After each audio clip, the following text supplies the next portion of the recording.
Hey family, welcome back to my video. Today we will see, what if Harry Potter's magic nullified by dark aura? Before we start, I would like to extend my sincere thanks to the original author of this story for granting us permission to use it in our YouTube video. Your generosity is greatly appreciated. The author's creation and the original story's link in the descriptions. Please do check that first. Now enjoy the video. The Hogwarts Express pulled into King's Cross Station on time, but 2 weeks early.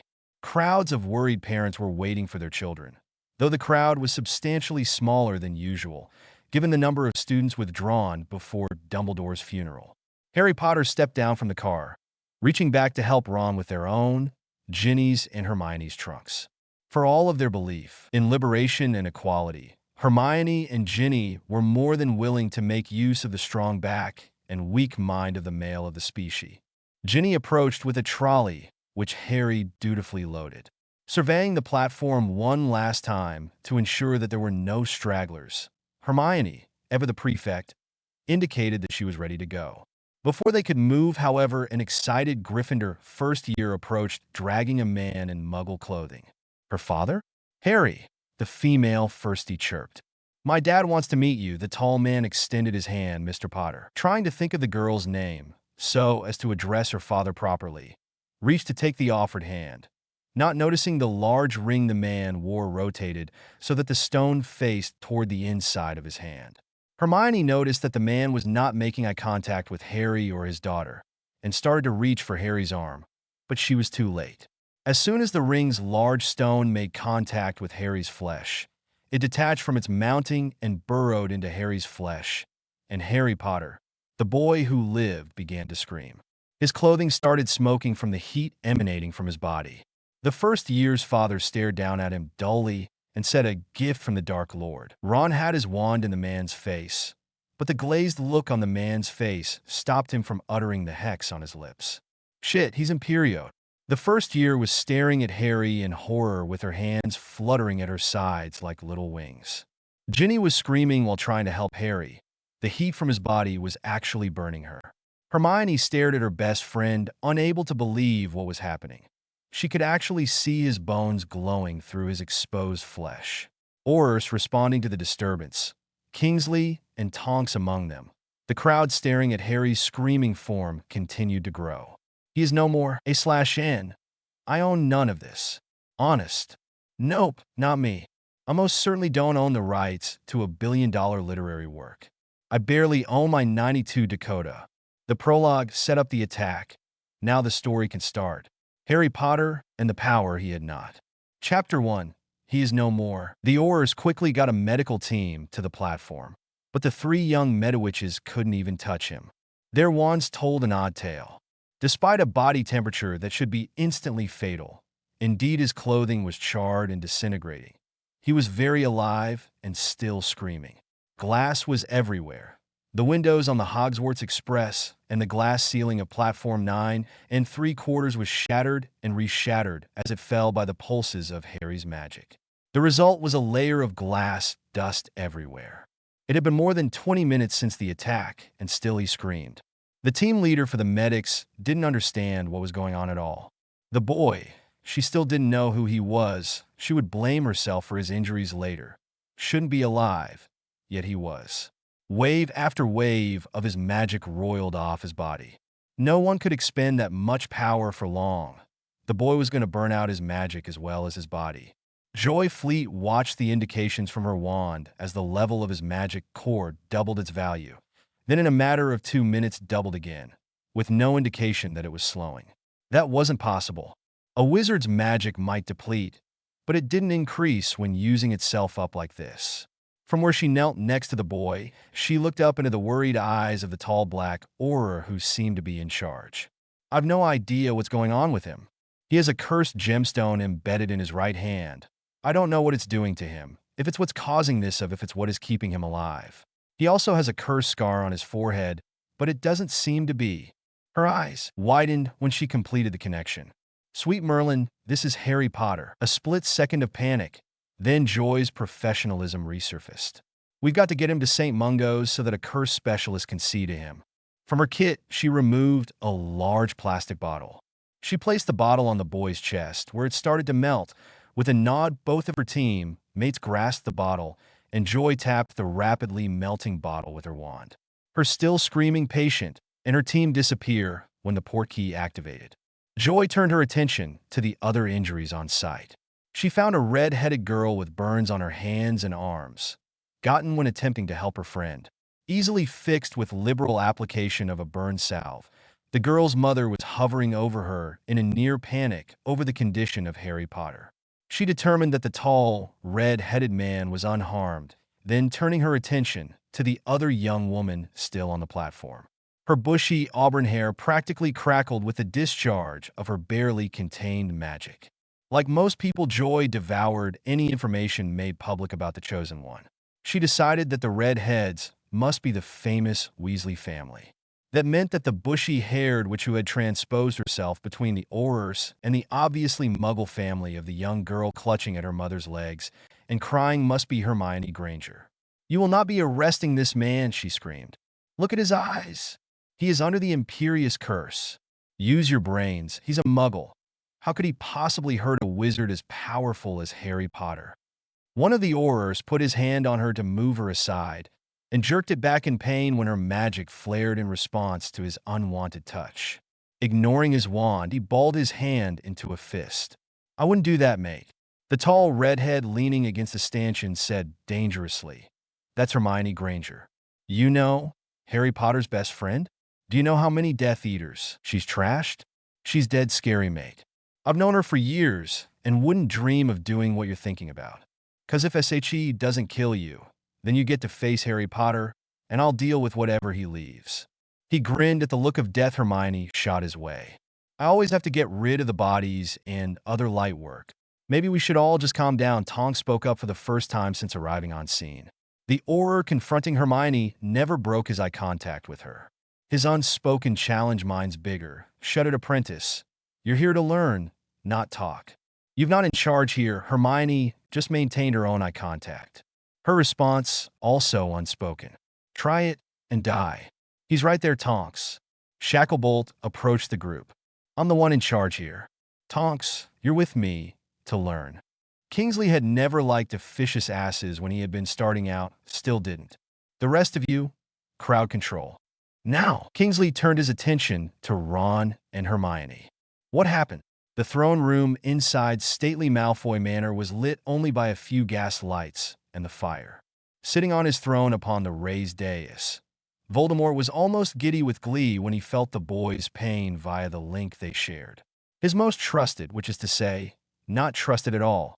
Minions were kneeling upon the slate floor, knees and foreheads to the stone, arms flung out toward him.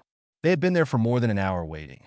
On the small table to his right, a small gem stone glowed with an internal red light. It flashed 3 times to indicate that the magical linkage had been established. "It is time. Bella, attend me." The dark-haired witch rose from her place before him. She approached him with reverence in her heavily lidded eyes. "Anything for you, my lord. Is the boy in pain?" "Deliously so, my lovely Bella. It is time for the second part of the rite." Bellatrix donned the dragon-hide glove that lay next to the glowing stone and picked the gem up with it. "This may be painful, my lord. Pain and I are not strangers. Proceed." The gemstone was placed against his sternum, and like its twin it burrowed into Voldemort's skin. But there the similarity ended. Rather than screaming, the Dark Lord started to laugh, and his body temperature plummeted. The effect on the throne room was as if a Dementor had entered. The temperature in the entire room plunged below freezing despite the roaring fire. It took almost 7 minutes for the 2 stones to synchronize, and the Dark Lord's laughter stopped as suddenly as it had begun. "It is done. It worked. Harry Potter is no more. Prognosis. A/N. I own none of this. Honest. Nope, not me. I most certainly don't own the rights to a billion-dollar literary work. I barely own my 92 Dakota.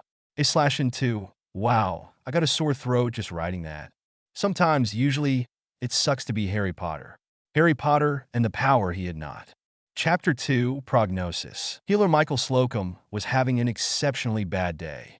Admittedly, his own choices and behavior was the root of his exceptionally bad day, But that didn't make it any easier to take.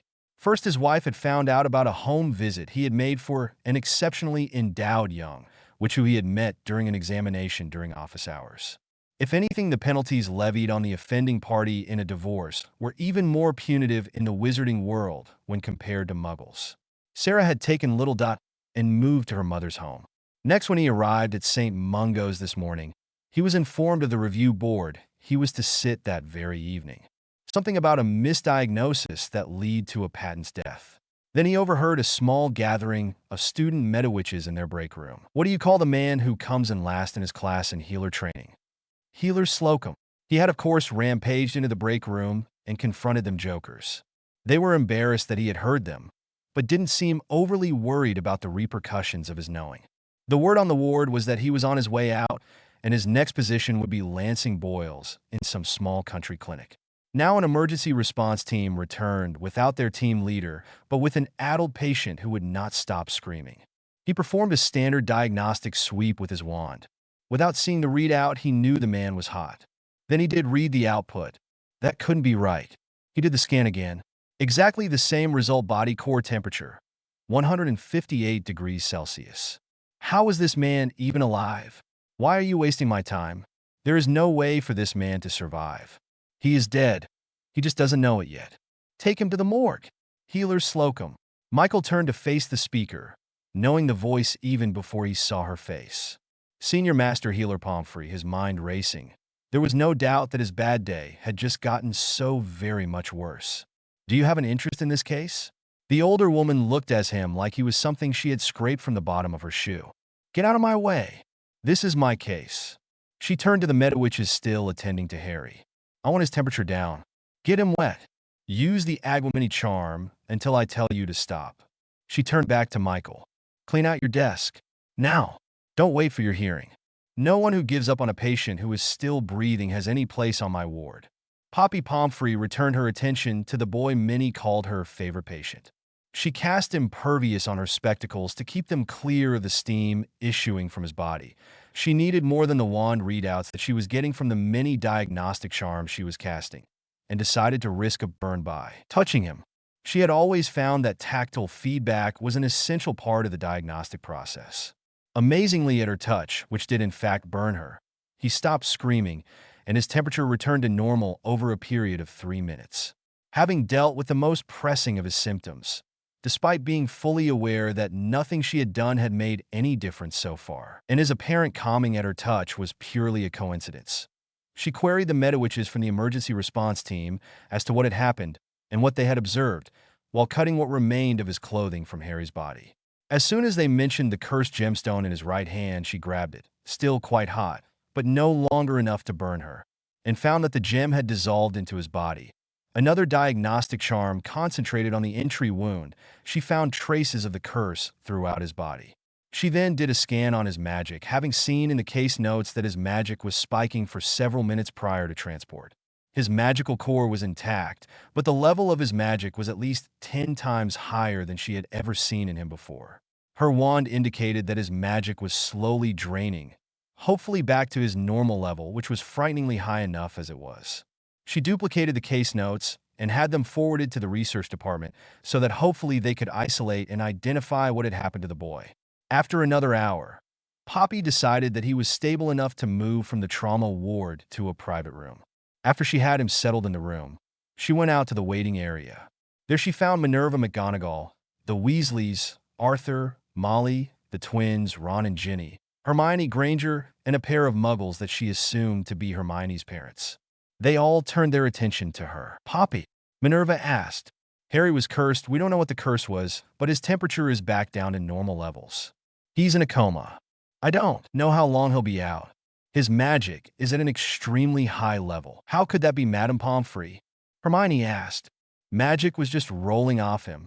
He shattered every window on the train, as well as the entire roof of platform 9 3/4. Shouldn't he be in a state of magical exhaustion? I learned several years ago to not expect logical explanations for Harry Potter, Ms. Granger.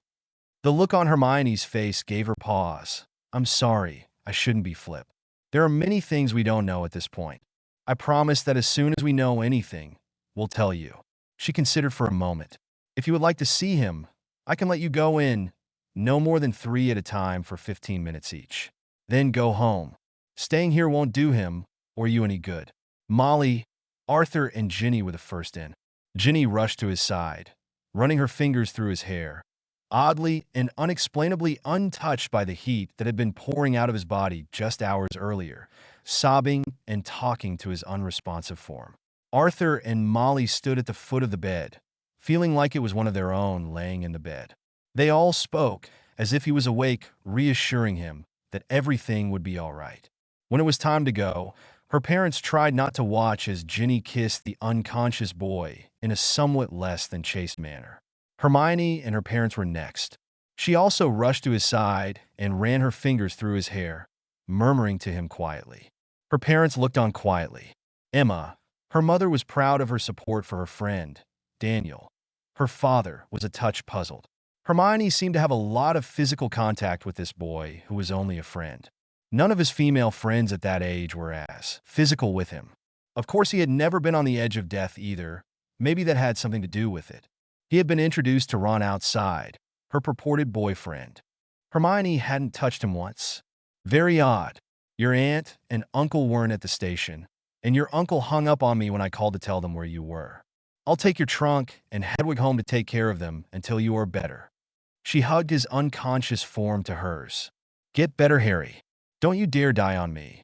Daniel made another confused look at the still form in the bed, and it was time for the Grangers to leave. Ron and the twins were the last visitors for the evening. The twins stood at the foot of the bed while Ron slumped into the chair at the bedside. Don't think that this coma act is going to get you out of the meeting we've got scheduled with the accountants, Harry. Fred began. We certainly don't want to talk to them, but you don't see us skiving off, George continued. Wait until you see the new product lines we've been working on. Cash cows, I tell you. We're going to make so much money, partner. More than enough to impress some of the cute little trainees on this ward right out of their knickers, mate. The twins were doing their patented whipsaw conversational technique until they noticed that Ron hadn't said anything. What? He asked when he noticed their looks. Nothing to say to Harry. It's Harry. He does this. He gets cursed. He goes to the hospital. He gets better. We track down the one who did this to him. And we carry on. It's always like this. Ron stood and approached the bed and took Harry's hand. Hurry up and get better, mate. We've got things to do. Others notice. A/N. I own none of this. Honest. Nope, not me. I most certainly don't own the rights to $1 billion literary work. If I did, I wouldn't be writing fanfics. And you pay to read this stuff. Oh yes, you'd pay. A/N too. Ivor read chapter 2, and I don't know if I made it clear that Madame Pomfrey's touch isn't what caused Harry to stop screaming, drop into the coma, his body temp to return to normal, and magic start draining from the dangerous high level it had obtained. Poppy just happened to touch Harry as the same instant that the cursed gems synchronized and Tommy Boy stopped laughing. These two fun-loving kids are linked, and not just of the curse scar, and most certainly not in a good way. A/N 3. I've gotten some questions about my choice of names for Hermione's parents. I've used the very common fanfic convention of Dan and Emma. Truth be told, I read about a dozen or so fics using those names without making the connection to the actors. I felt very stupid when I realized the funny little joke involved. Still, perhaps from the sheer number of fics that use these names, they feel, to me, as right as Molly, Arthur, Vernon, or Petunia. After a whole lot of thought on the subject, far more than the matter deserved, I decided to go with what felt right.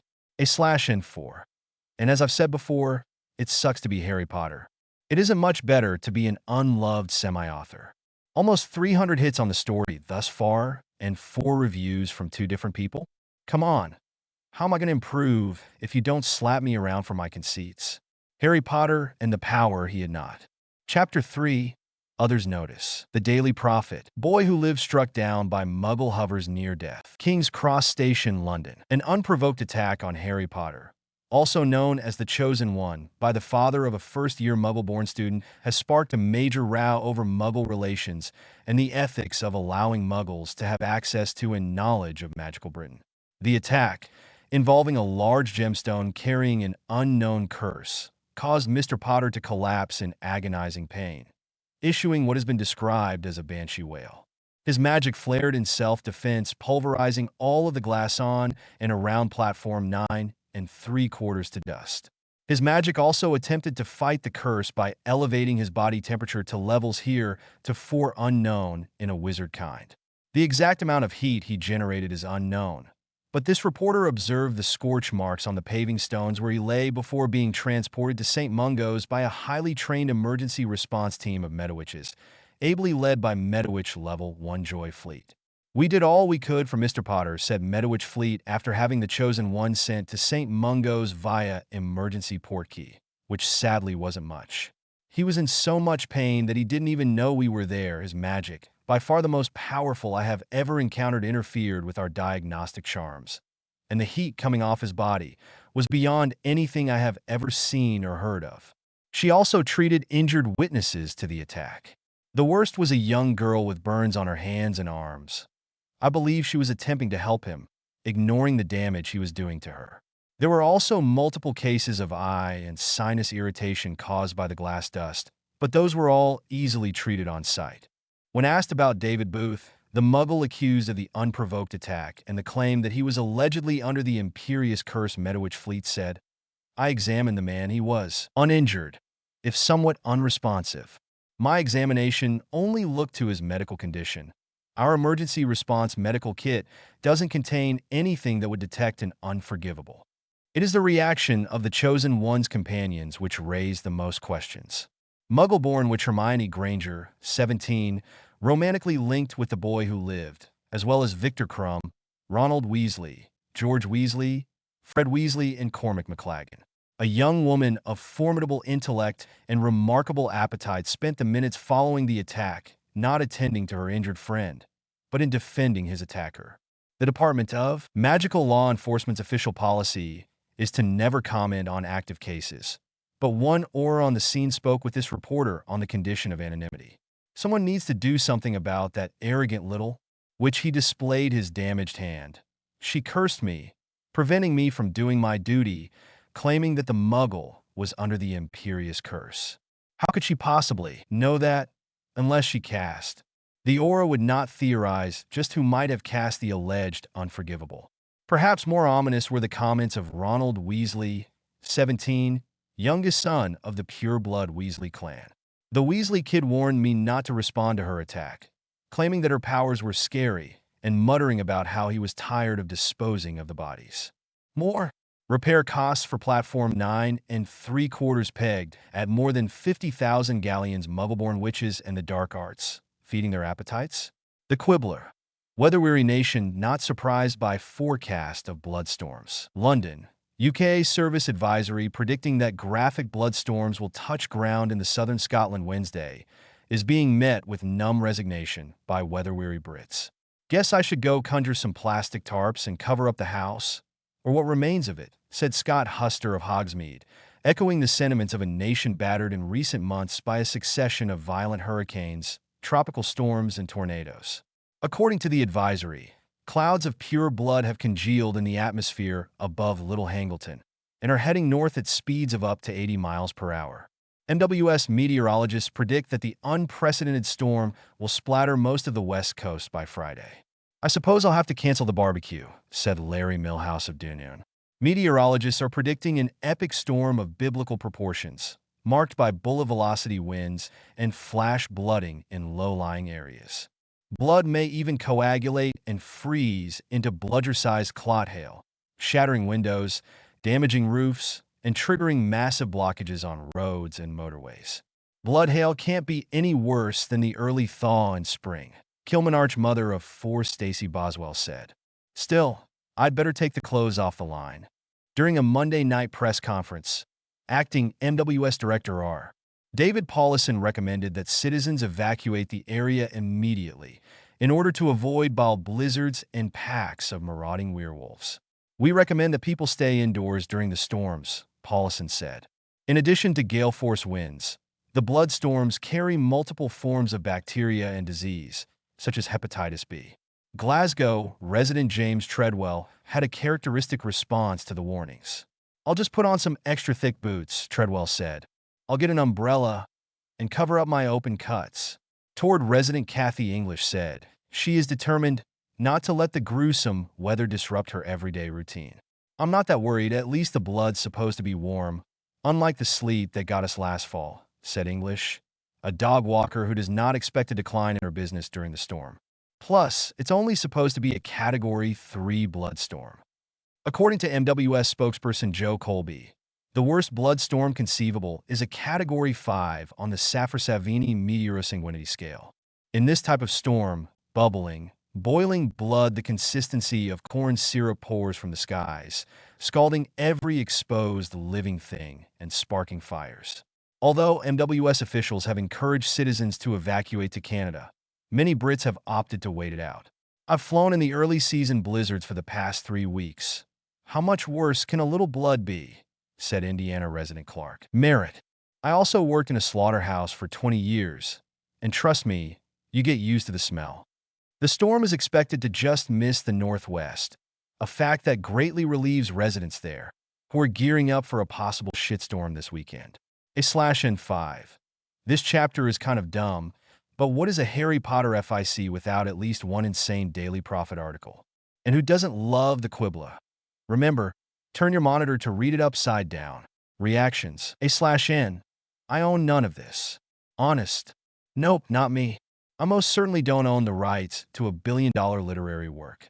Does anyone else wonder if butterbeer tastes as nasty as it sounds? /N2.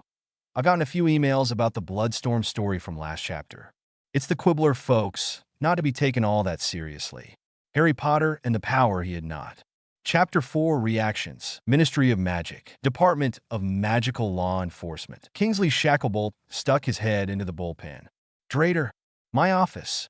Now. Or Christopher Drader entered his shift supervisor's office and sat down. Yeah, gaffer. Kingsley fixed him with a deadly stare. Who said sit? Drader got back to his feet. Crap. What have I done? Slowly, Kingsley turned the front page of the Daily Prophet toward Drader. Since when do we speak to the Prophet? I didn't. Drader, lying to me will make it a whole lot worse for you. Okay, boss, okay. After shift last night, I went to the Bull and Bush. I'd had a pint or 3, and this bird started talking to me, asking if I'd heard anything about Potter. She kept me talking all night, and then left me, holding my bits and this card. He handed the business card to Shacklebolt. Angela Deeds, Daily Prophet. Wonderful. Kingsley returned his attention to Drader. Go back to work. Shut the hell up. I read another word in the paper that I even think might have come from you. You'll find your transfer to Azkaban in your hand before you can blink. Now, get to work. And the next time a woman makes you look bad, take it like a man and don't whine to whoever will listen. Go find Tonks. I want to talk to her. Ottery St. Catchpole the Burrow. Precisely when was I romantically linked with Hermione? Fred Weasley asked the room. Not that I would have put up all that much of a fight, mind you, but it would have been nice to have been aware of it so as to reap the rewards. Sorry, brother of mine, that was me. On odd days I told her I was you, and on even days I was me. That way she could get the life-fulfilling experience that is the Weasley twins, without all that hectic swapping between us. George sighs wistfully. Oh, what a summer that was. You what their younger brother stopped eating, remarkable unto itself. When did you date Hermione? Never, as far as you know. George drawled. I am far too much of a gentleman to kiss and tell. He smiled. But I do have reasonably priced photos. Ron lunged at his older brother, missed, and fell to the floor in a sprawl. Having accidentally snagged the tablecloth on a shirt button, he pulled everything off the table on top of him. The twins laughed hysterically. Molly smacked George upside the head with a wooden spoon. Quit picking on your brother. She waved her wand, and everything returned to the table. No one with a single brain in their head would ever believe a word the prophet prints. The twins wisely failed to note that Molly herself believed nearly the same slander a few years before. Instead, they started in on Ron for the location he used when disposing of bodies. Granger residence. For the first time in her life, Emma Granger was frightened for her daughter, and a little frightened of her. She had just gotten that odd wizard newspaper via a most lovely small gray owl, and looked at the front page when the air around her head started to crackle with static electricity. Emma looked at her daughter's face and saw a frozen mask of rage. The newspaper burst into flames in her hands. Perhaps a return to the wizard hospital might provide a distraction sufficient to keep Hermione from killing someone. St. Mungo's Hospital, Harry Potter's private room. Senior Master Healer Poppy Pomfrey hadn't seen either the Prophet or the Quibbler. She was, however, feeling every minute of her 73 years. This case made not the slightest bit of sense. She was easily the most experienced healer at St. Mungo's, possibly in magical Britain, but she had never seen anything like this. The coma continued. His temperature is back to normal, as were all of his physical symptoms. Outside of the coma, there wasn't a single thing she'd find wrong with the boy. Magically, there was something seriously wrong. During the period that the curse was attacking his body, his magical potential of his core spiked to levels that had never before been recorded. In the last 15 hours, his magic had fallen from a level 10 times higher than his normal, extremely high, level to the current reading from her wand that pegged his magical potential at 5% of his normal level. He was now slightly less powerful than the average first year in sheer casting ability. There was a distinct possibility that his Phoenix core wand wouldn't even work for him anymore, given that core was intended for powerful users. Disturbingly, whatever was causing the drain of his magic continued unslowed. Poppy estimated that in another 3 hours Harry Potter would have the magical potential of a squib. 12 hours after that, if the drain was not stopped, he would have the magical potential of a muggle. St. Mungo's Hospital waiting room. In open defiance of their father, the Patil twins had turned up at the hospital as soon as they had read of the curse attack in the Prophet. They were the first. Lavender Brown, Neville Longbottom, and Dean Thomas came next seemingly together, but that was just a coincidence. When the Weasleys arrived at 11 a.m., the entire DA was in the waiting area. Then Hermione arrived. Padma and Parvati gathered her into their arms and soothed her anger away. Madame Pomfrey had come out and explained that it was unlikely that Harry would wake today. They stayed until the end of visiting hours. Despite several phone calls and numerous owls, no one from the Dursleys ever stopped by. Malfoy Manor Throne Room. Tom Riddle cast Reducto at one of the 2-ton blocks of granite that had been brought for his experiment with his enhanced powers. Yesterday, he had managed after 6 castings to split one of these blocks. Today, with a single casting, a hole the size of a bludger was blasted completely through the block. His laughter echoed throughout the room. Not 20 minutes earlier, he had felt the need to punish a minor Death Eater who had erred. The power of the Crucio he cast killed the man in 3 seconds. It was a good day. Void. A/N. I own none of this. Would like to, but it isn't to be. A/N too. Just to make it clear, Tom is getting Harry's magic. Also, I doubt that Hermione ever actually dated George, or that he would have survived attempting to take photos of their hypothetical intimate moments. Of course, that's his story, and he seems to be sticking to it, at least until Hermione hears his version. Harry Potter and the power he had not. Chapter 5 Void. He floated alone in the universe. There was no up or down, no dark or light, just a frictionless, tasteless, odorless gray nothing. It was also painless. This was good, a major improvement over the previous universe of pain that he had been the sole inhabitant of for approximately ever. Unfortunately, it was also boring. This was bad. Boredom led for a longing to not be bored, even bringing happy memories of the time of pain, because at least this wasn't boring. Okay, focus.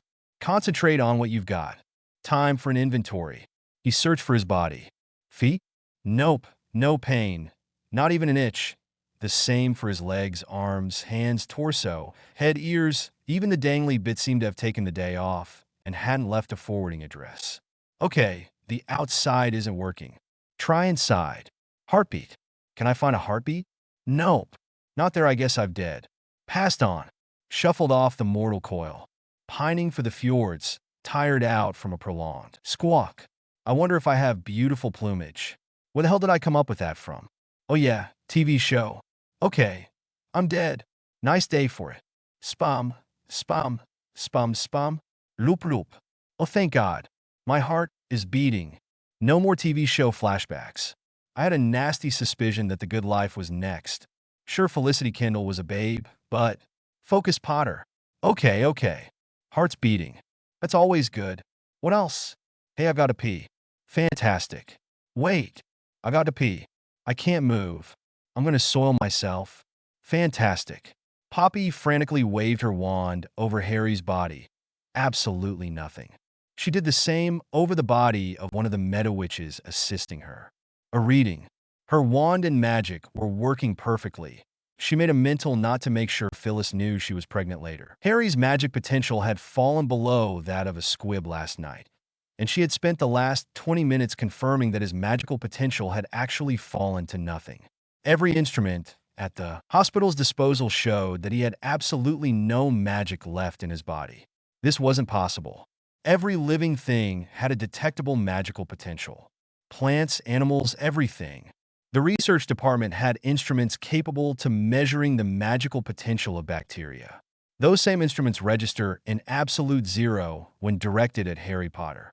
Before her diagnostic tools stopped working, she had confirmed that his magical core was intact, but still the drain on his magic continued until it was completely gone. There was absolutely no way for him to be alive. Yet Potter's heart still beat. With no magic in him, no magical healing tools could be used. The instruments had nothing to interact with. Out of her bag, Poppy pulled a muggle stethoscope. Time to teach these children how things were done in the old days. Hey, the gray is lighter in that direction. Is that up? Can I move? Come on, Potter, push.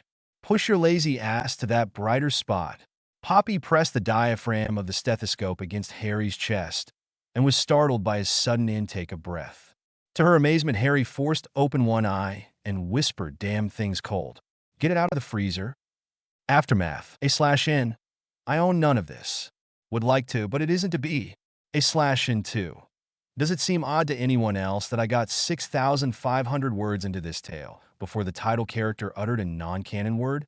Harry Potter and the power he had not. Chapter 6. Aftermath. St. Mungo's waiting area. Less magic than a muggle? What does that mean? Poppy Pomfrey didn't even try to make eye contact with the questioner. It had been a long 3 days. She hadn't been awake this long since her apprentice days.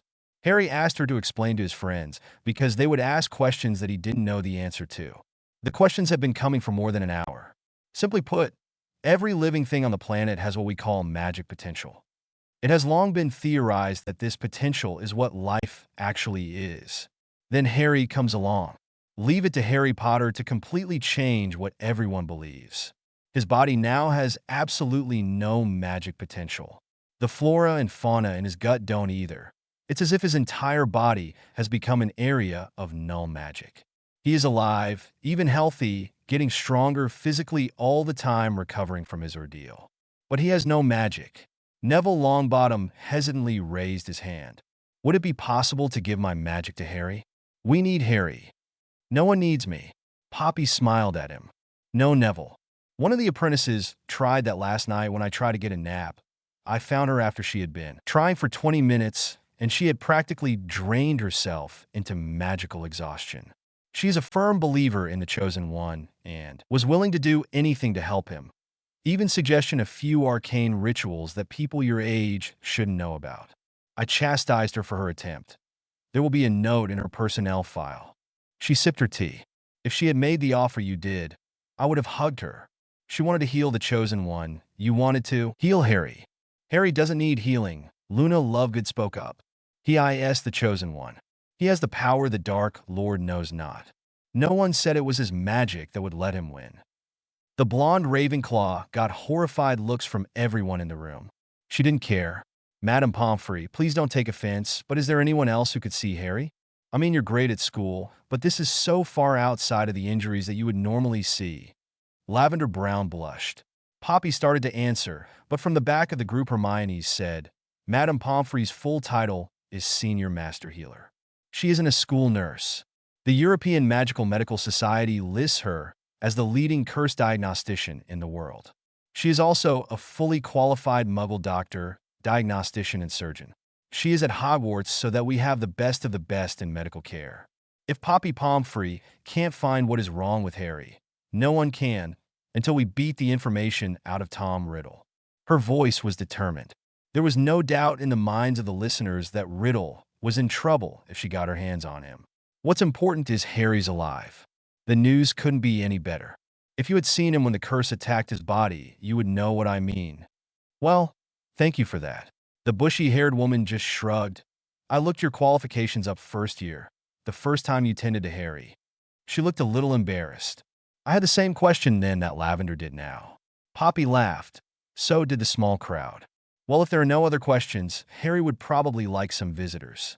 Same rules as last time, 3 of you at a time, no more than 15 minutes per group. St. Mungo's, the hallway leading away from Harry Potter's private room. George followed his twin and sister as they left Harry's room. He was concerned for his silent partner and had resolved to do whatever he could to help. He was more concerned about Ginny's reaction to the news that her boyfriend was no longer a wizard. As he passed a storage closet, the door wiped open and he was dragged inside, where he found himself presented with a most pleasant armload of female form, who had her arms around his neck and her mouth sealed to his, with her tongue attempting to massage his tonsils and grinding her pelvis into his like a woman possessed. This armload of woman had bushy brown hair. Hermione? She broke the kiss. Oh, Freddie, it's been so long. I love you so much. Freddie? She thinks I'm Fred? I'm G. She covered his mouth with hers again. Freddie, I've been so stupid. I know that we decided to wait until I get my newts, but... She started to cry into his chest and then kissed him again.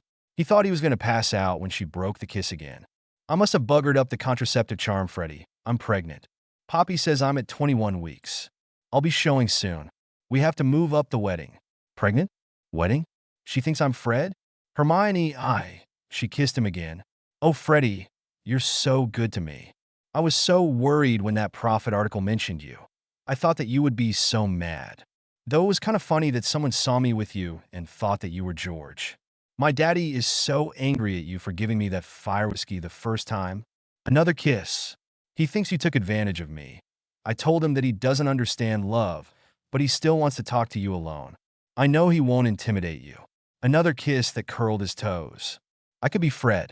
I could be a better Fred than Fred could. She broke the latest kiss and squealed.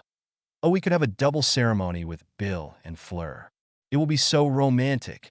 I've got to tell Mom and Daddy. She operated away. George continued to stand in the storage room, working his jaw, trying to say something.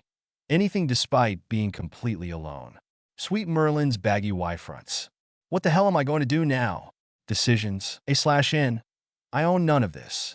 Would like to, but it isn't to be. A/N2. Official semi-author wine. Almost 8,000 words, 7 chapters. 1,100 hits on the story and 12 reviews from 4 individuals? Where's the love, people? Harry Potter and the power he is not. Chapter 7 Decisions. Ottery St. Catchpole the Burrow. Molly's kitchen. Mom, Ginny was miserable. I don't know what to do. Molly turned from her stove and sat at the table with her only daughter. A casual wave of her wand brought the teapot over to fill their mugs. What is it, Ginny? Harry, she sipped at the tea. I don't know if I can deal with what's happened to him. I mean, it's not like I hate squibs or anything, but I don't know if I could be with one.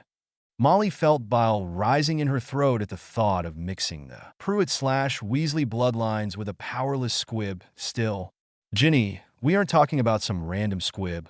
We're talking about Harry. You loved him before you met him. You owe him your life. Our family owes Harry so many life debts. He's family in all but name. I know all that, Mum. Ginny's self-loathing weighed upon her even more. It's just the thought of him touching me, of him destroying my magic by contaminating me with... She started to cry. I get sick to my stomach just thinking about it. What will I do when he actually... Molly gathered her only daughter in her arms. It's going to be all right. I never really thought Harry was right for you, even when you were interested in him. There are a lot of wizards out there. I've seen how Neville Longbottom looks at you. Neville would be a much better match for you. Between his family and ours, you could easily mold him into the Minister of Magic someday.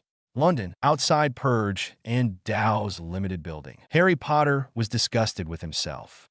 Weak as a kitten, needing the help of 2 smaller women to make it from the exit of St. Mungo's to the Grangers' waiting car. Emma had fished her keys from her pocket and pushed a button on the key fob that unlocked the car doors. Very cool. He would have to let her know never to allow Arthur Weasley see her use it, else he would have it taken to bits in seconds. As soon as they had gotten Harry safely ensconced in the back seat, Emma Granger got behind the wheel, and Hermione got into the back seat on the other side. She hesitantly took his hand. "I've tried to get hold of your aunt and uncle, but they aren't even answering the phone anymore. You're going to stay with us for a while, at least until you get your magic back." "Get my magic back." "You heard Poppy, Hermione. It's not coming back." "Thank you, Hermione, Mrs. Granger. This means a lot to me. I'm sorry to be a burden." "If you want to thank us, Harry, then never talk like that again." "Daniel, and I don't consider helping a friend of Hermione to be a burden. It's only because of you that Hermione is alive. We owe you so much, we can never repay." "Mrs. Granger, it's because of me that Hermione was ever in danger." "Ridiculous. We don't tolerate sloppy thinking in the Granger family, Harry. I've been researching your heritage. How safe is it for a young mudblood in your world?" Emma ignored the sharp intake of breath from both of her passengers in the back seat. What tender mercies could she expect from young Mr. Malfoy and his friends if she hadn't met you on the express that first day? Harry just looked more stubborn. "Okay, maybe you're right, but hanging out with me paints a bullseye on your back." Emma caught his eye in the rear-view mirror. Honestly, Harry was startled at how much she sounded like Hermione. "People who have never met you have been killed by these people. We take the Daily Prophet at home. I can correlate the cases of terrorism reported in our news with the attacks reported in the wizarding press. By my count, in the last 6 months, there have been at least 55 people killed by your Lord Voldemort's people. Did you know them all? Did they hang out with you?" There were few things worse than trying to argue with someone who was right and had the facts on their side. So this is where Hermione gets it from. "Anyway, what would you like for lunch?" "Daniel has an appointment and won't be with us until later." Malfoy Manor, throne room. "My lord." Peter Pettigrew slowly entered the room, looking desperately for permission to speak. "Report, Wormtail. Riddle was magnanimous today. He had won, and no one could stop him now." "My lord, Potter still lives. He is drained of his magical essence, but he lives." Riddle's horrific laughter echoed throughout the room. "The Chosen One is now a filthy muggle? Wonderful news, Wormtail. Where does he hide?" "He is at the home of his mud-blood whore, my lord." "Shall I go and kill them?" "No. He is no threat. After I assume control, I believe I would like to keep him as a pet, properly gelded, of course. His mud-blood shall be used for entertainment by my personal guard, until I allow Potter to kill her with his own hands." "Wonderful news indeed, Wormtail. Inform my Death Eaters, Potter is not to be killed, or harmed in any way." Diagon Alley. Weasley's Wizarding Wheezes. George Weasley was deeply confused. He still hadn't figured how to tell Fred about his accidentally discovery of his tryst with Hermione, to say nothing of the result of said tryst. Fred hadn't returned to their upstairs apartment with him the previous night, saying that he was going to the Burrow to talk things through with Ron.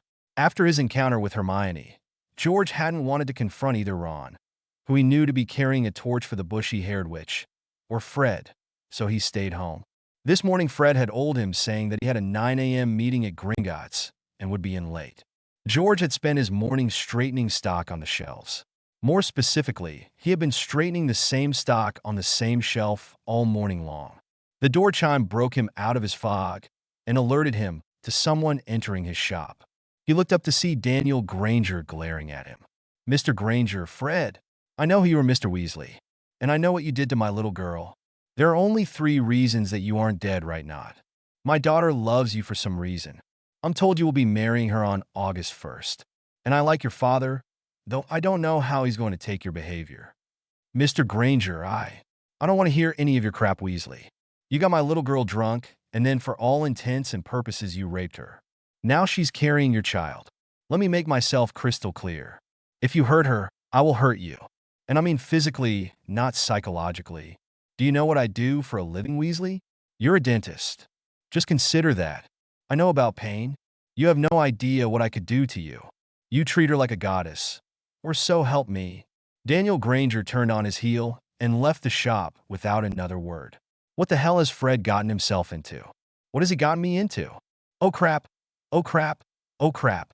Contacts. A/N. I own none of this. Would like to, but it isn't to be. A/N too. Mike and Carnage. Hermione might surprise you. I think I speak for bad writers everywhere when I say, please keep reading. A/N3. Woohoo. 200 hits the first hour. Chapter 7 was up, and 2 new reviews from new people. See what a little whining and begging for reviews can do? Of course, neither of them like what I've done. But what you gonna do? Harry Potter and the power he has not. Chapter 8 Contacts. Granger residence. I should go to Gringotts. Hermione looked up from her book. Why? I need some cash. Sterling, I mean, if I'm gonna stay here, I'm gonna pull my weight. I also will need to be able to pay tutors. Tutors? Well, yeah. I can't go back to Hogwarts, not like this. No one outside of the wizarding world is going to be impressed with my OWLs. I'm going to have to build a muggle education from scratch. Mom and Daddy won't take your money, Harry. Then I find someplace else to live. I'm crippled as a wizard, but I'm still a man. I pay my way. Besides, I want to get a little something for scaring Becca Booth so badly. All right, let me make myself presentable. You're trying for more gorgeous? Is that possible? Oh crap, was that out loud? She turned to look at him in surprise. Mr. Potter, a compliment? Since when are you so gallant? What the hell are you doing? Ron's your best mate. Since I want you to hurry? Oh, smooth Potter. Idiot. She huffed at him, and then sighed, armed a sofa pillow at his head. He paid for the smooth comment. Her prep time came to 49 minutes. Well, are you ready? Harry smiled. Well, I guess I could go change clothes a couple dozen times. He stood up and crossed the room to stand next to her. Hermione took his hand. I'll side along you. Ready? Harry nodded. Hermione closed her eyes and operat. Her hand disappeared from his. She was gone. He hadn't moved. She was gone for almost 2 minutes, before reappearing before him with a panicked look in her eyes. Oh, thank Merlin. I thought I'd lost you along the way. What happened? I don't know. You were there, and then you weren't. We were holding hands, then you were gone. He pondered for a moment. I guess that you need some magic to apparate. Having none, I can't. Hermione wasn't convinced. What about inanimate objects? We move them when we apparate. I hadn't thought of that. Okay, I have no idea why it didn't work. Let's try again. This time she hugged him from behind. Stop thinking that, stop thinking that, stop thinking that. She gave a little twist and vanished, reappearing across the room. Harry stayed where he was. Well, it looks like we aren't operating anywhere. I wonder if you can use the FLIS system. Well, that's academic at the moment, since we aren't on the network. If you still want to go, we could use the tube. That sounds like it would take all day to do something that you could do in 20 minutes. He thought for a moment, then pulled his Gringotts key from a pocket and handed it to her. Would you do it for me? Hermione looked wide-eyed at him. You trust me to go to your vault? Of course I trust you, Hermione. If you see anything in the vault you like, take it. It's yours. I'll take a bucket or two and empty the silly thing out. I haven't been there since 3rd year. My understanding is that the trust puts a few thousand in the school vault every year. I haven't touched it for a while. Hermione waited until Harry finished writing out a note to his vault manager, kissed him on the cheek, and operated away. Cardiff, Booth residence. Mr. Booth, thank you for seeing us. Hermione sat beside Harry on the sofa in the Booth sitting room. I didn't mean to hurt you, Mr. Potter. I knew what I was doing, but couldn't control myself. Mr. Booth, I'm here to see if I can help. You don't have to explain the imperious curse to me. I've been under it myself. I don't blame you. He saw the small first-year Becca sitting on her mother's lap, red-eyed. And I don't blame you either, Becca. The only people at fault were the evil wizards who did this to all of us. Mr. Booth, my sources tell me that due to the Auror's heavy-handed investigation, you've lost your job. The only reason that you were involved with this is because someone wanted to get to me. I feel responsible for the loss of your job. I've asked my bank manager to see if he could help with this. He suggested that you give this gentleman a call. Harry handed Booth a business card. He'll help with the job situation. Mrs. Booth, I know that any loss of employment, even for a short term, can cause financial hardship. To help with it, I'd like to offer this to Becca. He passed a silver certificate to the young girl. That's good for next year's tuition. I don't want people getting hurt because of me. Harry, did you really lose your magic? The young girl looked like she wanted to disappear. Yes, I did, Becca. No one knows if it will come back or not, but don't you worry about it. I'll be all right. But what about you-know-who? Who will save us? Hermione answered her, Becca, we'll all save each other. The good people of the world will do what they need to do to help each other. Harry is the key, but all of us will be with him. We can't thank you enough for this offer, Mr. Potter, but we can't accept it. We'll come up with the tuition on our own. Mr. Booth, my father came from one of the wizarding world's oldest lines. He left me an obscene amount of money, so much that I can never touch the annual interest, much less the principal. I use it to help people. Due to some truly insane guardianship rules, I grew up with nothing, wearing hand-me-downs from a cousin who was 3 times my size. Making sure that others don't have to do without makes me happy. Will you at least stay for dinner, Mr. Potter? Only if you call us Harry and Hermione. I've never been known to turn down a home-cooked meal. Diagon Alley. Weasley's Wizarding Wheezes. Brother, you've got problems. Fred had just gotten back from his appointment at Gringotts, and this was how George greeted him. I don't do problems, Forge, you know that. I give problems. No jokes, Fred. This is as serious as I get. Hermione came to me last night after we saw Harry. She thought I was you. Never understood why people have that problem. After all, I'm the better-looking one, he grinned slyly. Saucy little minx, isn't she? Certainly knows what she wants. George went wide-eyed at that comment. Fred, she told me she was pregnant. The smile faded from Fred's face. Brother, she told me all this before I could tell her I wasn't you. She wants to do a double ceremony with Bill and Fleur. Oh, crap. Then her dad came in this morning. He's pissed. He thought I was you as well. He's threatened due to horrible things to you. Brother, you've got to make this right. The hell I do? I'm out of here. What? Fred, you can't do that. I mean, this is Hermione. She's good people. He didn't understand. Fred would run out on a woman carrying his child. Would he? Fred, she's having your kid. Hey, I didn't force her into my bed. She came willingly. I watched her do the contraceptive charm. If she screwed it up, there's no reason for MY life to be ruined. He went to the door. I'm taking some time off. See you later. And he was gone. What the hell? Did he even know his brother? His twin? How could he possibly do that to a friend? To his own kid? He thought for a moment. If need be, I could be Fred. I could be a better Fred than Fred could be. Hermione won't be alone.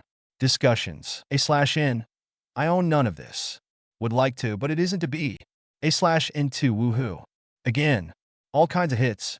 Chapter 8 generated the most comments of any chapter so far. Review please, else I shall whine again. Harry Potter and the power he has not. Chapter 9 discussions. Granger residence dining room. It's good that you could join us, Professor McGonagall. Thank you for the invitation, Mrs. Granger. It may seem odd to you, but I rarely have the opportunity to partake of food that has not been magically prepared. Emma, please. Is magically prepared food really all that different? Minerva. Magical food is quite tasty and very nutritious, but unvarying. A magically prepared shepherd's pie tastes like every other magically prepared shepherd's pie that one will ever eat. The magic of the Muggle chef is his or her individuality and technique. These stuffed peppers are unlike anything I've ever had. They are quite lovely. I don't even know if there is a magically prepared variation. Harry looked up from his own plate. He also had never had the stuffed peppers and was enjoying them very much. Before dinner you said you wanted to speak with Hermione and me, Professor? Minerva. Please, Harry. No, I don't think so, Professor. Maybe in a few years when I forget how much you intimidate me. The chosen one is intimidated by an old lady? Merlin, yes. You're the second scariest person I've ever met. Only second? I must be slipping. Your father put me at number 1. She smiled at the memory. Who did I lose first place to? Harry covertly pointed to his left at Hermione and got smacked for his trouble when she saw. The adults at the table laughed. Well, actually, this wine is marvelous, Daniel. I wanted to speak to the two of you about your 7th year. She reached into her pocket and placed on the table in front of the teens a pair of badges, each embossed with an ornate capital letter H. Head girl? Asked Hermione in a breathy voice. You're making me head girl? Who else? Harry asked, picking the head boy badge up wistfully. Of course I need to decline, for obvious reasons. Harry, I'm confident that your magic will return. Sorry, Professor, I'm not. I miss it every second. I never realized that it was there because it always was, but now it isn't. Not a whisper of it. Madame Pomfrey gave me an instrument used to detect the magic in microscopic life. It doesn't see anything in me. I suspect that this is what I am, what I will be. I'm not a wizard anymore. I've just got to learn to live with it. He laughed when he saw the horrified looks on Minerva and Hermione's faces, and the understanding on the faces of the Grangers. It's not that bad, Professor. I spent the first 11 years of my life living without magic and with horrible people. Then 6 years of having magic and my first friends. If I spend the rest of my life without magic but somehow manage to keep wonderful people like the Grangers in my life, I am so far ahead of the game, I can't even begin to count my blessings. He took a sip of his water. In the unlikely event I survive Tom Riddle, I'll be hiring tutors to prepare me for a non-magical education. You intend to continue to fight Riddle, but not your education? I have no choice but to fight Riddle. He won't give me a choice. I have some ideas to help me, but I don't expect to win. Hopefully I'll distract him enough so that you and the Order can stop him. He handed Minerva the head boy badge. The only way you could install me in the head boy suite is to redesign the entire school for me. Not fair to you, not fair to the other students, not fair to me. Putting a non-wizard in Hogwarts would be akin to putting a quadruple amputee on a Quidditch team. Hermione hadn't picked the head girl badge up, just stared at it. I can't accept it either, Professor. So quiet, so wistfully. Ms. Granger, don't be silly, Hermione. Of course you'll take it. But Harry, the plan? The plan was for when we stood a snowball's chance. We don't anymore. The plan isn't a suicide pact. You need this, you want this. Take it. He smiled at the look on her face. Looking at it now, the plan was a stupid idea from the start. I'm changing the plan. He took another sip. It was fine to keep everything a secret when Professor Dumbledore was running things. He's gone. So, is the logic for maintaining this super deluxe secret? He turned his attention to Professor McGonagall. After we talk Hermione into doing what she wants to do, we need to discuss order. Business. Justin would make a good head boy. Order business? Justin Finch-Fletchley? Not Mr. Weasley? Merlin, no. Being made head boy would kill him. Or more specifically, Hermione would kill him. She rode him like a pony when they were prefects together. Ron is my best mate, but he isn't dedicated enough to the rules to be a good head boy. If Hermione is going to be head girl, the head boy will need to be as dedicated as she is, or she'll kill him. That got him smacked again by the blushing, bushy-haired girl. Patil Residence Padma's room. Harry's not a squib. His powers were cursed out of him. There's a difference. Lavender shrugged. Not a difference that matters, Padma. He has no magic. Parvati looked thoughtful. Well, his came from a cursed stone that dissolved into his body. I wonder if he can pass it on via his bodily fluids, by kissing, or EWWW. Both the other girls connected the dots. Well, the first best sign would be if Hermione squibs out, she's with Ron. Lavender, you remember 1-1, right? Haha. Harry's living with her Padma, who could keep her hands off that, but I know I'd take the chance, Parvati sighed quietly. EWWW. Both the other girls threw their pillows at her. Ottery St. Catchpole the Burrow. Sitting room. George responded to his father's call for Fred, who had yet to return to the shop. Hi, Dad. Arthur Weasley sat in his chair, more furious than George had ever seen him.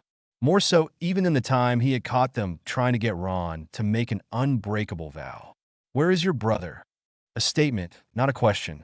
Fred and I had an argument. He left, didn't tell me where he was going. Thought gritted teeth, Arthur asked. What was the argument about? Hermione, you know about that, do you? She mistook me for Fred and told me everything. And you approve of his actions? Arthur asked dangerously. What did you two Burks do to Hermione? Ron stuck his head up from the corner where he had been reading. You hurt her feelings, and I'll kick both your asses. Shut up, Ron, said his father. What is he planning to do? I don't know, Dad. I don't know. I had a long, interesting talk with Daniel Granger this afternoon. Fred is going to do the right thing. No son of mine would abandon his child. His child? Fred and Hermione? No way. She wouldn't do that to me. Ron looked like he was going to cry. She wouldn't do that to me. Not Hermione. She wouldn't do that. Turning the tip, A/N. I own none of this. Would that I did, but I don't. Harry Potter and the power he is not. Chapter 10, Turning the Tip. Malfoy Manor. Draco's personal suite. We leave him alone? Father, that can't be right. Why would the Dark Lord spare Potter? Lucius backhanded him across the face. Never question the Dark Lord. He knows all. He sees everything. You are my son. But if he orders your death, I would happily kill you to serve him. and I would expect you to kill me as happily to serve our Lord." The anger built in the Draco. He has suspected his value to his family, but to have his father come out and say it. Until he could get his mother away from these lunatics, he would play along. He hadn't killed anyone yet. His plans required him to go on an attack against Potter, to be momentarily captured so that he could beg Scarhead for his help to liberate his mother. "Yes, father. I understand." London, Ministry of Magic, Special Assistant to the Minister Weasley's office. Percy reached for the next document in his inbox. His eyes scanned the parchment, but his mind was running a mile a minute, not reading a word. Dumbledore is dead. My only contact in the Order gone? Why did I let him talk me into this?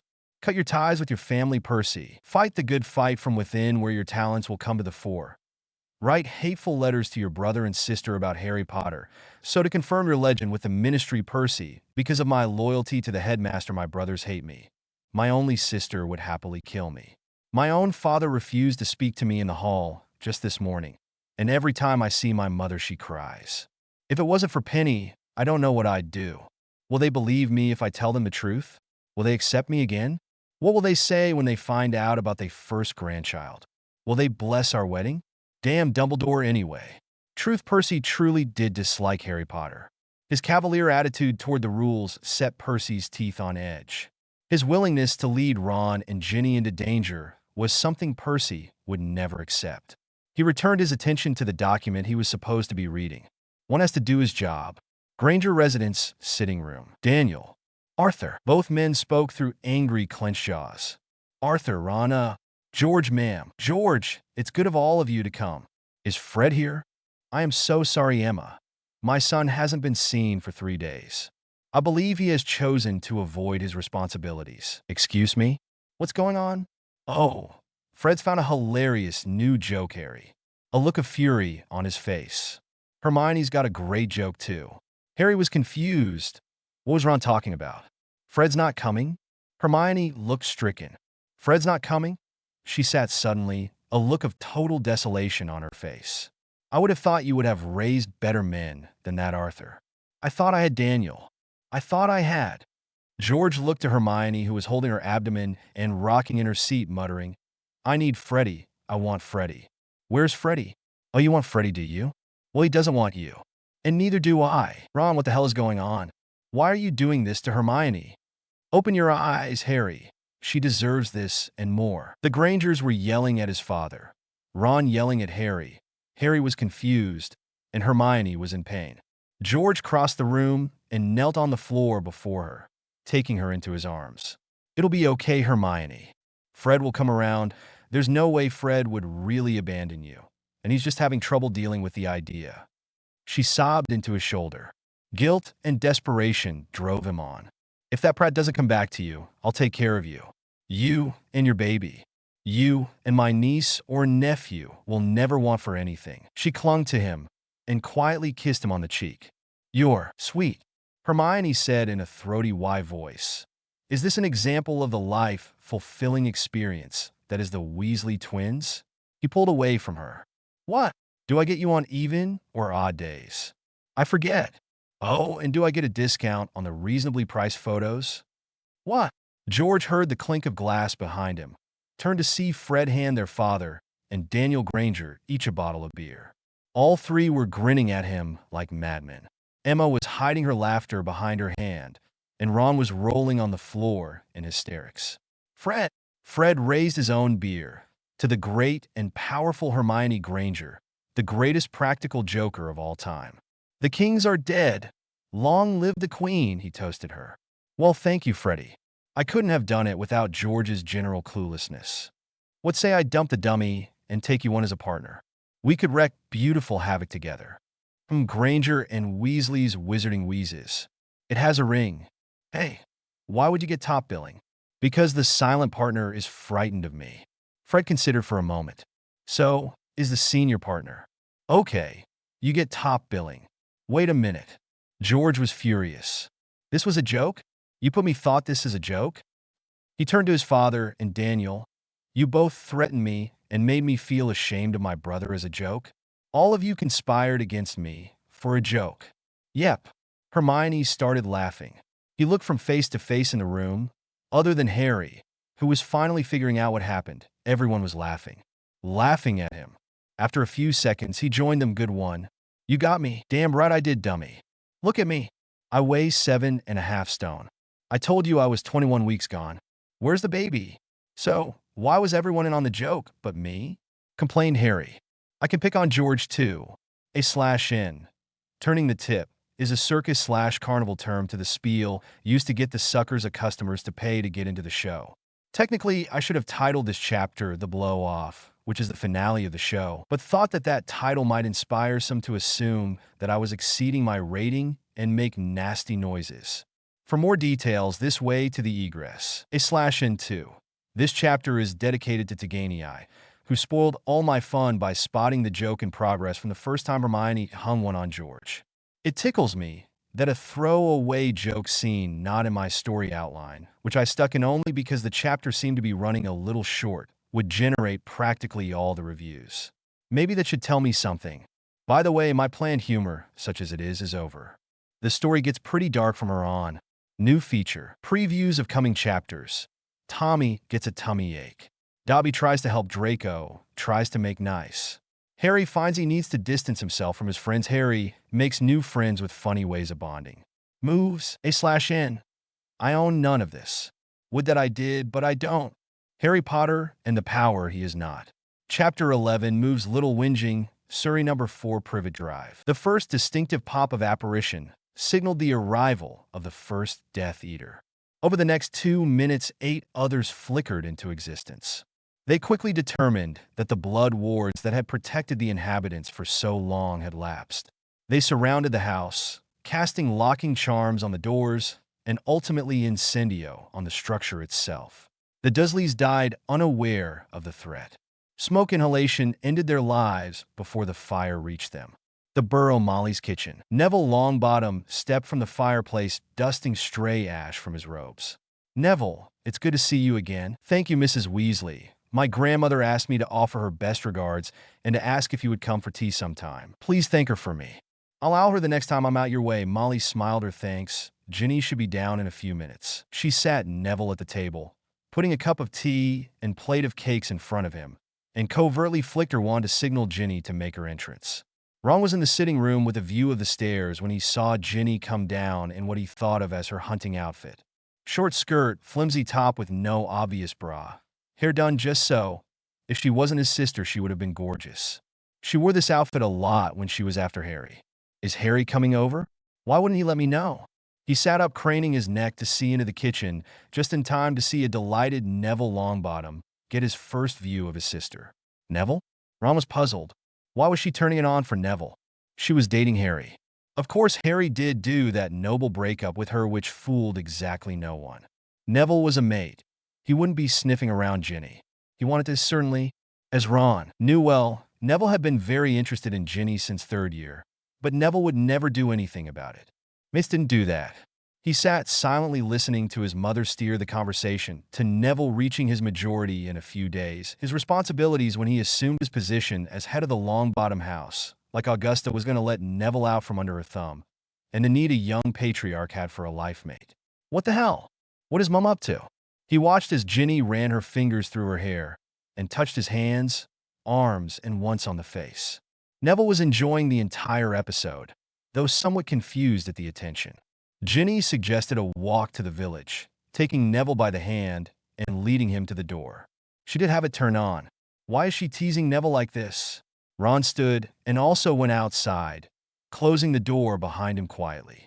He cast the disillusioning spell on himself and cat-footed it after his friend and sister. Ginny was in full cling mode, hugging his arm to her as they walked down the well-beaten path toward town. As they passed the Lovegood home, Ginny stretched up to kiss him on the cheek. Neville stopped and took both of her hands in his, gazing intently into her eyes. Ginny, what's going on? I don't know what you mean, Neville.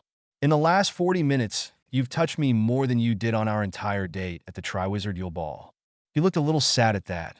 Are you trying to use me to make Harry jealous? It won't work. Harry's too smart to fall for something so transparent. Oh no, Neville. I'm not trying to make Harry jealous. Harry and I are over. He broke up with me before school let out. And now the way he is, I need to move on. The way he is? What way is that? Oh hell, Neville, you know. He's not a wizard. He's not even a squib. I mean, how could anyone expect me to even touch him now? I see. Ron was amazed at the change in Neville's face. Thank you for the wonderful afternoon, Ms. Weasley.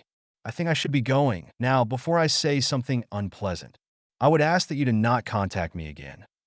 The young man strode down the path toward the village. Fine-eyed in Cantum, Ginny was staring at Neville's receding form and Mr. Brother's sudden appearance. You know, Ginny, his words startled her and made her aware of his presence. I've never been more proud to call Neville my friend, and never more ashamed to know that you are my sister. Tell Mom I'm ashamed of her too. He turned and headed over to the Lovegood home, Granger's residence game room. Daniel's break scattered the balls around the table, dropping 3 balls in the pockets. I guess that makes me Stripes. I'm being hustled, aren't I? How much of my money are you going to take? Daniel smiled over his cue, casually took aim. How much you got? 10 ball, corner. The 10 ball, of course, fell into the pocket. Would it be easier to just give you the money and save time? Possibly 15, sighed another down. This is how I paid my bills while I was at university. After Daniel ran the table, Harry thought that perhaps betting a pound a ball had been a bad investment. Emma sat on a lounge chair watching the men play. Well, Daniel played while Harry watched. The young man was on her mind a lot these days. He had stopped being a house guest in her mind and had become, well, not a son, but a possible father for her future grandchildren. She had watched Hermione and Harry over the last few weeks. It was obvious to her that Harry had fallen badly for her, but Hermione seemed to still have Ron somewhere in her mind. Though in all the time she had seen Hermione and Ron together, all they seemed to do is bait each other and argue. Emma had never been a fan of the couple fights to hide their attraction school of thought beyond 10-year-old children. The way she so casually touched Harry spoke volumes to her. She hoped that her daughter recognized what was in front of her before she lost him. Ministry of Magic lift to upper levels. Arthur, morning steward. How are things in magical creatures?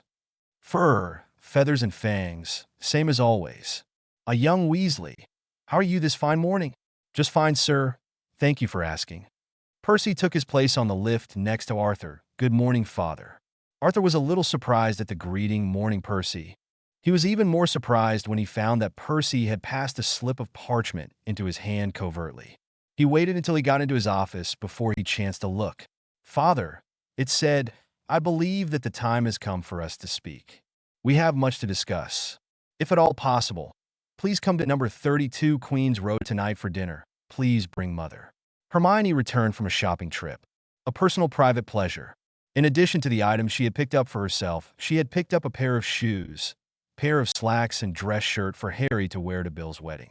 She went to his room and knocked on the door. There was no answer, so she opened the door and discovered Harry sitting on his bed quietly crying. She crossed to him, sat beside him, and hugged him until his sobbing stopped. What is it, Harry? He was embarrassed to have been found in such a condition. Nothing, Hermione. I'm just being stupid. I've known you for almost half my life, Harry Potter. You don't cry over nothing. I've never seen you cry. Talk to me. Hedwig can't understand me. He choked back another sob. I'm guessing that owls key into a wizard's magic somehow. She doesn't know me. She won't even take food from me. For so long, she was my connection to magic for every summer holiday. I've spent more time with her than almost anyone or anything other than you and Ron. He wiped his eyes. She doesn't know me. Harry. Her own eyes were tearing. She hadn't really thought about how much of his life was being stripped away bit by bit. She hugged him closer, burying her face into his neck. His sobs subsided. He wrapped his arms around her and hung on as if for dear life. She drew away from him slightly, took his face in both of her hands and kissed him. He gasped at the contact, then opened his mouth to her and returned the affection. Wondering where Hermione had gotten to, and wanted to see her new purchases, Emma had come upstairs.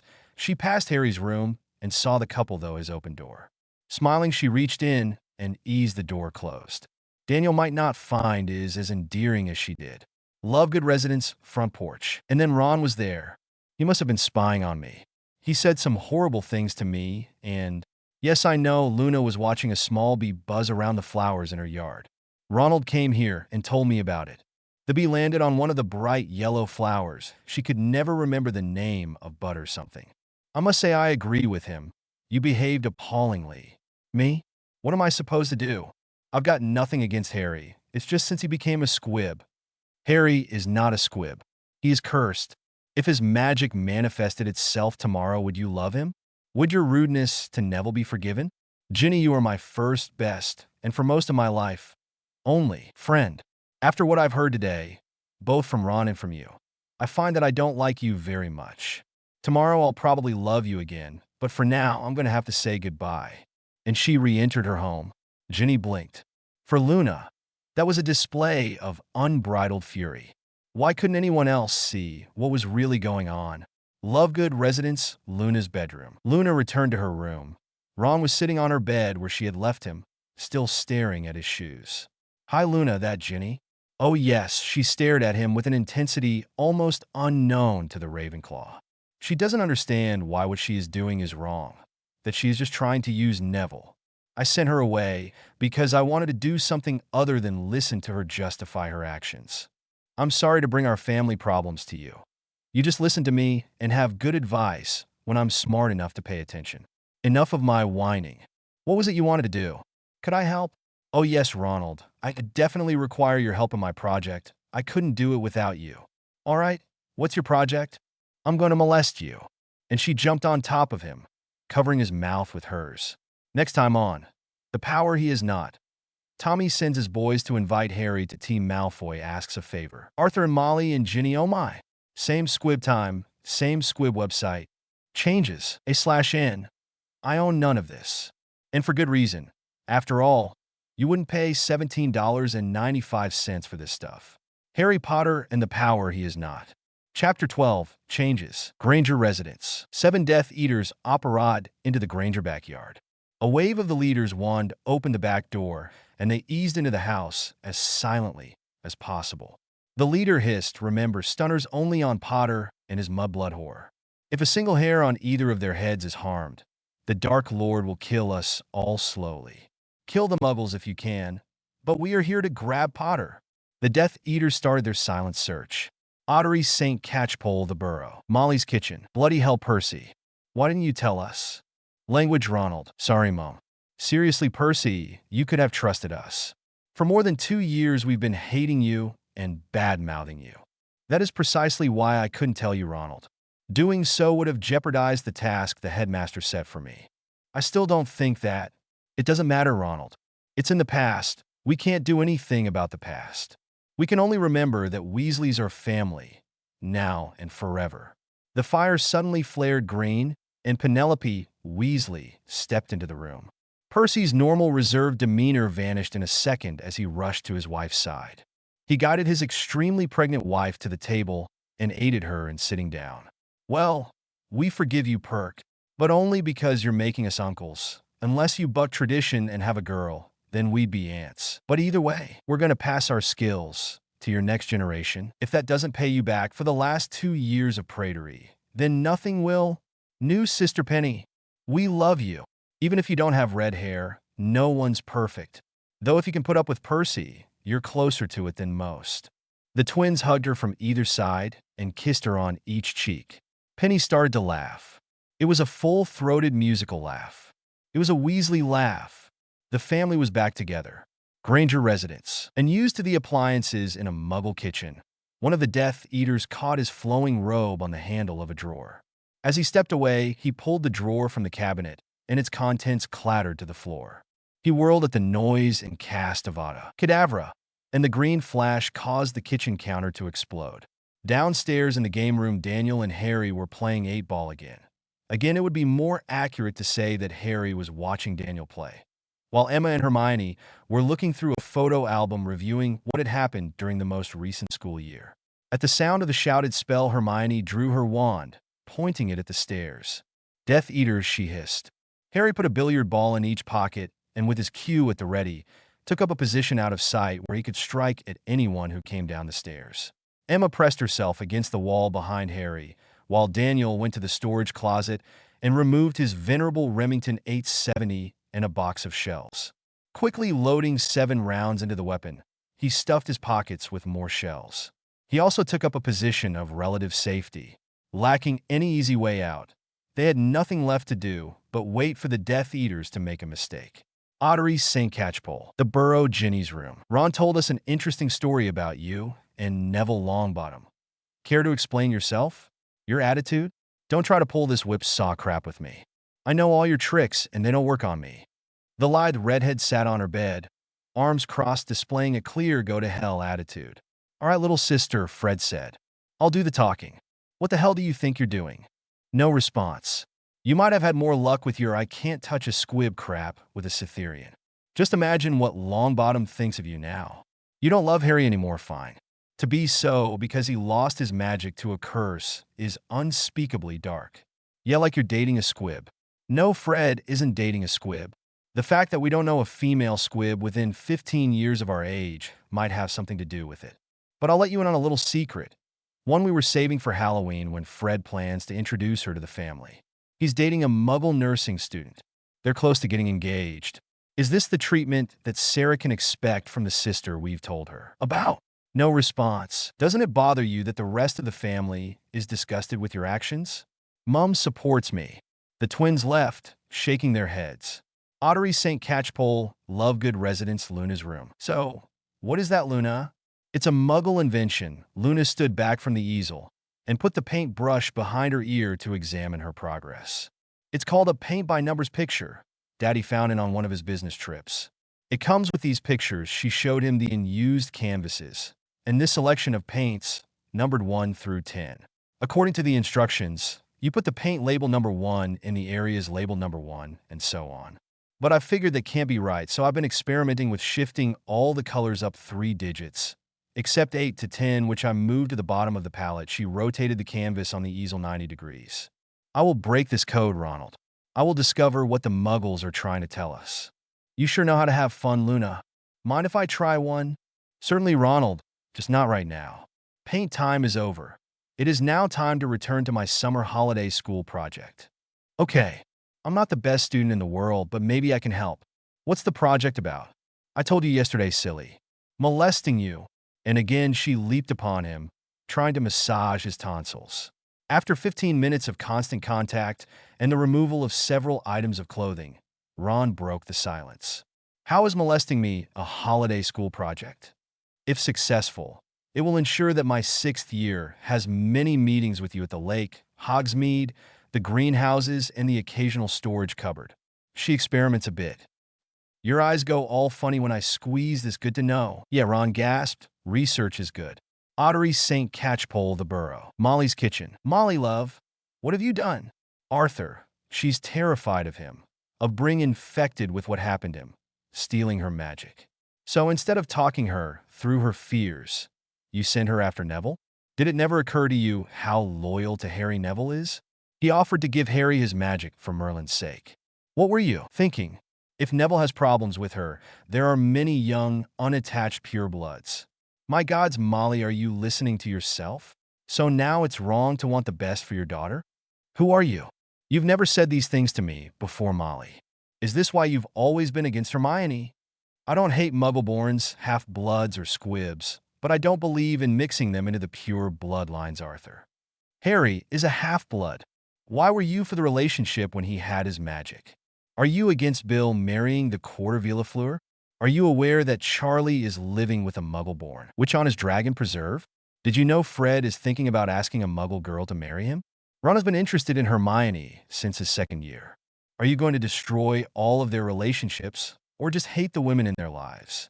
How could who their parents were matter to you in the slightest? He was pacing the room. I don't understand. Can you explain it to me? Why have you never said a word about this attitude before now? He got no response beyond her glare. I'm going out for a while. I think I need a drink. Arthur. I'll be back, Molly. I would suggest you consider your attitude. Granger residence game room. When the first Death Eater came down the stairs, Harry broke the cue across his face, shattering the mask, breaking his nose, and flinging him backwards to fall to the ground unconscious. 5 others apparat into the game room. Hermione dropped on with a stupefy. Harry beamed another with one of the billiard balls, The last manage point is wand at Emma as she backed into the corner and screamed, Avada Kedavra. Harry pivoted to shield Emma with his body when the green spell impacted on his back, and Harry slumped to the ground. Malfoy Manor, throne room. Riddle was slumped on his throne, with his Death Eaters in abject worship around the dais. Bellatrix was on her knees, tending to his carnal needs, when the Dark Lord bolted upright, his eyes unseeing, mouth open, a deep scream issuing from his soul. He collapsed on top of Bellatrix, bringing the Death Eaters to panic. Granger residence game room. Hermione's magic flared in the room. The magic leaped from her wand without conscious thought and eviscerated the remaining Death Eater, and she fell to her knees sobbing. There was another pop of apparition. Daniel turned his shotgun in the direction of the new arrival, but Emma was too close. The dark-robed man stared at Harry's body. His wand clattered to the tile floor, and he fell to his knees next to Harry. Damn you, Potter. You can't be dead. I need you, you damned stupid noble Gryffindor. Harry opened his eyes and stared into Draco Malfoy's eyes. If this is being dead, it really sucks. Potter. Malfoy. Harry. Hermione struggled to her feet and ran to him, knocking Malfoy out of the way, holding him, you stupid goof. How could you scare me like that? Covering him with kisses and tears. Emma knelt to hold him as well. It isn't every day someone saves your life by taking a killing curse after all. Daniel pressed the barrel of his shotgun against Malfoy's back and stepped on his wand, breaking it. Move, and you're a dead man. Next time on The Power He Is Not. Lots of smooching, crying, and general matrimonial fun. Malfoy asks a favor. Next time for sure. Granger's on the run. Same squib time, same squib website. A bit of fan love here. Rorschach's Blot has the funniest story I've ever read in progress right now. Check out Larceny, Lechery, and Luna Lovegood. Triskaidekaphobia. A/N. I own none of this. And boy are you surprised. A/N too. I was in a Bill's wedding at the Burrow for no adequately explained reason, but I needed to get this stuff done first so that things that happen at the wedding make sense. Harry Potter and the Power He Is Not. Chapter 13, Triskaidekaphobia, Ministry of Magic. Office of the Minister. Minister. Yes, Weasley. The branch manager of Gringotts has sent a response to your request for a meeting. He'll be here at 11? No, sir. He says that he has opened a slot on his schedule for you to visit him. I meant for him to come here. I know that, sir. And informed him of your wishes. Percy looked distinctly embarrassed. And, sir, branch manager Ragnac said, and I am quoting him, sir, that Gringotts pays taxes and isn't at your beck and call. If you would like to speak to him, he is willing to extend his cooperation by not charging you for his time when you come to his office. That started a rant. Percy wisely exited quietly. Granger residence. You seemed upset to see me dead, Draco. Funny reaction for someone in your line of work. I need your help, Potter. I bet you do, Malfoy. Harry, why are you even talking to him? He came to kill us. Draco isn't a killer, Hermione. I watched him. He had Dumbledore and couldn't kill him. Another 5 minutes, and he would have surrendered. Harry stood up stiffly and offered his hand to Malfoy. Draco ignored it and stood himself, with Daniel's shotgun still pressed between his shoulder blades. Well, I need your help to save my mother. She hasn't taken the mark, and Father is going to kill her. I can't do it, but you do these things all the time. I'll give you anything, Potter. I've got to save my mother. Where is she? Malfoy Manor. Have you still got house elves? Of course. Dobby. Harry waited almost 30 seconds before he sighed. Hermione, could you try calling Dobby? Dobby. There was a sudden crack of elven apparition. Yes, Miss Harry Potter's Granger? The tiny elf appeared, looking quite the worse for wear, though his collection of mismatched socks and several hats remained. Hello, Dobby. Harry Potter, sir. Dobby did not see you or sense your magic. Dobby stopped in mid-sentence. Young master? Draco isn't your master, Dobby. Calm down. The Grangers and I need somewhere to hide from bad wizards. Draco and his mother do as well. Do you know anywhere we might go?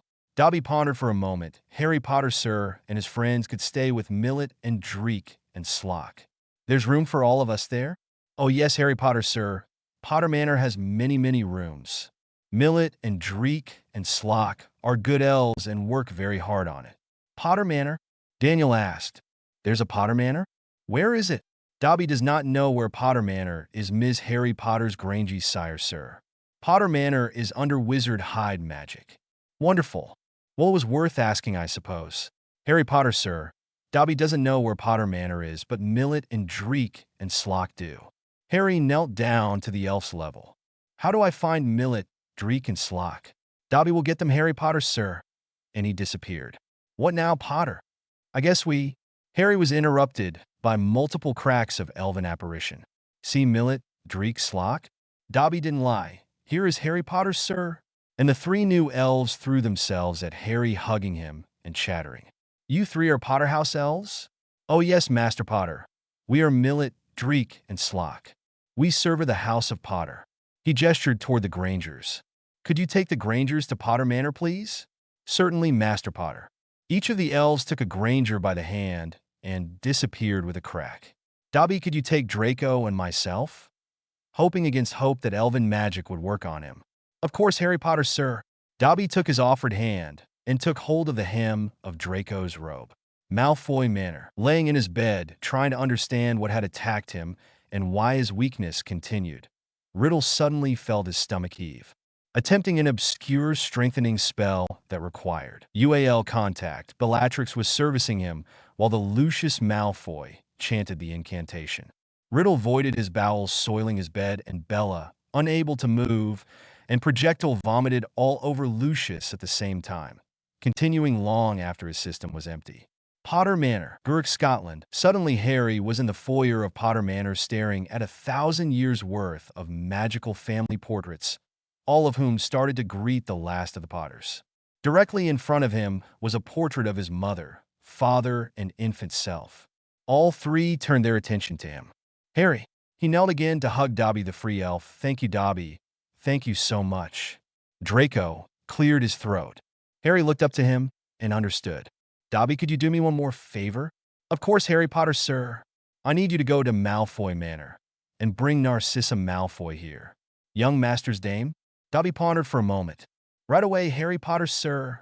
He disappeared with a crack and reappeared less than a minute later with a protesting Narcissa. Millet, Master Potter, what housing is available here? The main manor has 12 bedroom suites. There is also a guest cottage with 3 bedrooms. Take the Malfoys to the cottage, find them new clothing, take everything they brought with them, and destroy it. Check them both for tracking charms. If they resist, make it hurt. You are guests here. Annoy me in any way, and I'll deliver the both of you back to your Dark Lord before I kill him. He watched as the Malfoys were led away. Sleek, Master Potter, could we get some dinner? Of course, Master Potter. We will let you know when it is ready.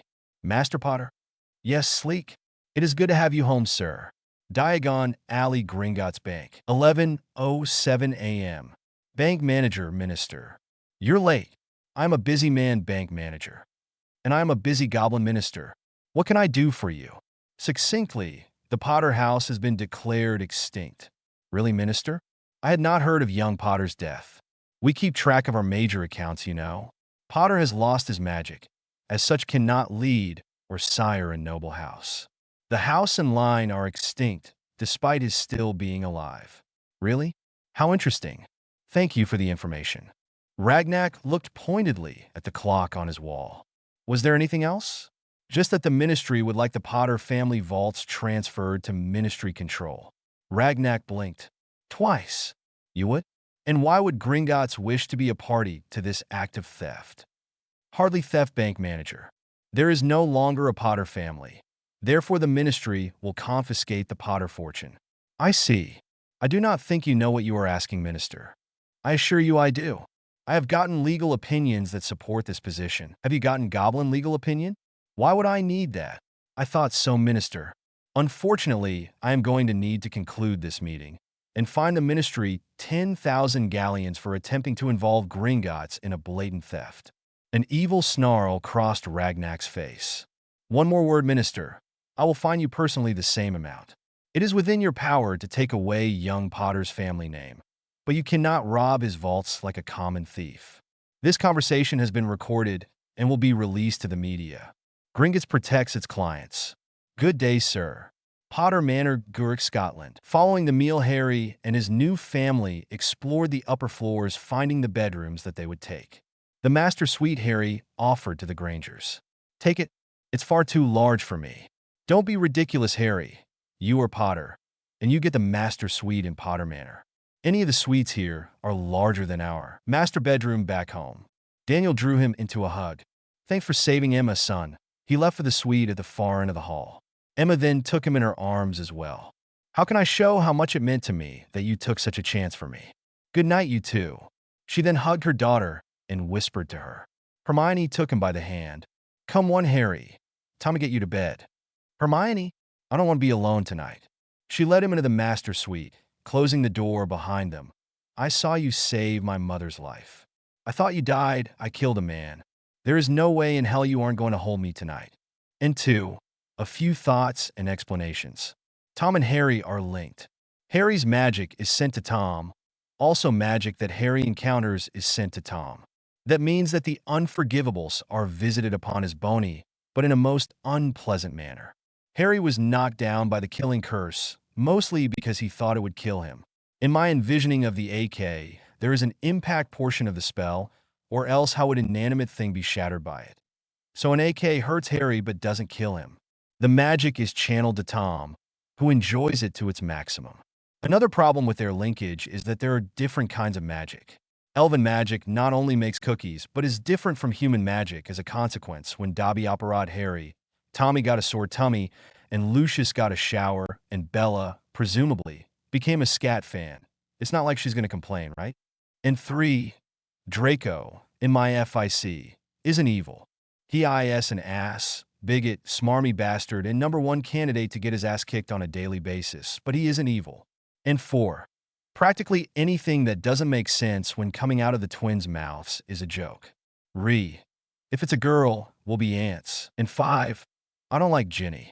She is shallow in canon, and even more so in my FIC. I don't like Molly either. She isn't as much of a bitch in canon, but it's my party, we'll play my way. And 6, I do like Neville. He has taken up the old poop shoot far too many times in canon. As far as I'm concerned, Tom marked him too, and has as much a right to be called the chosen one as Harry. Look for Nev to kick some ass and take some names in a few chapters. And 7, again, please read and review. My ego needs stroking. My conceits need to be slapped down. My mistakes need to be pointed out. Review, or I will whine again. And 8, Luna is a dedicated student. This explains her dedication to researching her project. Next time on The Power He Is Not. Lots of smooching, crying, and general matrimonial fun. Neville gets pissed at the minister. Tom sacrifices a virgin. It was quite a search. Harry's little problem gets worse. Luna does some more research. Ron's smile has to be sand blasted from his face. Same squib time, same squib website. Unions, A/N. I own none of this. And boy, are you surprised. A/N too. And now, without further ado, it's what you've all been waiting for. The one, the only, the wedding of Bill and Fleur. There's an open bar at the reception. Molly did the cooking, and rumor has it that Fleur's Vila cousins have a serious thing for fan FIC semi-authors. Harry Potter and the Power He Is Not. Chapter 14, Unions. Malfoy Manor, Throne Room. Death Eaters, attend me. Grasping their burning marks and ears ringing from the magically amplified sound of their master's voice that was still echoing throughout the stone structure. The entire cadre of Death Eater minions ran into the throne room. Riddle sat in his throne, the very picture of agony and pain. His weakness gave pause to all of his minions. Fear filled the ranks. Despite his weakness, they all knew that he could snuff their lives on a whim. Good news, my Death Eaters. I have need of your services. Those with young daughters, come forward. The rest of you be gone. The ranks thinned by about 4 to 5 THS. Excellent. Go now and return with your young daughters, for they will have an opportunity to serve me personally. You and your lines will be honored above all the others. Soon, Bella, soon you will be able to revitalize this body. His stomach heaved again. Once again, he voided his bowels and vomited. Once again, Bellatrix was soiled. Ottery St. Catchpole the Burrow. The Grangers and Harry operate onto the grounds of the Burrow. Hermione bringing her mother, Daniel, and Harry courtesy of Heir Dobby. Upon arrival, Harry thanked Dobby, who went into paroxysms over being thanked by Harry Potter, sir, and returned to Potter Manor to await another call. The elder Weasleys greeted the new arrivals with handshakes and hugs. Daniel and Emma left with them to meet the Delacours. Bill approached Harry and Hermione with the largest smile that either of them had ever seen on the eldest Weasley. "Welcome, you two. Ron and Ginny are here somewhere." Bill took Harry's hand in both of his. "The families fill me in on your magic, Harry. I wish there was something I could do. I'm getting by, Bill." Bill's eyes flicked between them. "Oh, I see." He smiled. "Good for you." Harry and Hermione exchanged puzzled looks. What did he see? Did they look guilty? "Fleur asked that I send you up to see her before the ceremony, Harry. She said she had to talk to you champion to champion. I think she wants to see if she can dazzle you with her Veilocide just once before she marries. She tells me you were the only guy at the Triwizard to look her in the eye." He smiled. She could never resist a challenge. Bill tried to look dangerous, but I hate competition. Harry laughed. "Yeah, right. Why marry all 6'2" of tall, muscular, red-headed god when she could have all this?" He gestured at his own skinny, bespectacled form. Bill slapped him on the back. Percy's room. Hermione drifted off to greet friends, so Harry went to find Fleur. On his way, he spotted Neville and his grandmother. "Neville, happy birthday, mate. And you, Harry, look at us, all grown up. You're looking better. How do you feel? We heard about the attack at the Grangers. You took those bastards down without your magic. Got lucky with a pool stick and a billiard ball. Either of those upside one's head focuses the mind most effectively. Daniel got 2 with his muggle shotgun, and Hermione got 2 as well." He paused for a moment looking at Neville and made a decision. "Mrs. Longbottom, Neville, we need to talk. If this is about Ginny, I didn't do anything, Harry. I shut her down as soon as I knew." "Ginny?" "No, Neville. This is important. Ginny and I are over. We're before we came home from school." "Well then, what is it, dear?" Harry gave them both an appraising look. "Mrs. Longbottom, did the headmaster ever tell you about the prophecy?" Blank looks came from both of them. "Okay. A few months before Neville and I were born, the headmaster was given a prophecy." He closed his eyes and recited, "The one with the power to vanquish the Dark Lord approaches, born to those who have thrice defied him. Born as the 7th month. Dies, and the Dark Lord will mark him as his equal. But he will have power the Dark Lord knows not, and either must die at the hand of the other, for neither can live while the other survives. The one with the power to vanquish the Dark Lord will be born as the 7th month dies." Looks of shock filled both of the Longbottoms' faces. According to Dumbledore, that prophecy could only point at 2 people, Neville and myself. He paused to let them digest the information. "The headmaster suggested that my scar was when he marked me, and I suppose that could be right. But it seems to me that he's marked you just as thoroughly, Neville. Now that my magic's gone, Riddle may decide that the mantle of Chosen One has fallen to you." Neville looked worried. "Do you believe in the prophecy, Harry?" Harry shrugged. "I don't know. It all seems to be exceptionally vague to me, but Riddle believes in it, and acts on that belief. I thought you should know." The Minister of Magic approached. "Madam Longbottom, Mr. Longbottom, Potter." "Minister." Augusta Longbottom said coldly, "Any reason you believe we would want to speak with you after the stunt you pulled last week? All I did was pronounce a dead house extinct, Augusta." "What house?" Neville asked suspiciously. "Why, the formerly great House of Potter, of course. Is that supposed to anger me, Minister? To punish me?" Harry laughed. "If anyone had ever told me that I was a member of a great house, it might. Until a few days ago, I didn't even know I owned property." "Amazing. We will be seeing about that property, Potter. Without a house to protect you, I think you'll find that the Ministry will be in control of all you own before long." "Really?" Neville looked angry. Harry reflected that he had never really seen Neville get angry, at least not this angry. He held up his right fist, and a large signet ring appeared. "I happen to be the new patriarch of the ancient and noble house of Longbottom." Neville's magic flared into a visible aura. "As patriarch, I invoke the ancient laws and take into my family as my heir and brother Harry James Potter, of the equally ancient and noble House of Potter."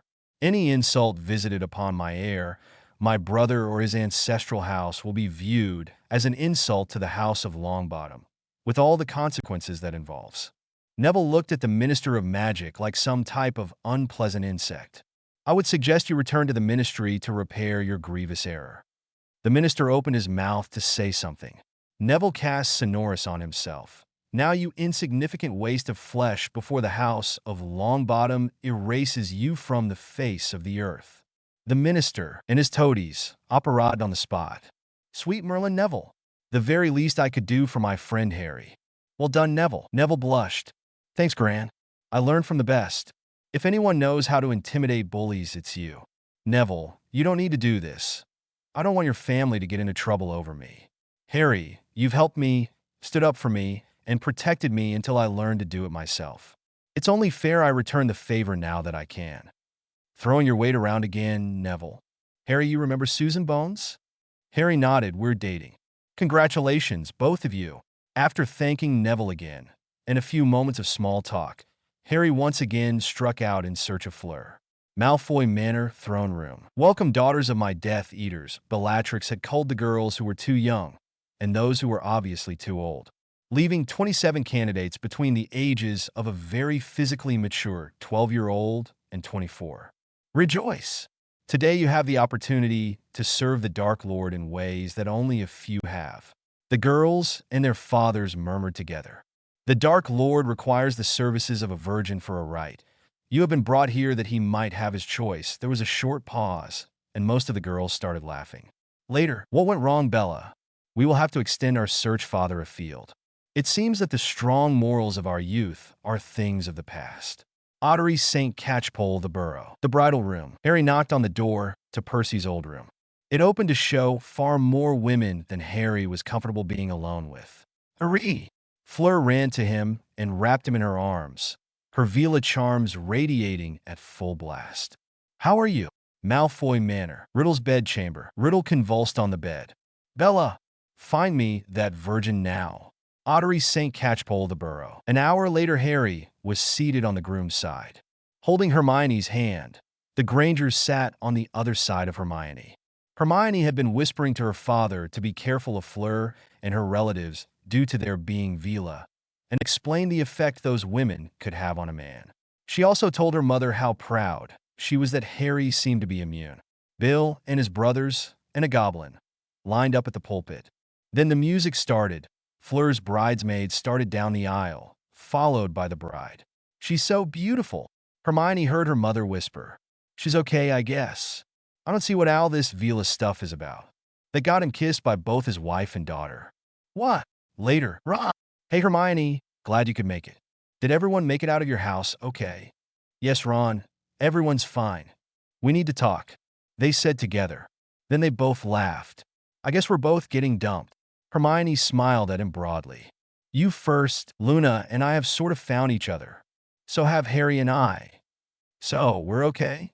We're always okay, Ron. Okay, good. I want to find Luna so we can dance.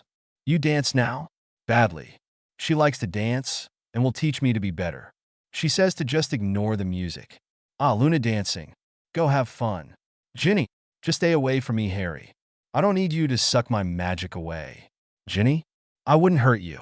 You've already turned my brothers and father against me, Harry. Just stay the hell away from me. Just go hump Hermione's leg and leave me alone. How are you today, Augie? Better every day, Alastair. Did you see what our boy did to the minister? Fairly hard to miss Augie. The boy's got a pair, just like his dad. Do you think it might be time to tell the boy? Augusta nodded. I think it's well past time the boy met his grandfather. She leaned in to kiss him and smiled. I think the only time that those eyes of yours are both looking at the same thing is when you kiss me. Alastair Moody chuckled. It's the only time I want to make sure I don't miss anything. After several dances with Harry, who was getting better all the time, and a couple with her father and classmates, Hermione saw Luna dragging Ron off the dance floor. Her curiosity got the better of her, and she followed them into the burrow. Up the stairs to Ron's room, she really wanted to talk to Luna about the coming year. Then she heard the sounds coming from the room negated her curiosity. Wow, Luna is vocal. Who'd have thought that? Her brow furrowed. What research was Ron talking about? And 2. A few thoughts and explanations. It just ain't Tom's week, is it? Okay, so I haven't given completely up on my feeble attempts of humor. But seriously, is it likely that the daughters of mass murderers and evil overlord minions would be virgins? The idea just tickled me. And 3. No attack at the wedding. My version of Tom is indisposed. Besides, it has become so damned cliche to have it happen. And 4. Like pretty much everything else in this FIC, the idea of Mad, I being Augusta Longbottom's husband and Neville's proud granddad, is not original to me, rather stolen from Rorschach's Blot's magnificent FIC Old Soldiers. I cannot recommend this FIC, or anything else Blot writes, too highly. What are you doing wasting your time reading my drivel? Go to Blot's site. And 5. Have I mentioned I don't like Ginny? And 6. I do like Neville. As far as I'm concerned, Tom marked him too, and has as much a right to be called the chosen one as Harry. Unlike so many in the series, that kid is a man look for Nev to kick some more asses and take some names in a few chapters. And 7. Again, please read and review. My ego needs stroking. My conceits need to be slapped down. My mistakes need to be pointed out. Review, or I will whine again. And 8. Luna continues to be a dedicated student. Research, research, research. Next time on The Power He Is Not. A few meetings. A more sane approach to the Horcrux hunt. Harry makes a deal. Draco and Narcissa exit, stage left. Another pajama party, this time at the Abbotts. Luna does some more research. Ron surprises everyone with his dedication to homework. Same squib time, same squib website. Appointments, A/N. I own none of this. And boy are you surprised. A/N2. Answering a few questions from anonymous reviewer The Dreamer 4. Chapter 3. So far you're the only one who seemed to like the weather report in the Quibbler. Several readers asked if I had fallen and hit my head. Chapter 6. I don't think you should feel sorry for George or Freddie. Fred was in on the joke. George got to play tonsil hockey with a cute little witch. Win if you ask me. Chapter 10. Everyone except Harry and George were in on it. Molly and Ginny accepted. Chapter 14. You're onto something there. Harry Potter and the Power He Is Not. Chapter 15. Appointments. Brown Estate Lavender Suite. Drinks everyone. Lavender directed her friends to the table stocked with refreshments delivered by the Brown family house elves. Thanks, Lav.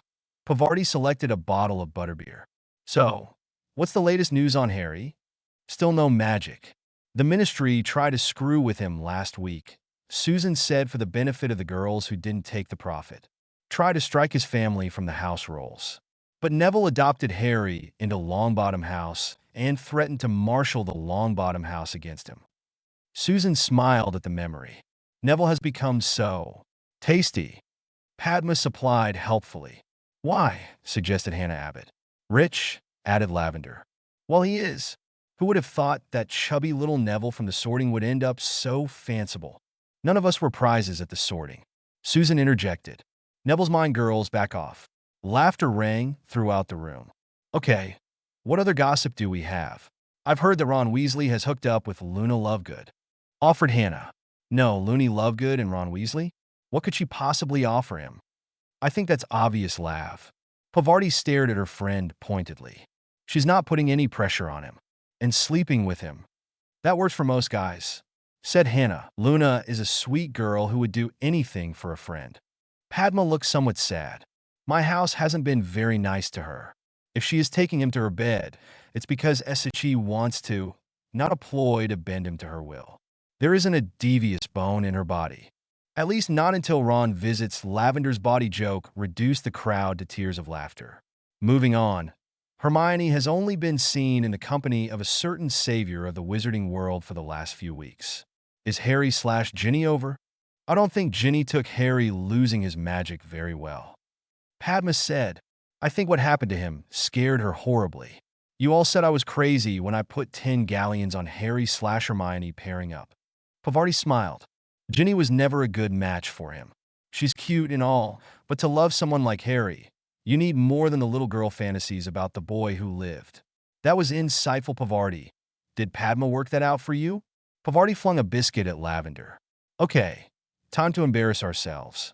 Who here had one of those Harry Potter dolls that Zonkos used to sell? Susan asked. Slowly, with much embarrassment, all 5 of the young women raised their hands. Who still has the doll? Asked Padma in a quiet voice. Again, all 5 raised their hands. Sweet Merlin, we're nothing but a bunch of fangirls. Padma looked from face to face. You know, one thing I always wondered, how Zonkos managed to get such a good image of Harry for those dolls. Okay, sure they took his father, who everyone said he looked like when he was a baby, and added his mother's eyes, but how did they know about the glasses? My doll had the same style of glasses he had first year, including the broken frames before Hermione fixed them. The doll was sold before Harry even knew he was a wizard, living with his mother's muggle relatives. And how did they know about the scar? They say that Dumbledore had Hagrid take Harry from the ruins of his parents' home to his relatives with no stops in between. My Harry doll had the lightning bolt scar in exactly the same place that Harry's real scar is. Everyone knows about his scar. I remember seeing him on the Express, seeing the scar, and knowing it was Harry. But how did we know this? Ottery St. Catchpole the Burrow. Molly's kitchen. Hermione sat at the Weasley table, where she had shared many meals with her favorite other family. What have I done, Ginny? Why are you so angry with me? Who said you did anything? Maybe I just decided I didn't want to be your little friend anymore. But why? I heard what you said to Harry. Ginny looked up, brown eyes blazing. Not from Harry. You weren't exactly discreet. You were angry at him for some reason.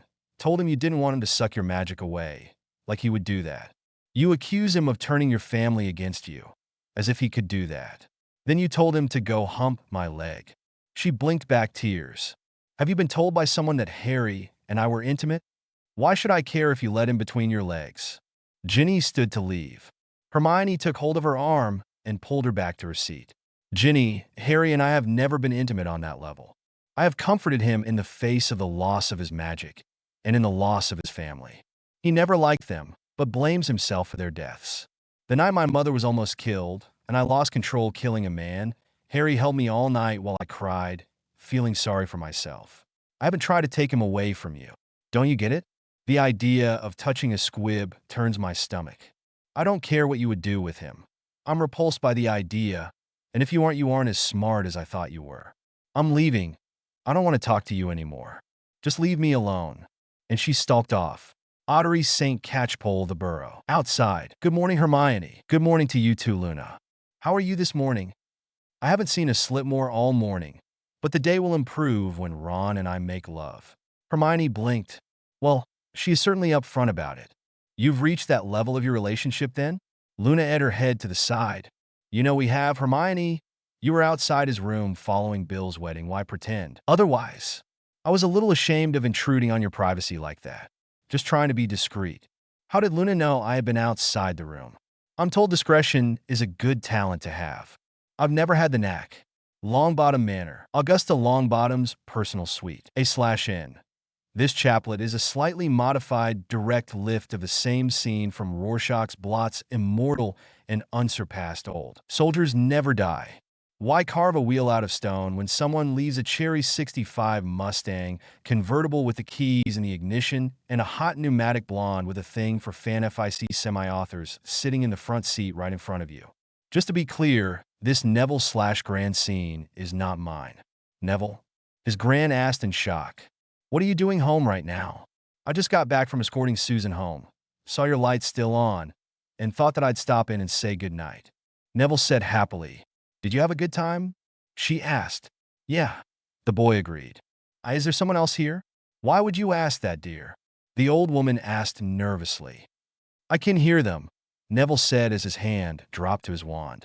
He's old enough to know Augusta, a gravely voice said. Tell him. Tell me what? Neville demanded.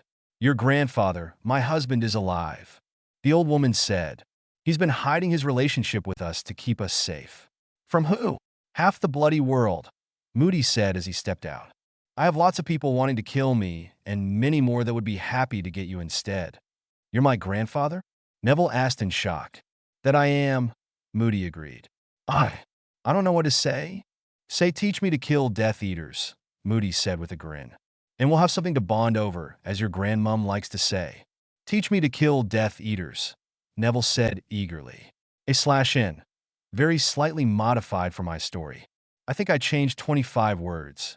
Malfoy Manor. Riddle's bedchamber. I have found the witch that fits your requirements, my lord. She is the daughter of one of your followers, a pureblood so as to not contaminate your essence, and a virgin for the purity the rite requires. Bring her to me, Bella. You will perform the incantation to return me to power. Her heavily lidded eyes glistened in anticipation. My lord, I present Amanda Parkinson. She is Research Librarian Level 5 at the Department of Mysteries, 43 years old and pure. Riddle shuddered slightly. The woman looked like the south end of a northbound scrut. Very well, my lovely Bella. You shall be rewarded, Amanda Parkinson. We will perform the ceremony in 20 minutes. The Parkinson woman left to prepare. Bella, yes, my lord. I will require 2 large canvas shopping bags.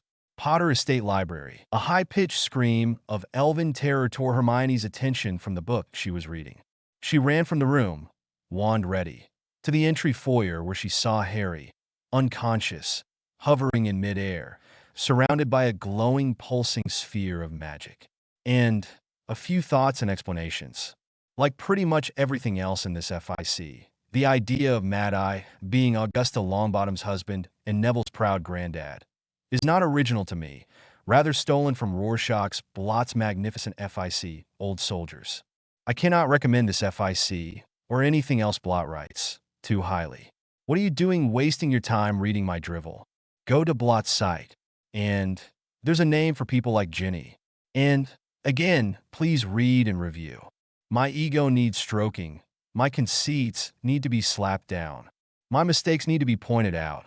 Review, or I will whine again. Next time on The Power He Is Not. A few meetings. A more sane approach to the Horcrux hunt. Harry makes a deal. Draco and Narcissa exit, stage left. Another pajama party, this time at the Abbots. Luna does some more research. Ron surprises everyone with his dedication to homework. Same squib time, same squib website. Insanely ancient bad joke department. When the idea of the virgin sacrifice idea to strengthen Tom, this old joke kept playing in my head. My lord, we have determined that to restore you to health, you will need to deflower a virgin. Lucius fought to keep the smile off his face. A crucio first thing in the morning can ruin your whole day. Very well. The girl will be well rewarded. I require her to be of pure blood to keep from contaminating my essence. Yes, my lord, said Bellatrix, taking notes.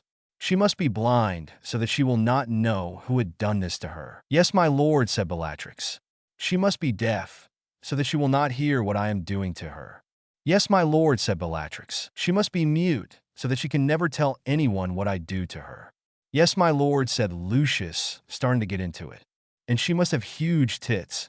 Transitions. A/N. I own none of this. Do we really need to do this every time? I mean, could anyone smarter than a retarded spider monkey mistake my drivel for JKR? Last time on The Power, He Is Not. Potter Estate Library. A high-pitched scream of elven terror tore Hermione's attention from the book she was reading. She ran from the room, wand ready, to the entry foyer where she saw Harry unconscious, hovering in midair, surrounded by a glowing, pulsing sphere of magic. Harry Potter and the Power He Is Not. Chapter 16, Transitions. Potter Estate Foyer. Hermione stood apart from Harry as he floated, suspended 20 feet off the marble floor. The bluish glow of the bubble of magic lit the room. Dobby's screams had alerted her parents that something was happening. She heard them running toward her, until she heard her mother gasp at seeing Harry. Inside the bubble, Harry started to rotate laterally. When his head turned toward her, Hermione saw that the normal green of his eyes was gone, replaced by the entire visible eye being black, all the appearance of being dead. However, through the bubble she could still see the rhythmic rise and fall of his chest. Hermione knelt next to the still screaming elf and comforted him while shushing him. Hermione reached out with her wand to touch the bubble, no opposition. It was as if it was not there at all. When her hand penetrated the glowing field of magic, it tingled like passing through an especially strong ward. Withdrawing her hand, it was all pins and needles. She cast a scan charm on the bubble and got no return at all. That was not possible if nothing else it should have at least told her it could not see anything. Again, She cast the charm. Again, no return. Within the bubble of magic, Harry began to convulse. Once, twice, 3 times the spasms went through him. Then the bubble vanished, and Harry fell to the floor with a wet thump. Blood began to pool about his head. Malloy Manor throne room. A revitalized Riddle strode to his throne and threw himself into it. Now that that bit of unpleasantness is over, important matters can be concentrated upon. He looked around the room at the kneeling minions. Bella, the witch rose from her position on the floor. My lord, the matter we discussed. Riddle laughed. Lucius Malfoy rise. The regal Death Eater rose to his feet. How may I serve you, my lord? Where are your family, Lucius? Purred Bellatrix dangerously. I haven't seen Draco or Narcissa today, but I'm sure they're in their chambers. Lies Lucius? You lie before your master. Riddle intoned. Neither your wife or son have been seen in a week, Lucius. Where are they? His words cut off and replaced by screams when Riddle cast Cruciatus on him. Where is your family, Lucius? Gasping for breath, the somewhat less regal Malfoy attempted to stand. I do not know. Draco was part of the team of 7 that never returned from the mission to collect Potter and his whore. Narcissa disappeared the same day. Struggling for his composure, he continued. The wards do not show her leaving the manor. I do not know where she might be. Was that so hard, Lucius? That was all I wanted to know. Bella, Bellatrix Lestrange ended Malfoy's life. Ottery St. Catchpole the Burrow. Outside. That was nice. Luna rolled off on Weasley and cuddled into him. Nice? That was bloody fantastic. I swear, you're going to kill me one of these days. Yes, but not for another 94 years. I will cry for several days, but we'll be all right for our great-great-granddaughter's wedding 3 weeks later. She smiled at the look on his face. Our eldest son will tell everyone the truth. What truth? That making love to me is how you wanted to go. Ron blinked. Well, that's Luna. She certainly seems to know what to expect from life. Do it, you coward. Ask her so. We're going to be together for another 94 years then? Luna had her head to the side. Oh yes, we will have 5 children. The oldest and youngest will be boys that take after you. The middle children, a set of triplets, girls, who take after me in appearance, and the twins in temperament. She looked a little perplexed. Why they would emulate the twins is beyond me, but they will. We will chastise them quite a bit, but George and Fred will love them beyond all their other nieces and nephews, and spoil them accordingly. Well, if it's all planned out, he leaned over to kiss her deeply. After the kiss broke, would you marry me? Oh yes, Ronald. She said yes. She said yes. She said yes. She said yes. We could do it next summer, or the summer after that when you finish at Hogwarts. Oh no, Ronald. First we all need to defeat Voldemort, and then you have to play for England in the World Cup. Ron blinked again. I'm going to play for England? Yes. You will be the most valuable player for not letting the other team score. Their seeker gets the snitch, but England will still win. Who will the other team be? I don't follow the World Cup. I don't know. She thought for a moment. They wear blue robes. Blue robes. Just about every other team wore blue robes. Where will you be for the cup then, since you don't follow it? I'll be in the stands with Hermione and Victor Crumb. Victor will be so cute, telling everyone he knows you. Crumb will be telling people he knows me. So where's Harry for all this? And Hermione gets together with Victor. Oh no. Hermione will be there with her husband Marcus. Victor will be there because he's going to be a commissioner for the World Cup. She looked a little sad. I don't know where Harry will be. I've never seen him there. And, okay, sorry for not covering what I promised last chapter. This one got away from me, next time for sure. Sometimes the characters just do what they're going to do and don't pay any attention to my outline. Thanks for all the reviews, and I'm amazed at the number of hits this last weekend. Thanks for reading, and those of you who review. I haven't been called a hack since early last week. Next time on The Power He Is Not, Harry meets with the goblins and asks a couple favors. A more sane approach to the Horcrux hunt. Honest. School starts. Draco and Narcissa exit. Stage left. Honest. Luna does some more research. Ron surprises everyone with his dedication to homework. Same squib time. Same squib website. Interludes. A/N. I own none of this. Do we really need to do this every time? I mean, could anyone smarter than a retarded spider monkey mistake my dribble for JKR? Last time on the power, he is not. Ottery St. Catchpole the Burrow. Outside, I'll be in the stands with Hermione and Victor Crumb. Victor will be so cute, telling everyone he knows you. Crumb will be telling people he knows me. So where's Harry for all this? And Hermione gets together with Victor. Oh no! Hermione will be there with her husband Marcus. Victor will be there because he's going to be a commissioner for the World Cup. She looked a little sad. I don't know where Harry will be. I've never seen him there. Harry Potter and the Power he is not. Chapter 17 Interludes. Potter Estate Master Suite. Hermione led Madame Pomfrey to Harry. At my age, I don't make that many house calls anymore. Poppy pretended to be upset, especially at the demands of a house elf. I tried everything I could think of to get Harry to you, but nothing worked. I can't apparate him anymore. Even Dobby can't, and I couldn't think of anything but to send Dobby to ask you to come. It isn't a problem, Ms. Granger. Just one of my jokes.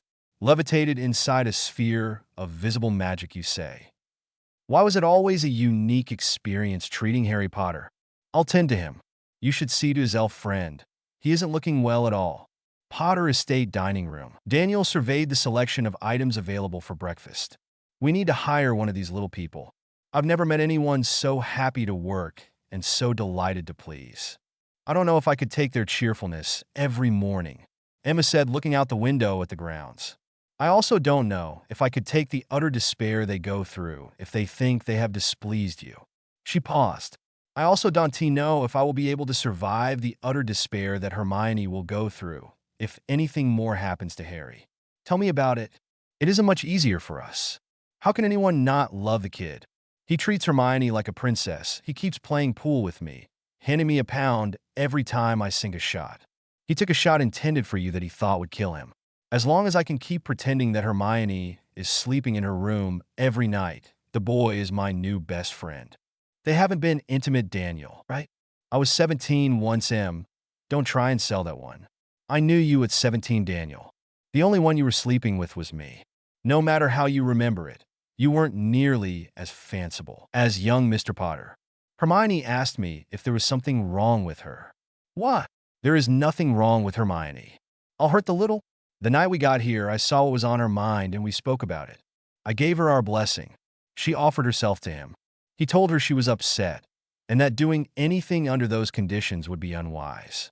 He told her that he wanted her badly, but that he needed to wait until it was over. What? How could any man turn down my gorgeous little girl? He doesn't think he's going to survive this, Daniel. I think he's afraid that if they're intimate, he'll leave her with his baby. She shook her head sadly. I assured her that under any normal circumstance, Harry would probably be all over her.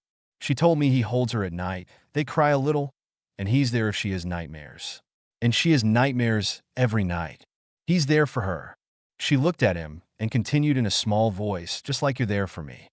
Ah, damn it all to hell. How am I supposed to deal with that? Do you think I should talk to him when he gets better? And tell him what exactly? Go on. Do her. Potter Estate Library. Dobby, a pop of elven apparition. Yes, Miss Harry Potter's Granger? Dobby, are you all right? You appear to be ill. It is nothing, Miss Harry Potter's Granger. Dobby is weak because he is not bonded to a wizard. Dobby was bonded to Harry Potter, sir, when he was a great wizard, but when he became a great man without magic, the bond went away. But you're a free elf, Dobby. Why would not being bonded hurt you? Elf magic is tied to bond with a wizard or witch, Ms. Harry Potter's Granger. When Harry Potter, sir, helped Dobby be free, Dobby bonded to him. This is way Dobby always comes when Harry Potter, sir, or Harry Potter, sir's friends call. Couldn't you find another wizard to bond with? Dobby could try, but Dobby will not. Dobby will not leave Harry Potter, sir, while he is weak. Dobby would die first.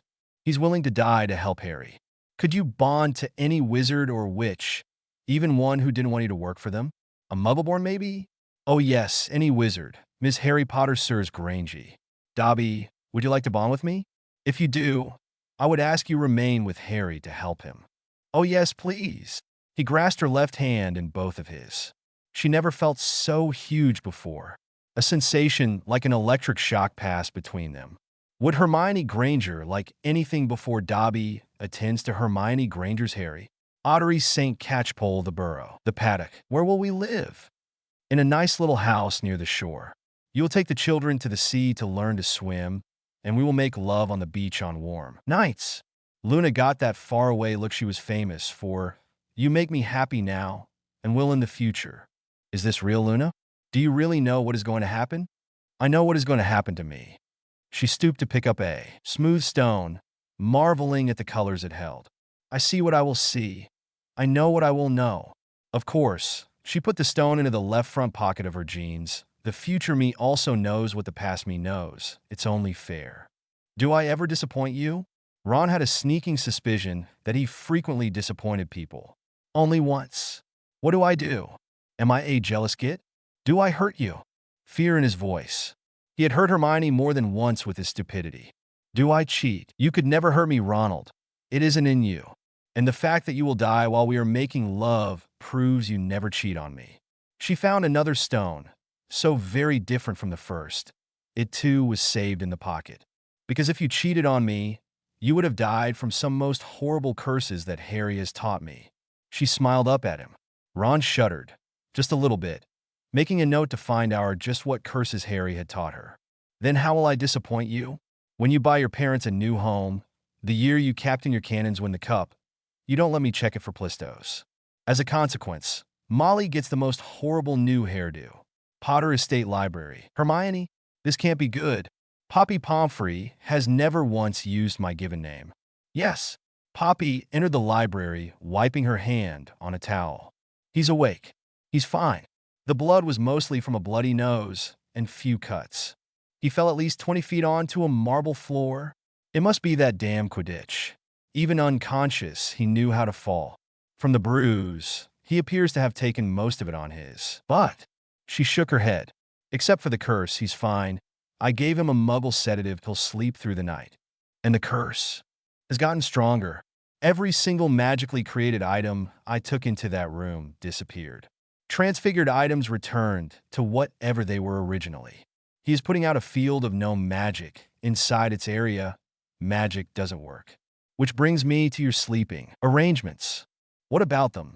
I'm not that old, Hermione. I remember being 17 and being with a handsome young man. That and I saw your sleepwear under the pillow on your side. The older witch smiled at the embarrassed girl. You need to move down to one of the rooms near your parents. No, this is important, Hermione.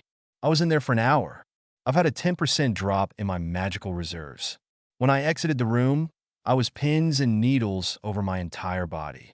I'm already regenerating those reserves, but if you are in there for 8 hours, I don't know how drained you'll be or if you can come back from it. I don't care. He's lost everything. We've started to find each other, and I won't leave him. I didn't say leave him. I said don't sleep with him. School is starting soon. You'll need your magic. Harry tells me you're going, and I approve. I can't leave now. Harry said you'd say that. He said that if you pulled your usual crap, as he put it, he would have the elves put you and your things out the door. Don't worry, he isn't planning to sit here feeling sorry for himself. I've seen the look in his eye too many times after too many visits to the hospital wing. He's planning something. And crap. The Grangers got wordy. Dobby needed to be bonded. Poppy needed to show up. No more next time's my outline is shredded. These damn characters don't listen to me at all. A major plot point no longer makes any sense. This is precisely why I don't write my own characters. They really ignore my stage directions. I've gotten a few questions about Luna's predictions. She is in fact a seer, but an odd sort. Luna odd? Go figure. She knows what is going to happen to her and around her. She has a direct line to her own future. Even though she knows what is going to happen, she is still surprised and delighted by everything, good and bad. Luna is the type to see the good in everything, even Tommy Boy. If he hadn't been around causing trouble, then Ron would never have overcome his resistance to her being the weird friend of his little sister, so that she could be molesting Ron on a near daily basis. It is possible that her foreknowledge of her personal future could allow her to make conscious changes, but to do so would never occur to her. Luna is a very special person, and possibly the sanest of the cast. Returns, A/N. I own none of this. Nothing witty to see here. Move along /into woohoo. 10,000 hits on the story.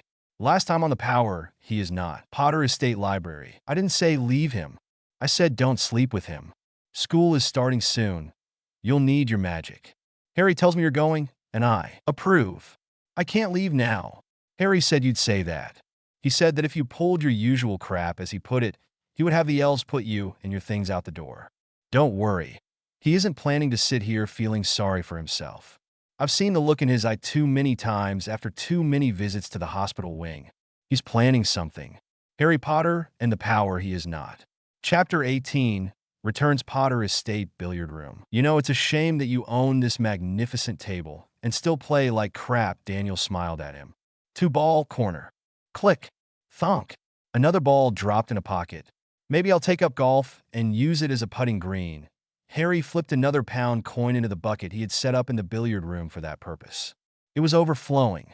I wonder if using those little spikes on the felt would change your game any. Don't even joke about that. This table is a work of art, and it's financing my retirement. 6-ball side. Click. Thunk.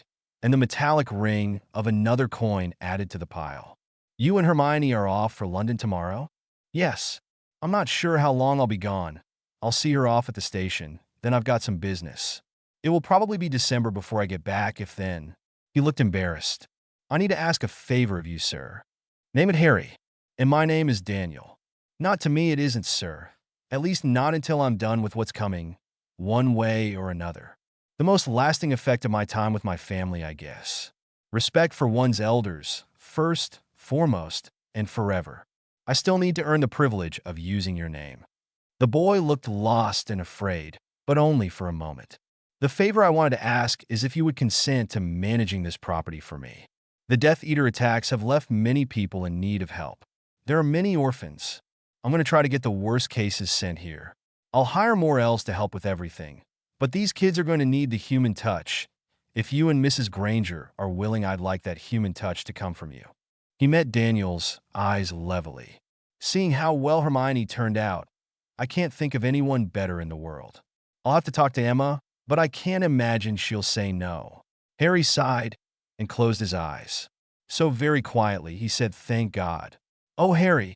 Daniel looked a bit pained. "I'm sorry I got so upset yesterday." "Don't worry about it, sir. I was being presumptuous." "No, you weren't. I was being an ass. Emma and I discussed it last night." "Go ahead." Guruk Scotland train station. Harry left the ticket counter. "The train to Glasgow will be here in about 20 minutes. We'll have to get the tickets to London at the Queen Street station. They don't sell them here." Hermione was quiet. The departure from the Potter estate was a somber one.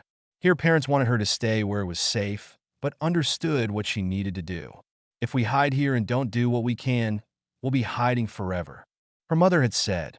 With Harry's magic gone, she and Ron needed to rally the DA to protect the school.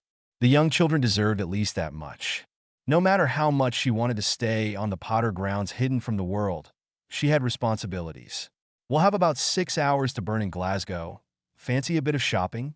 Sounds like fun." It did really. She could use the fun. After a break of about a week, last night, she had the nightmare again.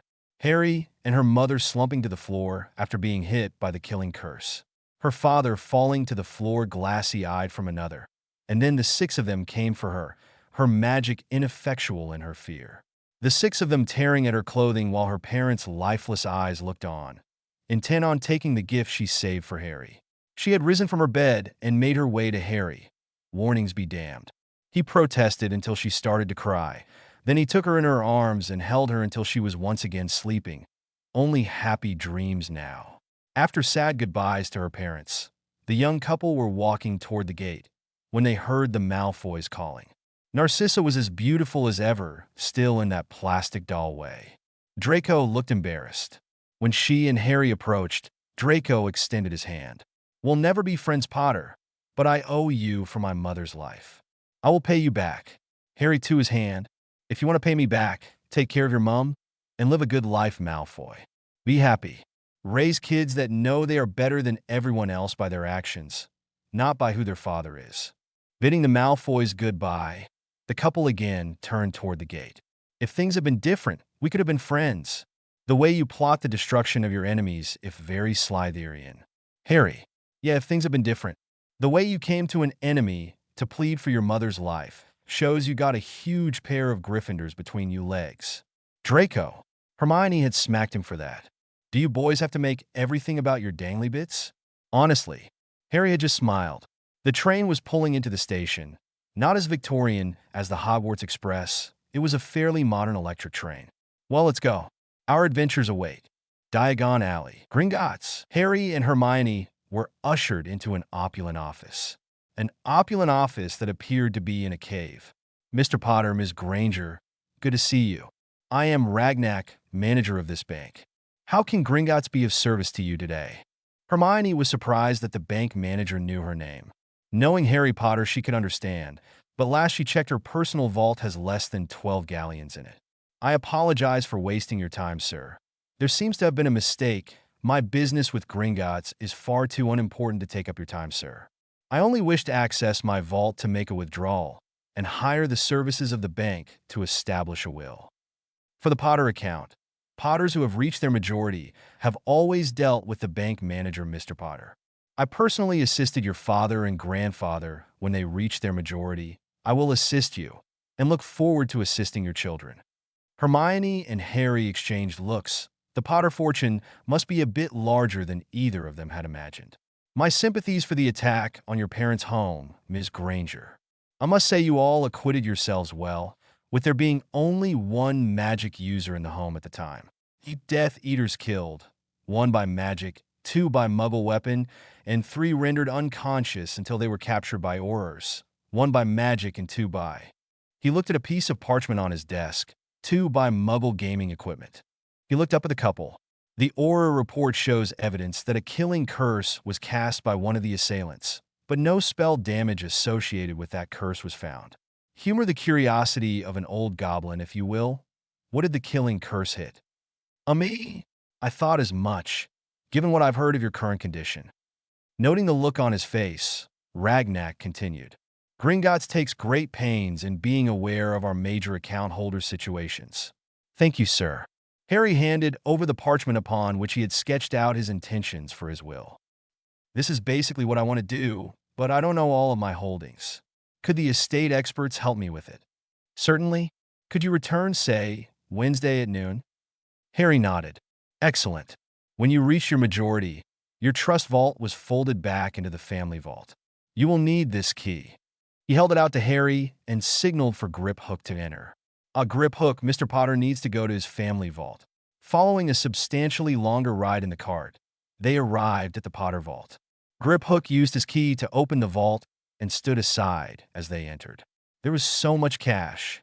That did not make any sense to Harry, who remembered a primary school lesson on banks, how depositors' money was invested so as to earn interest, not laying about in a vault somewhere.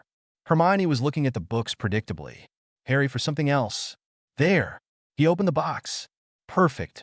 King's Cross Station, the corner cafe. Every year I've seen this place, but we never got here early enough to grab something. Well, we've certainly broken tradition this year. 2 hours early. The tea was lukewarm despite having just been served. The cakes were nice though. Hermione, I did something stupid the day before we left. I knew that something happened. Mom and Dad were in quite a state, and you just sat in your room. Did you try and give them money again? No. I asked your parents for permission to ask you to marry me. For the first time since he'd known her, Hermione was speechless. Your father doesn't think it would be a good idea. That it might be a war marriage, rushed in due to the dangers we face. It makes a lot of sense. Harry, tears were beginning to form in her big brown eyes. Before we left, he had reconsidered and gave me his permission to ask. I thought you should know. I also think you should know that he convinced me. We are very young, and how much of this is the circumstance and the knowledge that we will be separated? I don't think that affects how I feel about you, but it might. She still wasn't talking, but the tears were really starting to flow. So I thought I might ask you to think about the possibility of us. I love you, Hermione. I want to be with you for the rest of our lives, however long that may be. From a pocket, he produced a ring. This was my mother's, my grandmother's before her, and so on for at least 5 generations of the Potters. He produced a heavy gold chain. If you're willing to consider me, wear the ring on this chain, and think of me. I'll know. Hesitantly, Hermione took the ring and the chain. If you decide your answer is yes, just put the ring on your finger. It will resize to your finger, and I'll know. How do you know all this? My grandmother's journal had several entries on her betrothal ring. I found the journal in the master bedroom. I've been reading it a lot. She loved Granddad with all her heart, about half as much as I love you, and he was swept into a hug from which he could hardly breathe. Amused commuters smiled at the kissing, crying couple. Reactions. A/N. I own none of this. Nothing witty to see here. Move along. A/N2. Sorry for the delay. She who must be obeyed returned from a trip and was somewhat less than pleased with the state of CASA 65619. You know, she actually expected me to do this odd thing called clean every day.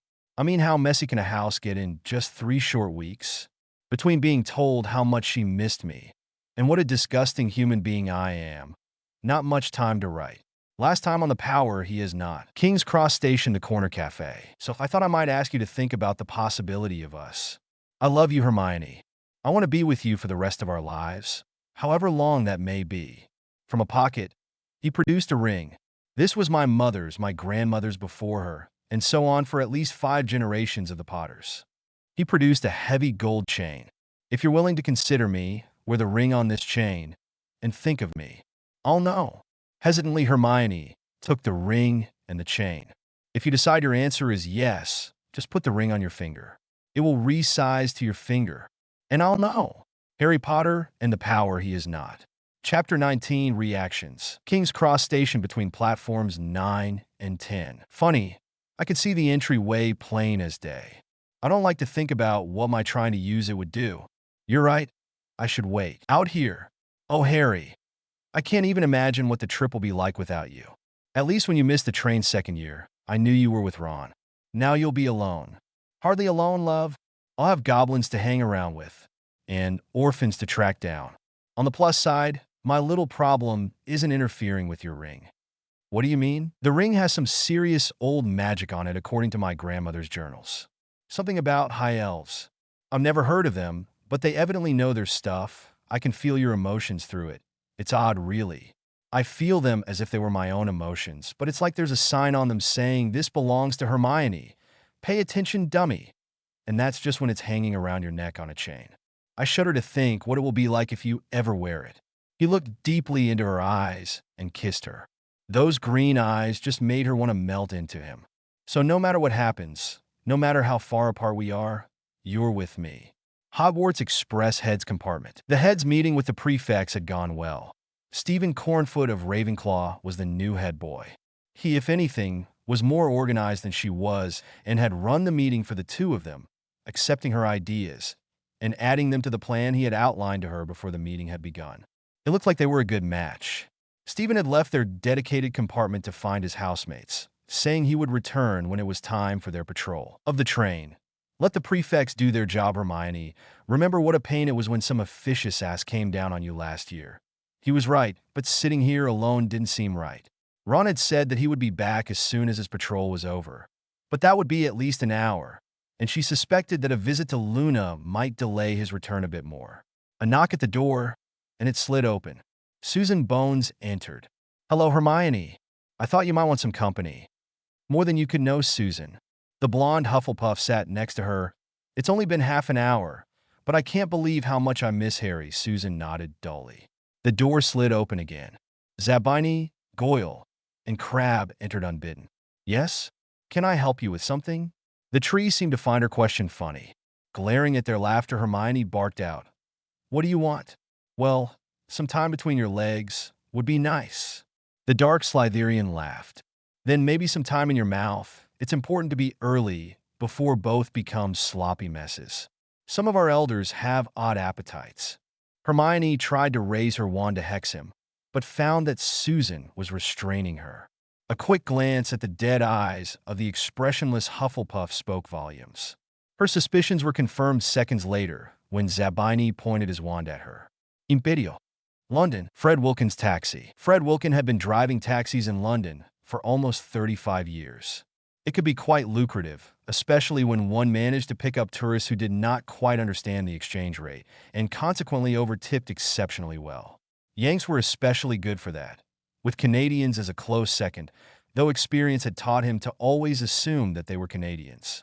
While Yanks did not mind the mistake, many Canadians for some reason viewed being called a Yank as a form of insult.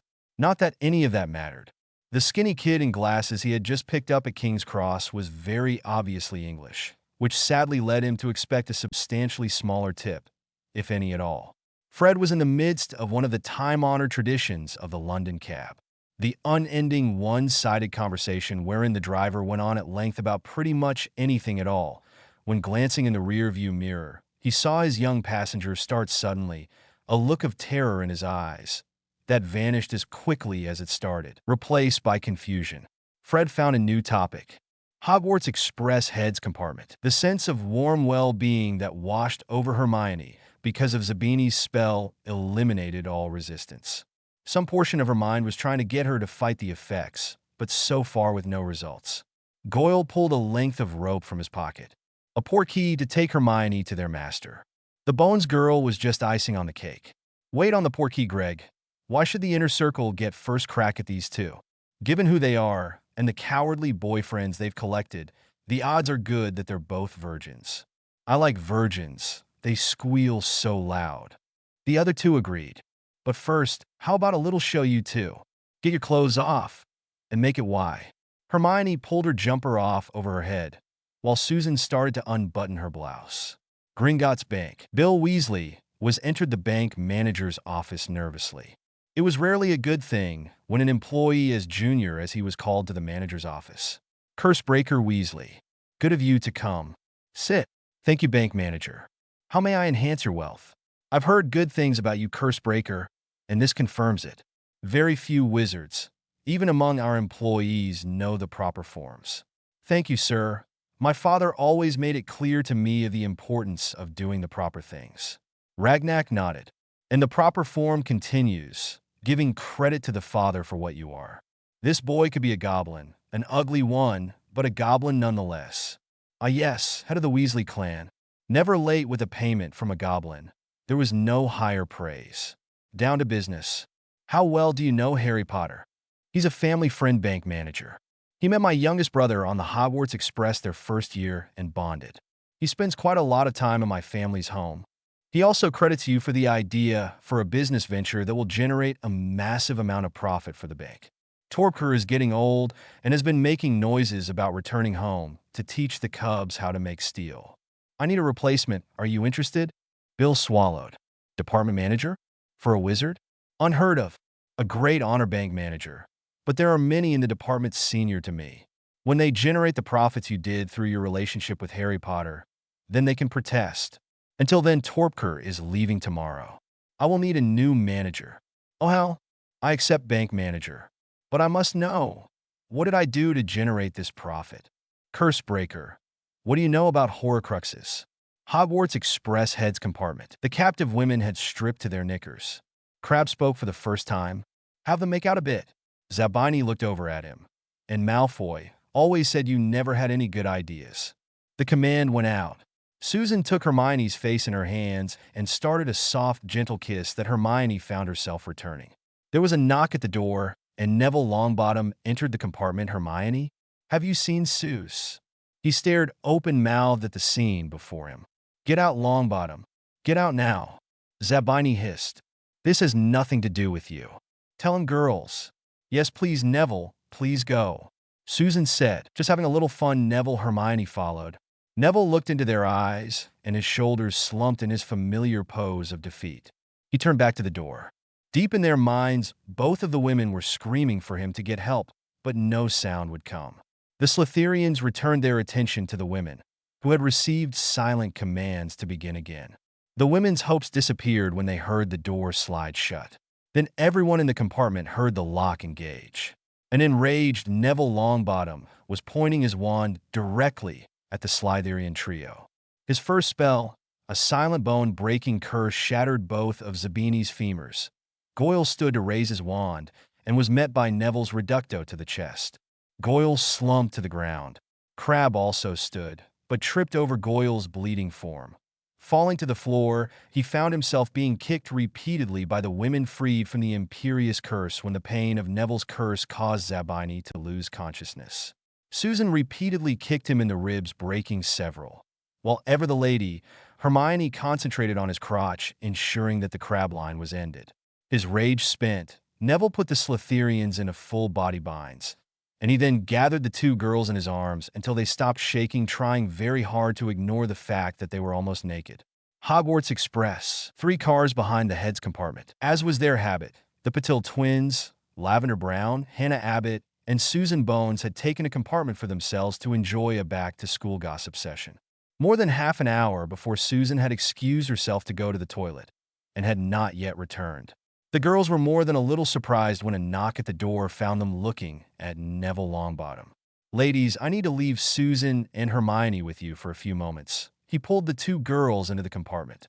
"Please don't hassle them too much. They've had a hard time so far this year. Lock the door behind me. If anyone comes by, including me, check them for the Imperious Curse and verify who they are. If you will excuse me, I have some trash to take out." And he was gone. It was obvious to all in the compartment that Susan and Hermione had been crying. A few gentle questions, and the story came pouring out. Of Susan being imperioed upon leaving the toilet, of what the Slytherins were planning to do to them, and what they had been forced to do. Finally, what Neville had done. Once Neville was finished with his self-imposed chore, he sought out Stephen Cornfoot, who them found and informed the prefects of what had happened.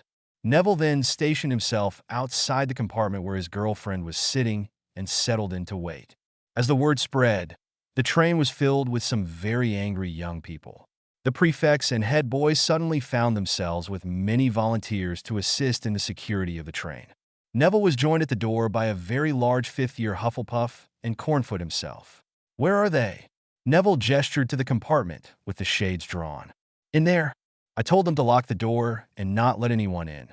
If I know those girls, they've gotten the whole story by now, and that compartment is filled with 6 extremely pissed-off witches." "Good thinking, Neville, but I meant the assholes that did this." Neville told him. Cornfoot started to laugh. "Well done indeed. How are they?" "Zabini has 2 broken legs. Goyle took a reducto to the chest and was bleeding pretty good. Crabbe will never have kids, and it probably hurts to breath. They could die like that," the Hufflepuff pointed out. "And I'd feel real bad about that," Neville said. "It would probably put me off dinner for 3 or 4 minutes." After the crying had stopped, the conversation turned to more mundane matters, like how dead the 3 Slytherins were. Then a few jokes about how lucky Neville was going to get the next time Susan got hold of him. Hermione noticed a ragged doll in the bag on the floor in front of where she sat. She reached down and picked it up. It looked for all the world like a 12-year-old Harry Potter in miniature. "What is this?" Lavender looked embarrassed. "It's a Harry Potter doll. Zonko's sold those years ago. I got him when I was 9. We were talking about those dolls last time we all got together. I remembered how much I loved that doll, so I brought him to school this year." She hesitated. "All grown up, aren't I?" "If so, so are we," Pavarti said, pulling her own doll from her bag. Padma did as well. Susan and Hannah each produced their own doll. The girls started to laugh. It felt good to laugh. Hermione pouted. "Not fair. Everyone has a Harry doll, but me. It seems to me that you've got the prototype," Padma pointed out. "And yours is the only one anatomically correct." Hermione huffed. "Maybe, but I doubt yours snore or hogs the blankets." Everyone stopped laughing and stared at her. Lavender found her voice first. "Details. Now, discoveries, A/N. I own none of this. Nor do I own the moon, and I am not stupid enough to think that some schmuck on a radio ad can sell you a star. A/N too. I've been getting a lot of questions about Hermione's husband in Luna's prophecies. He is Marcus Stewart, a muggle, who teaches the lower grades in a primary school. He is about 6 foot tall, blonde, blue-eyed, and has no noticeable scars on his forehead or anywhere else. An all-around nice guy. He likes cats and cats like him. He enjoys sport, both participating and watching, and has been known to officiate at pickup games organized by the neighborhood kids. His one private personal goal in life is to introduce Hermione to the 6-hour orgasm. Hasn't managed it yet, but he keeps trying. Last time on the Power, he is not. Hogwarts Express. 3 cars behind the heads compartment. Hermione pouted. Not fair. Everyone has a Harry doll but me. It seems to me that you've got the prototype. Padma pointed out. And yours is the only one anatomically correct. Hermione huffed. Maybe, but I doubt yours snore or hogs the blankets. Everyone stopped laughing and stared at her. Lavender found her voice first. Details. Now, Harry Potter and the Power he is not. Chapter 20, Discoveries. Malfoy Manor Riddle's bedchamber, my lord. No response came from the darkened room. Bellatrix ignited the lights in the room. Huddled in the bed was the object of her search. Make it stop. Make what stop, my lord. Riddle was near panic, the voices. They won't stop talking to me. Make it stop.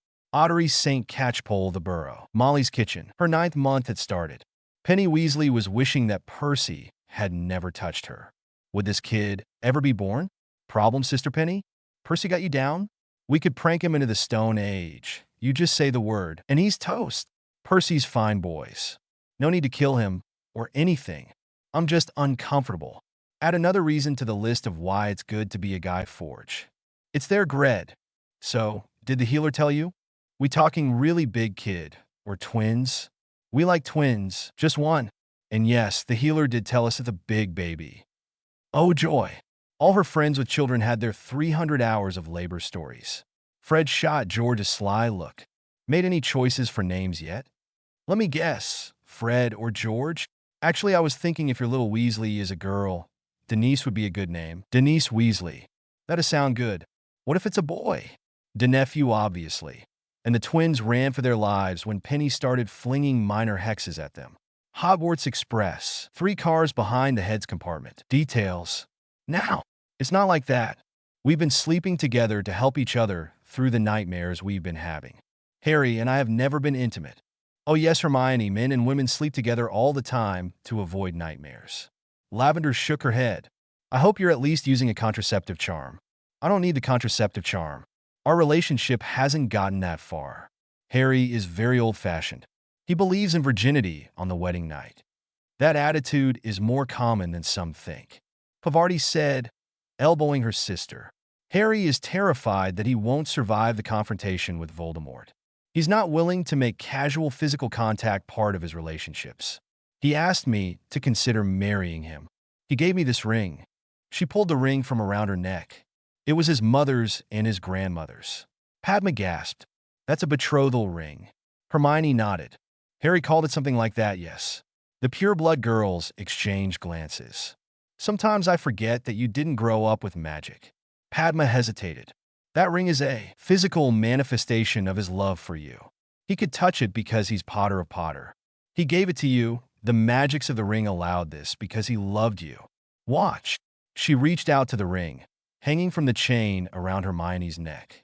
As her hand grew close, a visible aura manifested around the ring and flung itself toward Padma's hand. She jerked her hand back in pain. Shaking her hand, Padma continued. And that was just from trying to touch it. If I was stupid enough to take the pain and force it on my finger, it would kill me. A shudder ran through the girls. Hey, don't look at me. There have been women who tried it. What happens when I put it on? Well, it depends. If you love him, it sizes itself to you and you bond with Harry. If you don't, it returns to Harry. The rejection may cause you damage, or may not. It depends on the family runes added to the ring. I guess it comes down to what you feel, Hermione, Susan added. If you truly love him, the bond will be sealed. If not, you reject him. Can bonded pairs change their minds? I mean, if he finds someone better. It's not slavery, Hermione. Bonded couples have been known to find love with others, but it isn't very common. Hannah said, the emotions needed to spark the magic are very strong one. My grandmother accepted her betrothal ring at 14. She and Granddad have been married almost 120 years now. She smiled. If you had been wearing that ring, Neville wouldn't have needed to deal with Zabini and his bookends. The magics in the ring would have defended you. Not much use against a powerful wizard, but those losers would have wet themselves. Why didn't Harry tell me any of this? He probably doesn't know. He had less of a magical upbringing than you did. Susan said quietly. She was probably right. Hermione looked at the ring, holding its chain so that she could examine it. The ring was unspeakable beautiful. Something about it screamed of Harry's eyes. She hesitated for a moment, and then removed the chain from around her neck. Pavarti's hand touched her arm. Hermione, if you're thinking about doing what I think you're doing, you might want to wait. It's supposed to be an intense experience. You might want to wait until you're somewhere safe. Where could I possibly be safer than this cabin? Surrounded by friends, with an honor guard outside the door. The only place I've ever felt safer was with Harry. Her decision made, she removed the ring from the chain and placed on the ring finger of her left hand. Malfoy Manor, throne room. Riddle raged into the room and threw himself onto his throne. Bellatrix ran to the room to tend to him. Before she could say a word, Riddle roughly grabbed her arm and pressed his wand to her mark, sending out the call for all of his Death Eaters to immediately report upon pain of torture and death.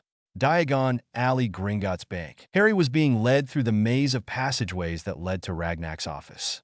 Suddenly, a wave of emotion washed over him, and he knew that Hermione, whatever had frightened her earlier, had decided and placed his ring on her finger. Suddenly, his left hand felt odd. Looking down, he saw that a larger version of the ring had appeared on his hand.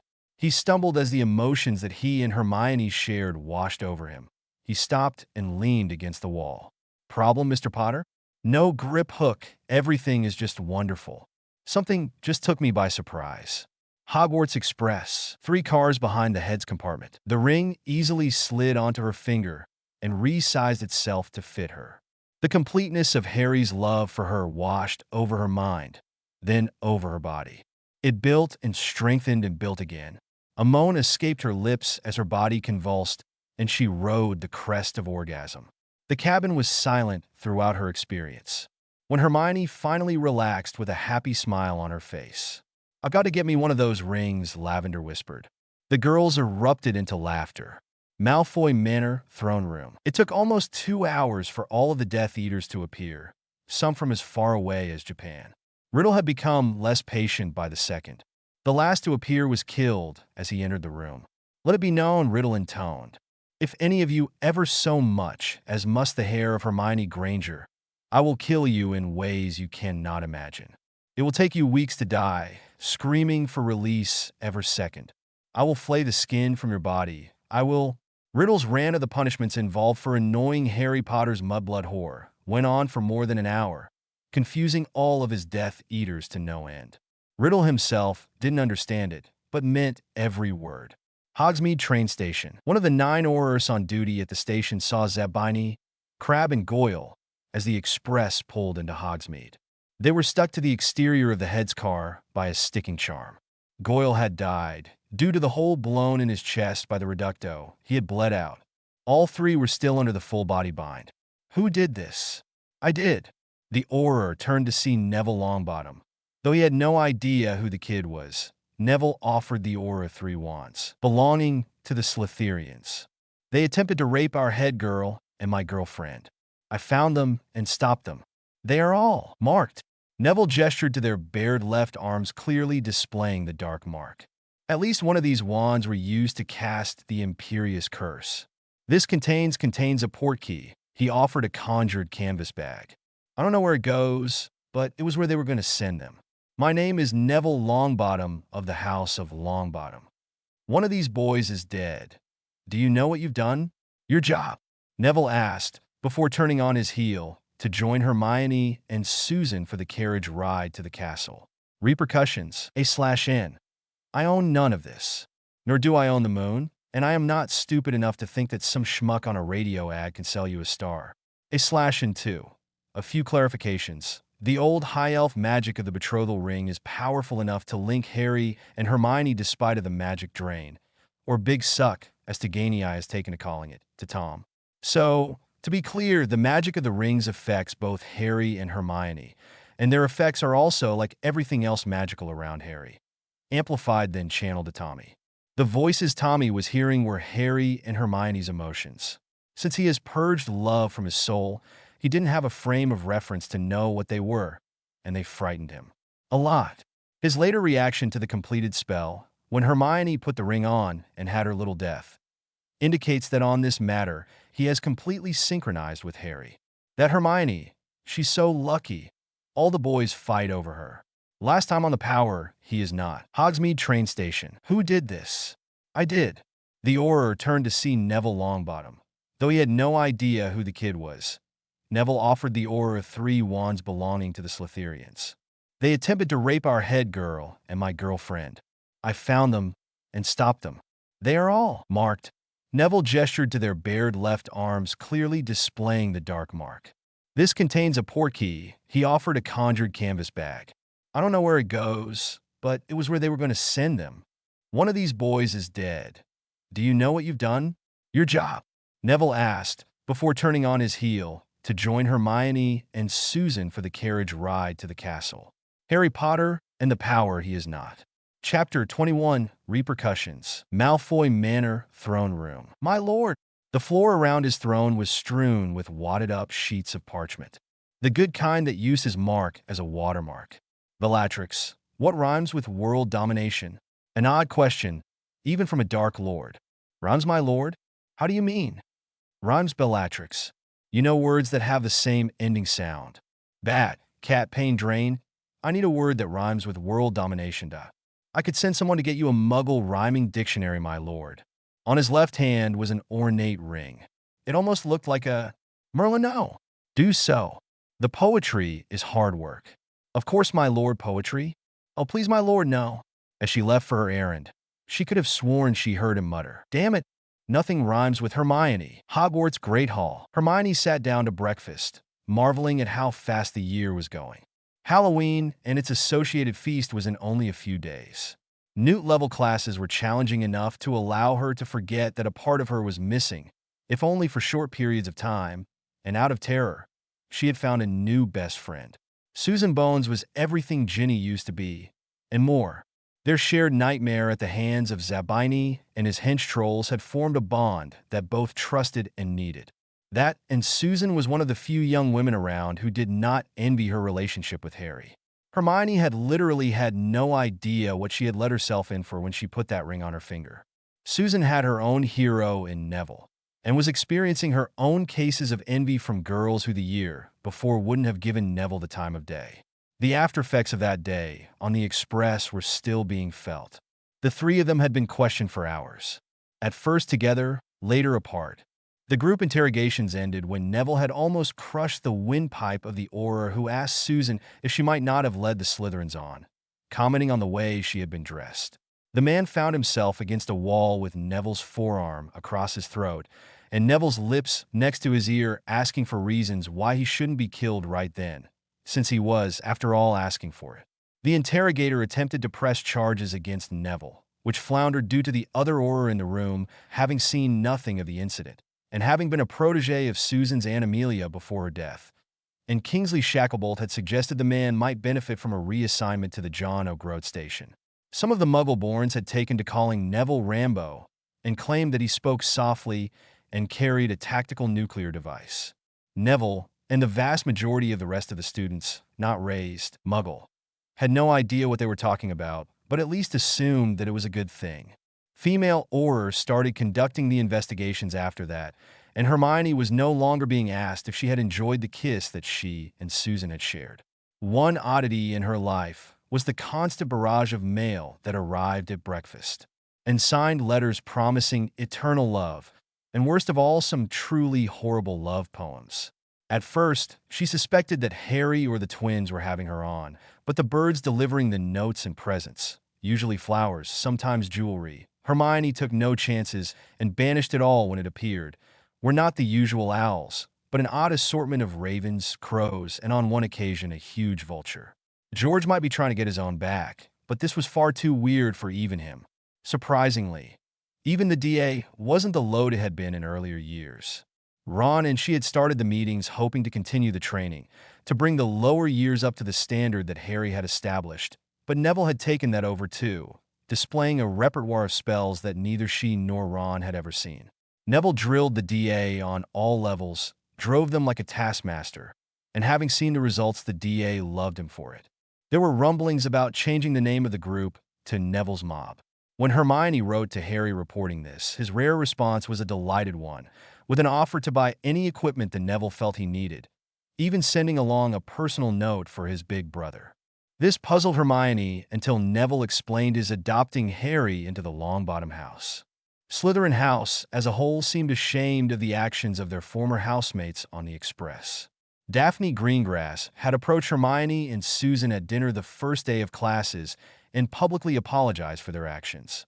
"I've never liked you, Granger, but no one should have had to go through that.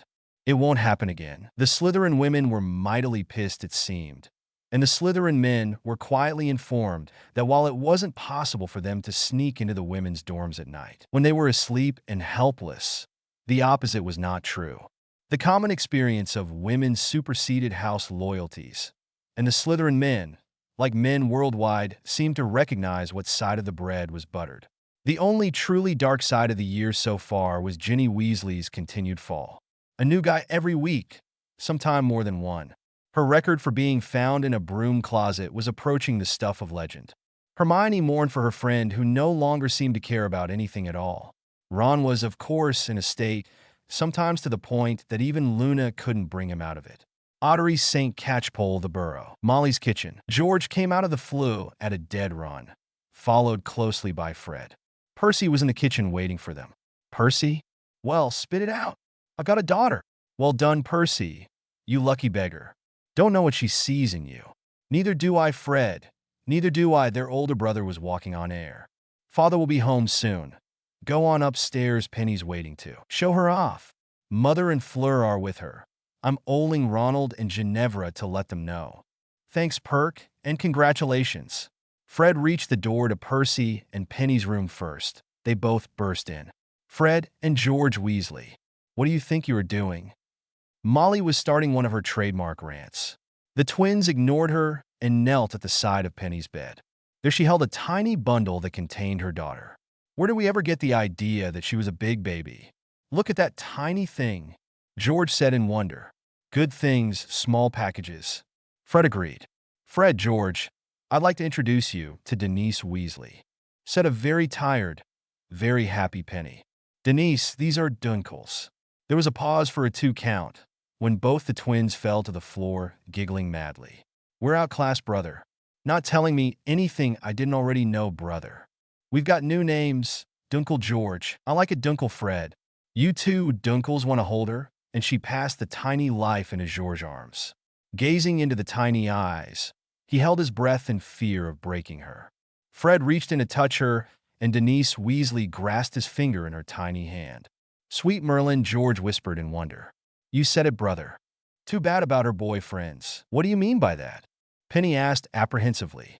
"Before they get to meet you and Perk, they have to go through us. They aren't good enough for our niece." Pain. /n. This I do not own.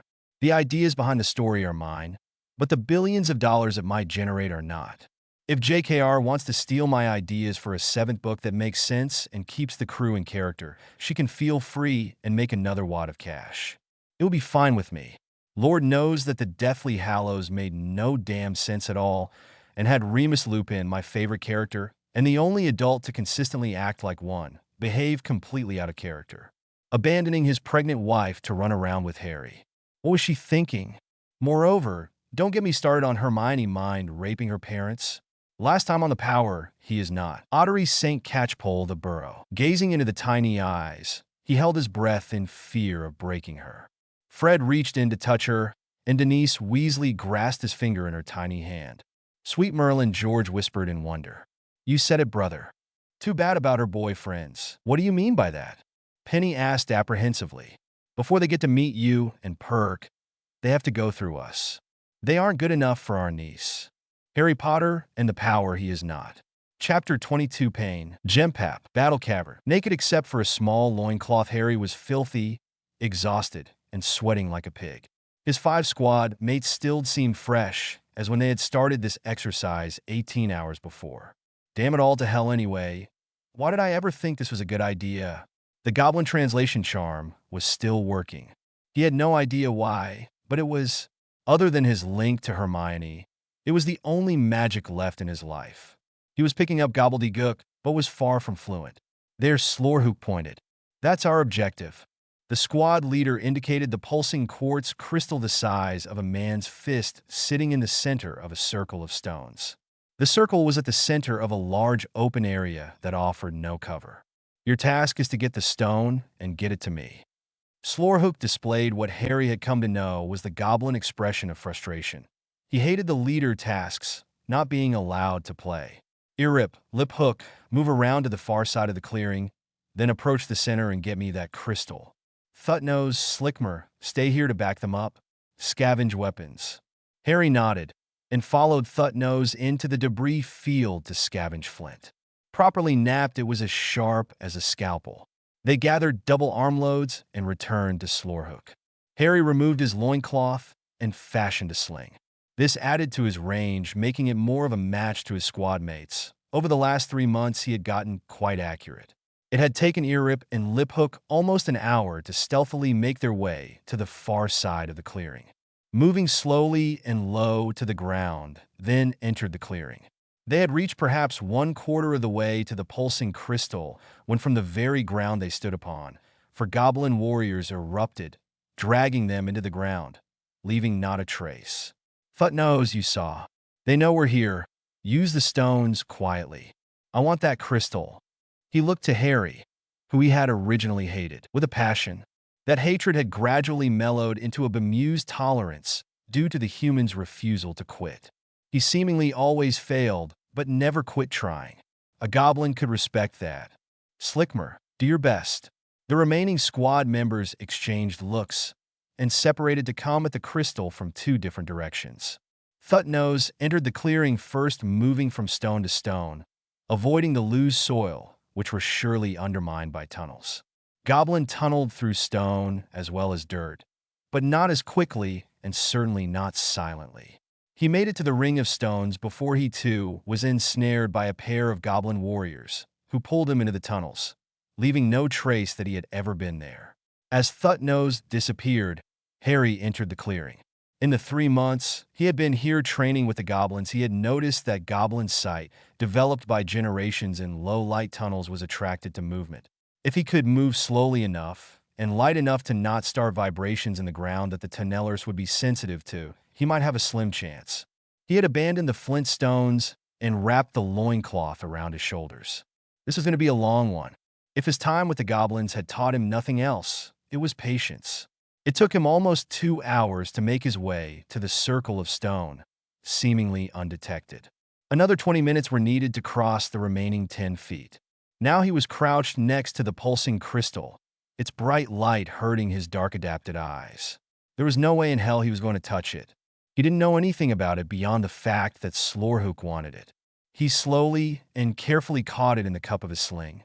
Exhausted, he knew that there was no way he was going to be able to make it back out of the clearing the way he came in.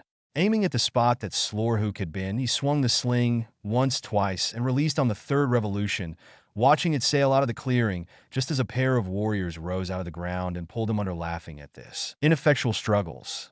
Slorhook was amazed as the crystal arced through the air to his hands. He had done it. No one had ever gotten the crystal before.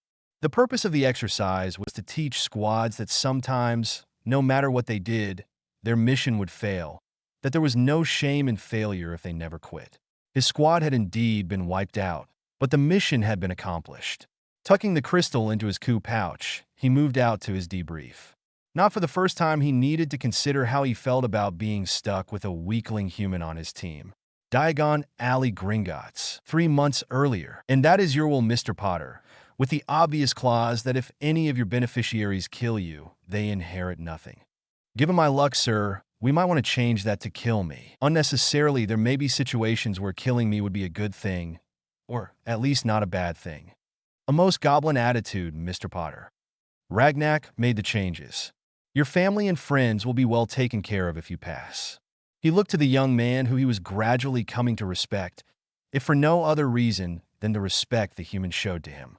With that taken care of, should we move on to our other business? Harry agreed, and Ragnak, in some manner Harry couldn't see, signaled for the next group to come in. Bill Weasley and a team of 9 goblins entered. Harry rose to shake Bill's hand, and then bowed in the goblin way to the others. The Goblin newcomers were moderately shocked at this show of respect from a wizard. Cursebreaker Weasley will be heading up the team you requested for the Horcrux hunt. Ragnak passed the contract to Harry, who read it. Then he looked up with a concerned expression. This isn't what I asked for. I assure you, Mr. Potter, it is entirely fair. Ragnak said stiffly. Bill was desperately trying to think of a way to silently signal Harry to shut the hell up. One does not attempt to haggle with the bank manager in his own office. I'm sorry, sir, but this is wrong. The contracted amount for the Horcrux hunt is listed as 500,000 galleons. I believe I offered 500,000 per Horcrux. In addition, as I want to cover the wages for your curse-breaking team for the period of the hunt, plus 10 to cover their out-of-pocket expenses. I also want to include a 1,000,000 galleon bonus to the bank if all 4 of the remaining Horcruxes are found and neutralized before January 15th of the coming year. He looked into Ragnak's dumbfounded expression. That last is your fault, bank manager. You showed me how much money I've got. I figure why not spend some of it to ensure I have a better chance of staying alive? The utter silence continued in the room for almost a dozen heartbeats. I must say, Mr. Potter, I've never been a party where a customer negotiates to raise the fees he must pay. Harry smiled. I was told your curse breakers are the best of the best. I figured, why not pay for the best? The corrections were made to the contract and Harry signed it. Would you care to address your contract employees? Thank you, bank manager. Harry turned his attention to Bill and his team. You know your jobs. You don't need to hear any instructions from me. I have researched your department's history and know that you are indeed the best of the best. I've really only got one demand to make of you. His face took on a serious look, the most serious Bill had ever seen him. Be safe. Don't take any chances. I'm the one who has to face the bastard responsible for these Horcruxes. There is no good reason for any of you to not go home to your families when this is over. Especially you, Bill. The lady goblins might be mad at me if their mates were hurt making my life easier, but Fleur would hunt me down and kill me. Laughter flooded the room, and Bill and his team left to get to work. Laughing himself, Ragnak cleared his desk. Well said, Mr. Potter. Was there anything else I can do for you? Again, Harry got serious. Well, bank manager, there was one other thing. Exercises, A/N. On these characters, I own no rights. Or even wrongs. That's important, I guess. A/N2. Does it bother anyone else that there are literally hundreds of 7th-year fanfics that are several orders of magnitude superior to the horrible mess that calls itself the Deathly Hallows? I know it does me. I wish he had just done something less dreary. Last time on the Power, he is not. Diagon Alley Gringotts. 3 months ago. Would you care to address your contract employees? Thank you, bank manager. Harry turned his attention to Bill and his team. You know your jobs. You don't need to hear any instructions from me. I have researched your department's history and know that you are indeed the best of the best. I've really only got one demand to make of you. His face took on a serious look, the most serious Bill had ever seen him. Be safe. Don't take any chances. I'm the one who has to face the bastard responsible for these Horcruxes. There is no good reason for any of you to not go home to your families when this is over. Especially you, Bill. The lady goblins might be mad at me if their mates were hurt making my life easier, but Fleur would hunt me down and kill me. Laughter flooded the room, and Bill and his team left to get to work. Laughing himself, Ragnak cleared his desk. Well said, Mr. Potter. Was there anything else I can do for you? Again, Harry got serious. Well, bank manager, there was one other thing. Harry Potter and the Power he is not. Chapter 23, Exercises. Gem-Pat Battle Cavern. How did you cheat? Harry was getting angry. The Goblin warriors were quite pissed that he had successfully retrieved the crystal. Evidently, it was some type of no-win scenario. So, of course, with typical Potter luck, he had won and was now losing for his trouble. He was tied hand and foot, laying among his squad mates, who were thrilled with what he had done. Less so about the debriefing masquerading as a torture session, but then they all were. The questioner kicked Harry soundly in the stomach in response to his silence. His world dissolved into pain and darkness. Cold water was thrown on him, returned him his situation. How did you cheat? The questioner screamed into his face from above. Harry nodded his acceptance of defeat and whispered his answer. I didn't hear you, Slickmer. Harry's body language screamed of exhaustion and weakness. Again, he whispered, infuriated at the response, yet overjoyed that he had broken this weakling human. The goblin pulled him from the ground and shook him. Answer me, you pitiful weakling. Harry reacted with terror and slumped even more, whispering once more. The goblin warrior pulled Harry close to his ear. Harry then spoke in a conversational tone that everyone in the cavern could hear perfectly. Your mother sells at cost. The warrior screamed his fury and threw Harry to the ground among his squad mates. Hogwarts, Gryffindor heads, sweet head girls' bedchamber. Susan and Neville had left more than an hour before. Ron and Luna only about 10 minutes later. For once, Halloween had been a quiet day. After 6 exciting and frightening Halloweens, Hermione supposed they were due. No trolls, no one attempting to break into the tower, absolutely nothing had gone wrong. Unfortunately, there was also no Harry. Harry, when she was a child, she never saw herself with anyone when she looked to the future. She never had the knack for making friends, so she substituted hard work to stoke the raging fire that was her intellect. Her friends were books. Her playthings were ideas. Her safety lay in knowledge and family. There were the odd happenings that seemed to follow her around. The bully who suddenly found her nose bloodied when pulling on Hermione's hair. The way things she was looking for seemed to suddenly be in her hand. Other things less mundane. Still, blessed with a family that some people could only dream of, she had been secure in her worldview. Then the letter came. The letter with its promise of new things to explore and an explanation for some of the things that had been happening to her. Her worldview was shattered. When Professor McGonagall had come to the door to explain that the letter was in fact not a joke, and that the things that Hermione had been doing that so frightened her parents and herself were as normal as the menses that had started only a few months before. Despite her mother's explanations, Hermione had been terrified of her monthly cycle until her relentless research had defined what her body was doing and she understood the mysteries of growing up. Similarly, she was terrified of these strange abilities. Only study and experimentation would quiet her fears. The professor had shown Hermione and her parents to Diagon Alley and introduced them to the wizarding world, and Hermione, as was her wont, threw herself into this new life with everything she had. Her plan was simple: 7 years to hone her magic, and then return to the real world for university. From there, a research position and saving the world in some undefined way. Then she boarded the Hogwarts Express. She quickly met and befriended a boy named Neville Longbottom. A nice enough boy, even if he couldn't meet her eyes.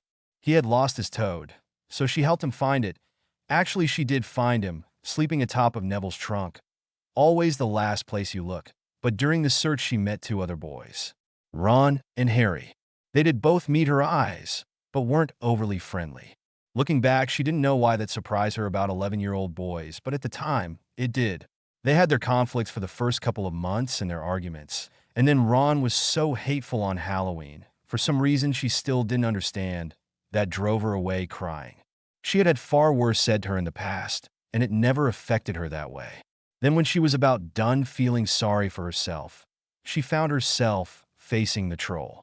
Amazingly, seemingly from nowhere, suddenly Harry was on its back, while Ron was trying to fight the moving mountain as well, all to protect her. That was when she knew she had friends. They fought like siblings and protected each other. They were good for each other. She often thought that they should be poster children for the wizarding world. The pureblood, the half-blood, and the muggle-born friends family. Last year, she thought that her heart had settled on Ron, that he needed her more than Harry did. She suspected that her problems were based in her thinking. Her heart didn't do what their mind told it to do.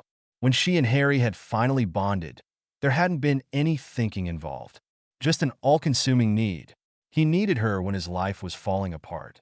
She needed him when reacting to the horror of almost seeing her mother's death, almost seeing his death, and possibly worst of all, finding that it was well within her to kill without a thought. Harry, the ring. Padma had explained it, but wearing it had opened vistas into Harry and herself that no one else had ever dreamed. How she could call upon his love and have it wash over her like it had when she was first put the ring on. And she did this most nights, making up for not having him here with her. If that is what was like, she finally understood the lengths that her classmates went to find some alone time with their significant others. She found herself being far more sympathetic, on occasion not noticing the couple in the broom closet or up in the astronomy tower, when she knew them to be sincerely in love and of an age. Harry, come back to me? Diagon Alley Gringotts, 3 months earlier. So, what is your other thing, Mr. Potter?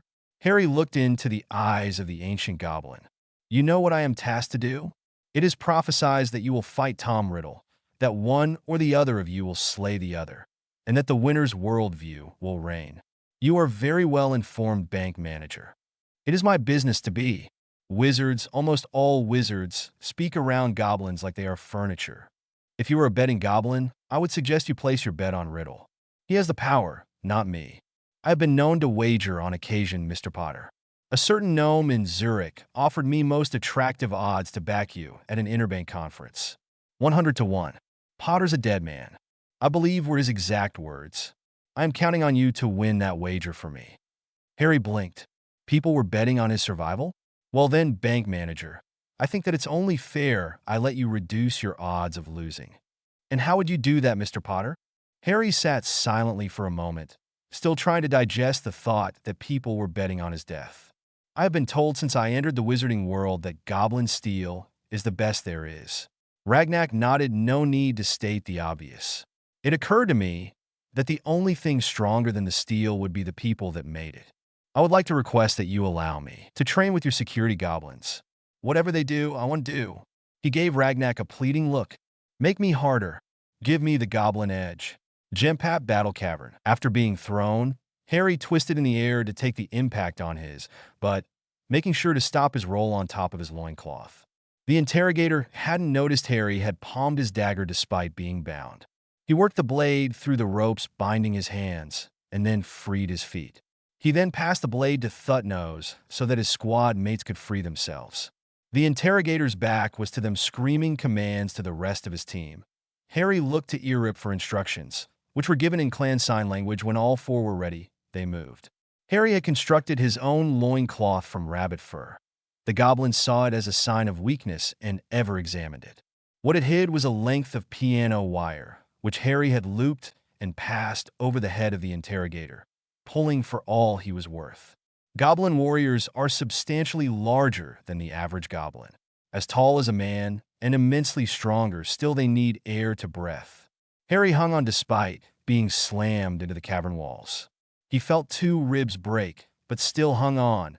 As the warrior finally started to falter in his efforts, Harry pulled up closer, still holding tight to the makeshift garrote.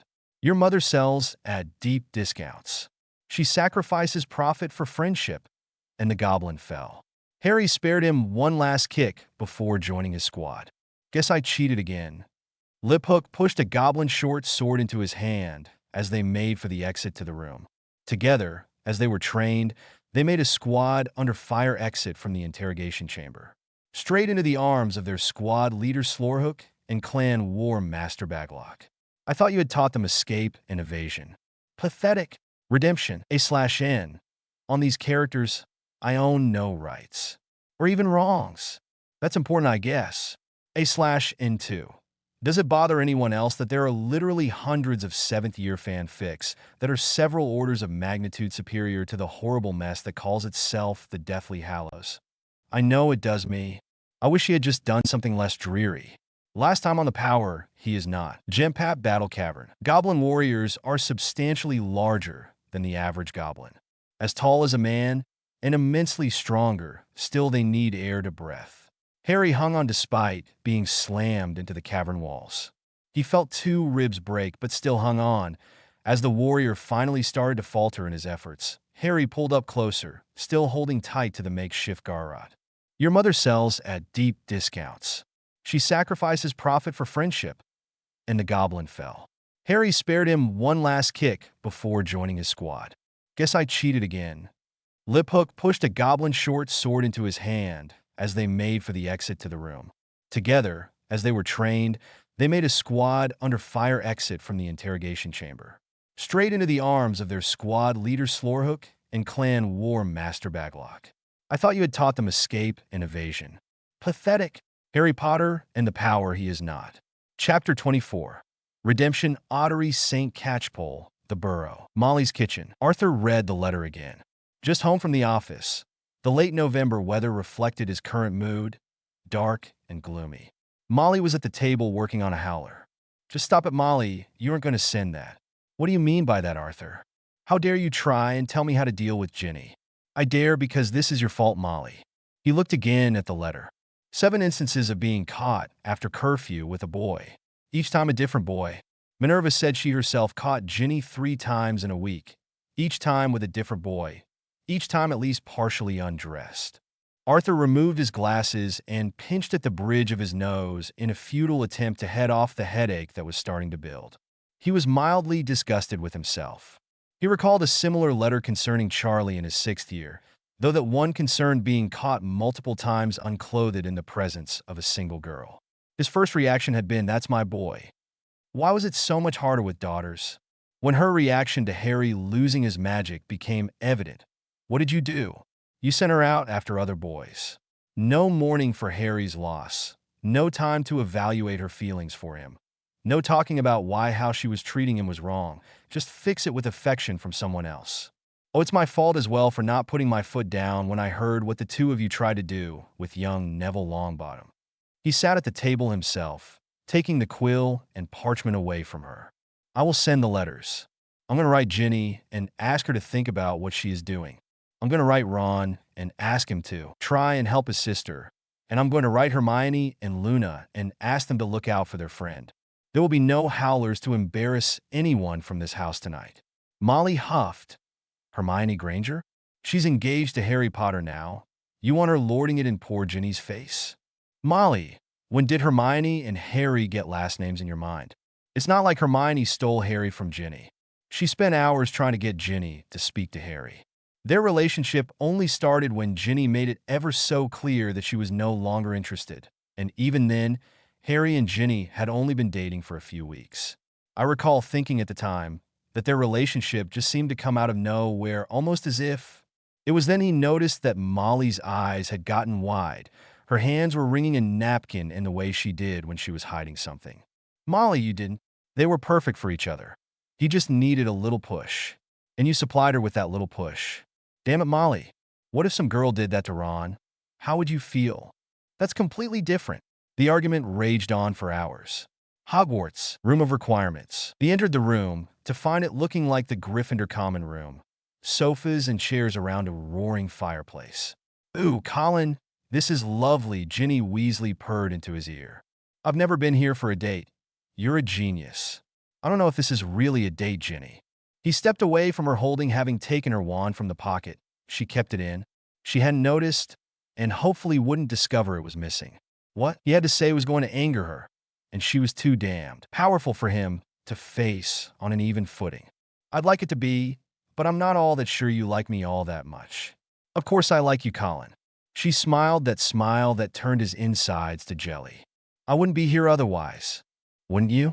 By my count, I'm the 4th guy you've gone out with this week. What is this? Colin sighed. In the Muggle world, it would be called an intervention.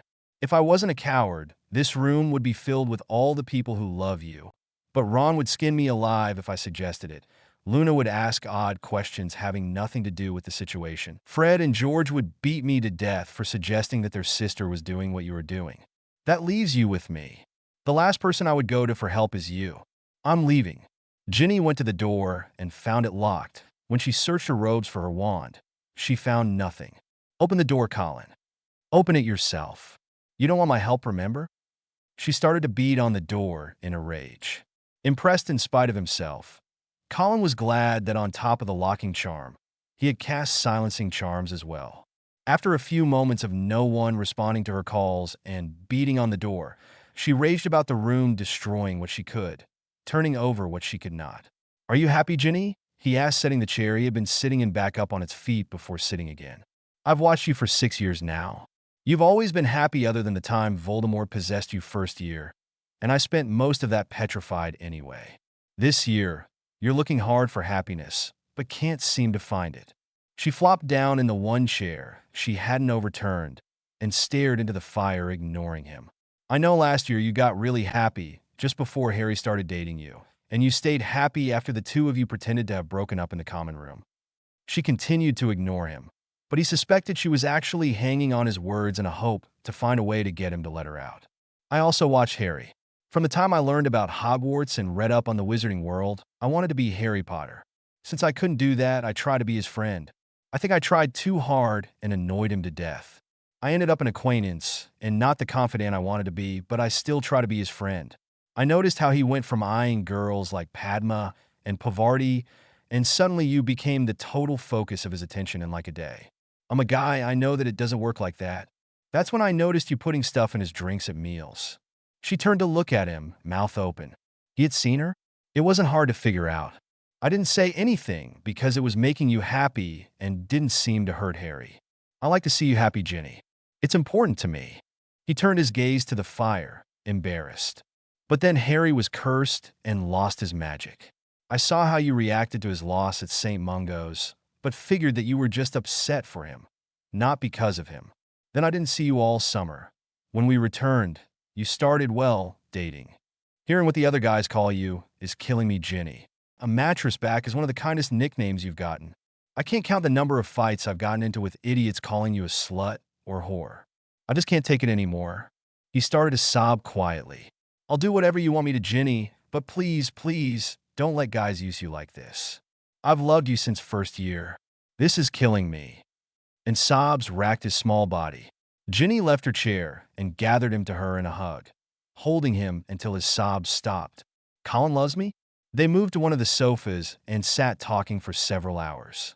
It was well past curfew when they returned to Gryffindor Tower hand in hand. They made it back without being found by anyone and parted to go up to their respective dormitories. At that parting, they didn't even kiss. It would be a month before Ginny was comfortable kissing anyone again, but her free time would be spent with Colin. Hogwarts, Gryffindor head's sweet head boy's bedchamber. Luna cuddled into him, following their love-making. Her summer project had indeed bore fruit, and Ron continued to be an enthusiastic fellow researcher. Now he held her and stared at the ceiling in that way he did when he was worried about something. Perhaps he was ready to share. What's wrong, Ronald? He tightened the hug he held her in and kissed her on her forehead just the way she liked it. Just worried about Ginny. Oh, pooh. You don't need to worry about Ginny. She's going to be fine tomorrow. What happened? I don't know. Something tonight, but I am here with you. So, obviously, I don't see what it is. All I know is that starting tomorrow, she no longer disappears every night. At least not until May. What happens in May? After Voldemort is defeated, she and Colin Creevey go off together to mourn and comfort each other. Ron really didn't want to know that.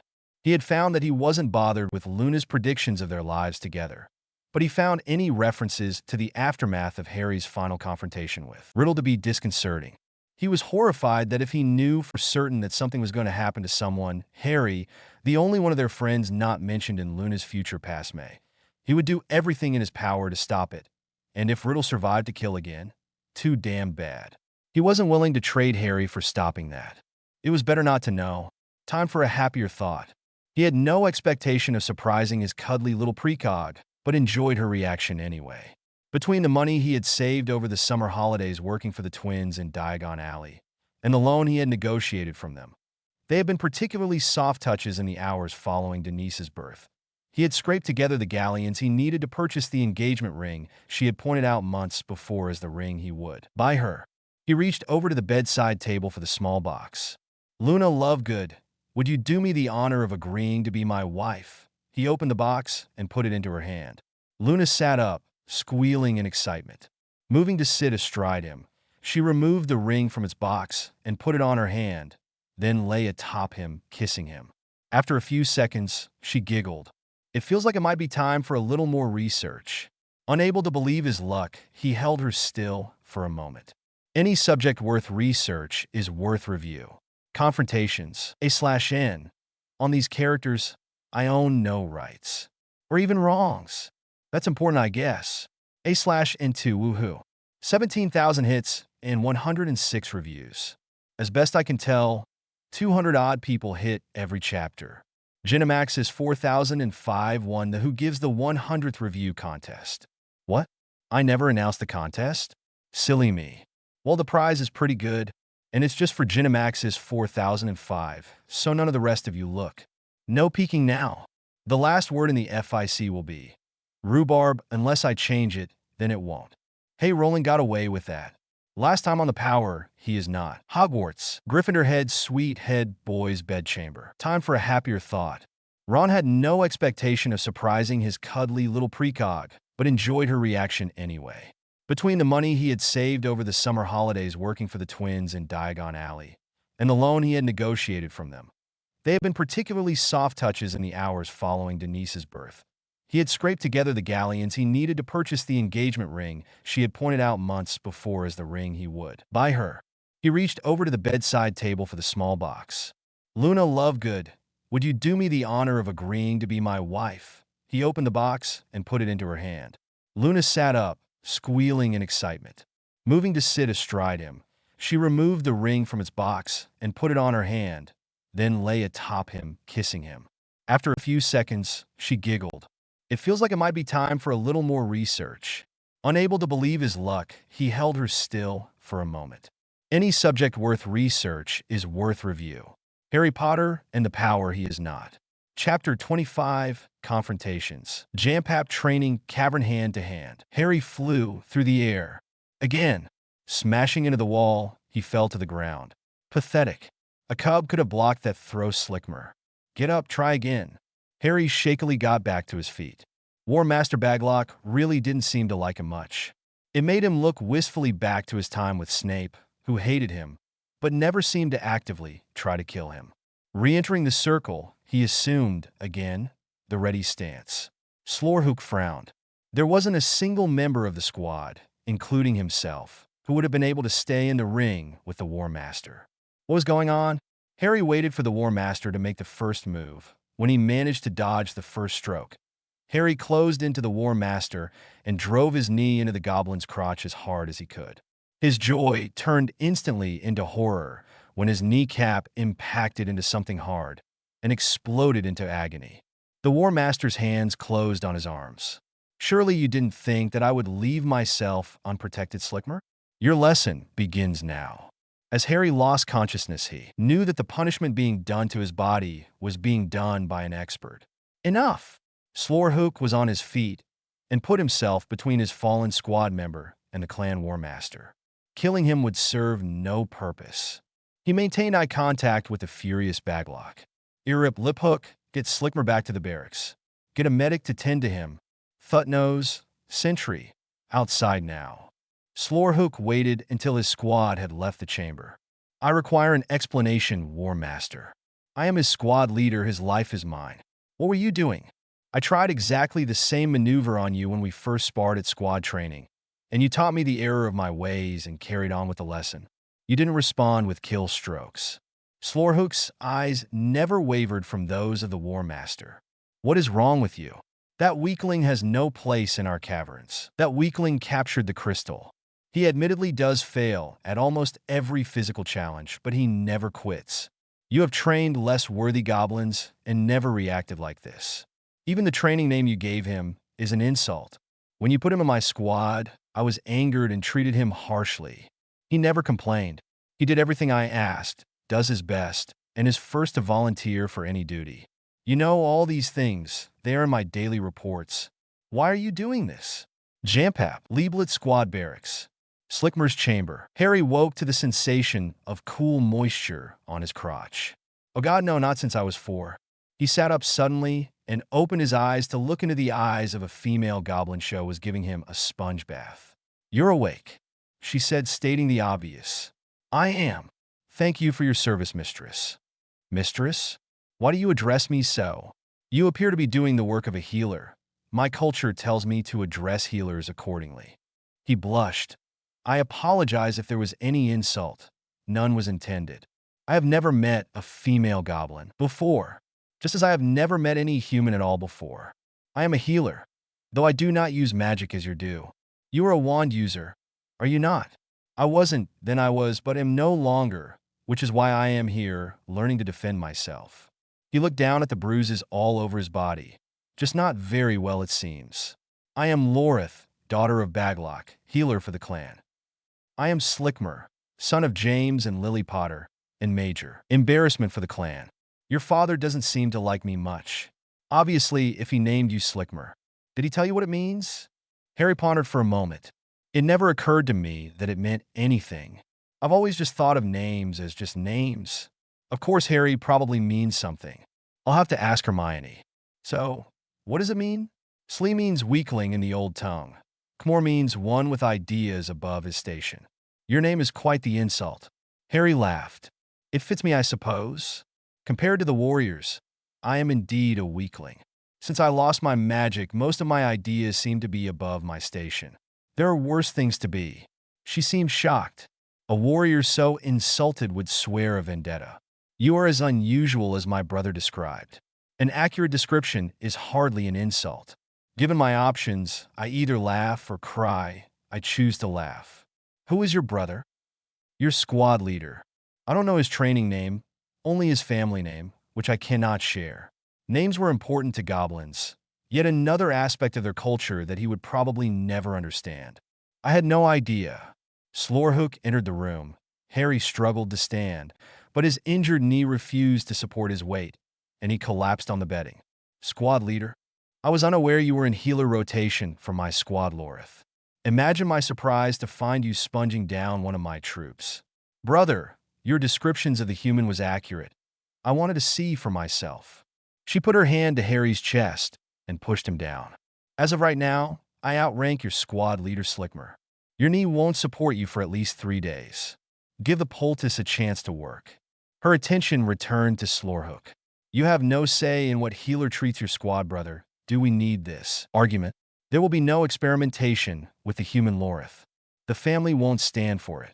Whom I mate with is no business of yours, brother. Mate with? What the hell? I'm right here. The two goblins turned their attention to him. I'm betrothed to a girl I love a whole lot. He turned his attention to Lorith. Not that I'm not flattered, but Shut up, human. My brother jumped to conclusions. I have no such intentions toward you. Besides, she looked at him in an evaluative way. You couldn't handle the ride. Harry turned to Slorhook. A friend would kill me, right now. A friend wouldn't have turned down my sister. Slorhook gave him a death stare. Then started to laugh. Potter Estate Kitchen. Emma sat at the table in the kitchen, ignoring the looks of disapproval coming from the elves. There was something about a mere human being in the kitchen area that they deemed inappropriate. She smiled to herself. Dobby was going to take her to Glasgow after lunch to do some Christmas shopping. Daniel and she had found that they could blend into the general population quite easily here. Dobby monitored them on their trips to ensure that they were not found by the wizards who most certainly hunted them. Hermione had written yesterday, saying that she would be home for the Christmas holidays. Emma had found a lovely old church in Guruk where they could attend Christmas services. It was Church of Scotland, but the differences were minimal. Hopefully Harry would be there as well. She doubted that he had been brought up with much religion. Maybe he wouldn't be interested, but it wouldn't hurt to ask. Harry's plans for opening an orphanage here on the estate had fallen to the side. The ministry wouldn't allow it. The idea of wizards being entrusted to non-magic users was beyond consideration for some. His idea of training with the goblins, on the other hand, seems to be in progress. Occasional letters from him telling tales of drills and exercises and discipline seemed to hide how much he missed them all. It was surprising her just how much companionship she was getting from Narcissa Malfoy. Perhaps it was the isolation or the horror of what her husband had done, but the woman had started out barely civil and had gradually over the last 3 months become almost a friend. Daniel had taught Draco to play pool out of boredom on both of their parts, and amazingly, they too had bonded. Unlike Harry, Draco's playing had actually improved with time, and he won occasionally. Draco had in exchange introduced Daniel to wizard chess, which, while being the same game as the one they had grown up with, had an entertainment value for spectators that normal chess did not. The first time one of the pieces, a knight, she didn't remember, had argued with Daniel over the move he was making had her laughing like a madwoman.